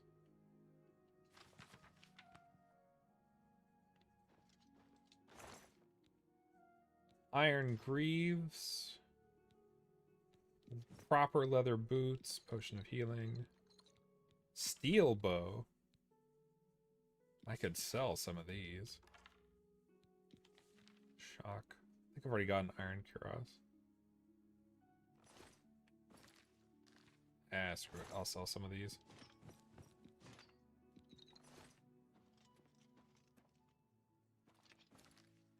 Inventory.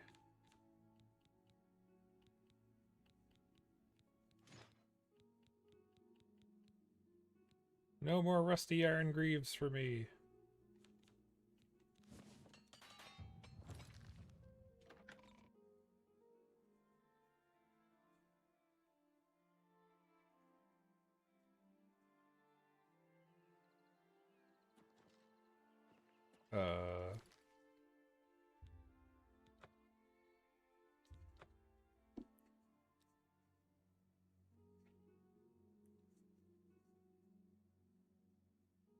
Oh, I still need to hit the treadmill today.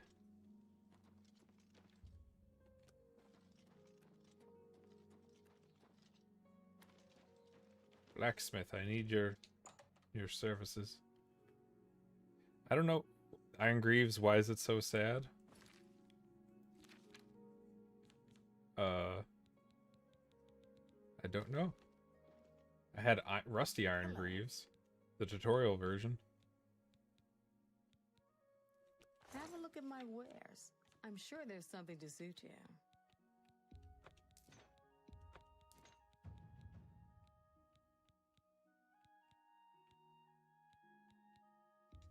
That's a good deal. An excellent bargain. That's more than I usually pay. Sell my iron bow.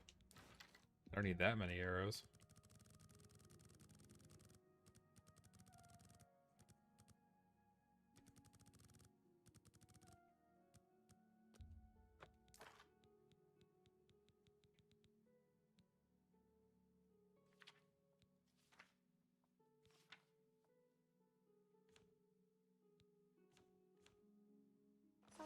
Pleasure to serve you. Bye. You don't sound so sure about that. A pleasure to serve you, I think.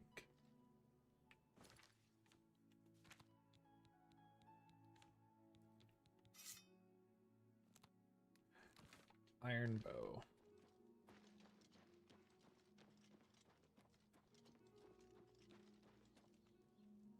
actually, with that. Oh, where's my shield visually? Oh, it just wasn't visually there. I think actually this is probably where I'm gonna call it for a day. It's almost 10:30. I'm hungry. I should probably hop on the treadmill after I eat some food and then get on with my evening. But this has been fun. I got some serious progress done in the functionality of the character rigs for Low Poly Knights and getting the catfolk set up and ready for use. I'll give you a little teaser. I've got an equivalent of Mike the Liar I want to use at some point in the future, whose name will be Bingus the Dubious. So hopefully that will be as funny as I'm thinking it will be in my head. But yeah, have a good evening, everyone, or good morning, or good night, whatever time of day it happens to be in your time zone. And I'll catch you later. See ya. There's the stop stream button. You take care too.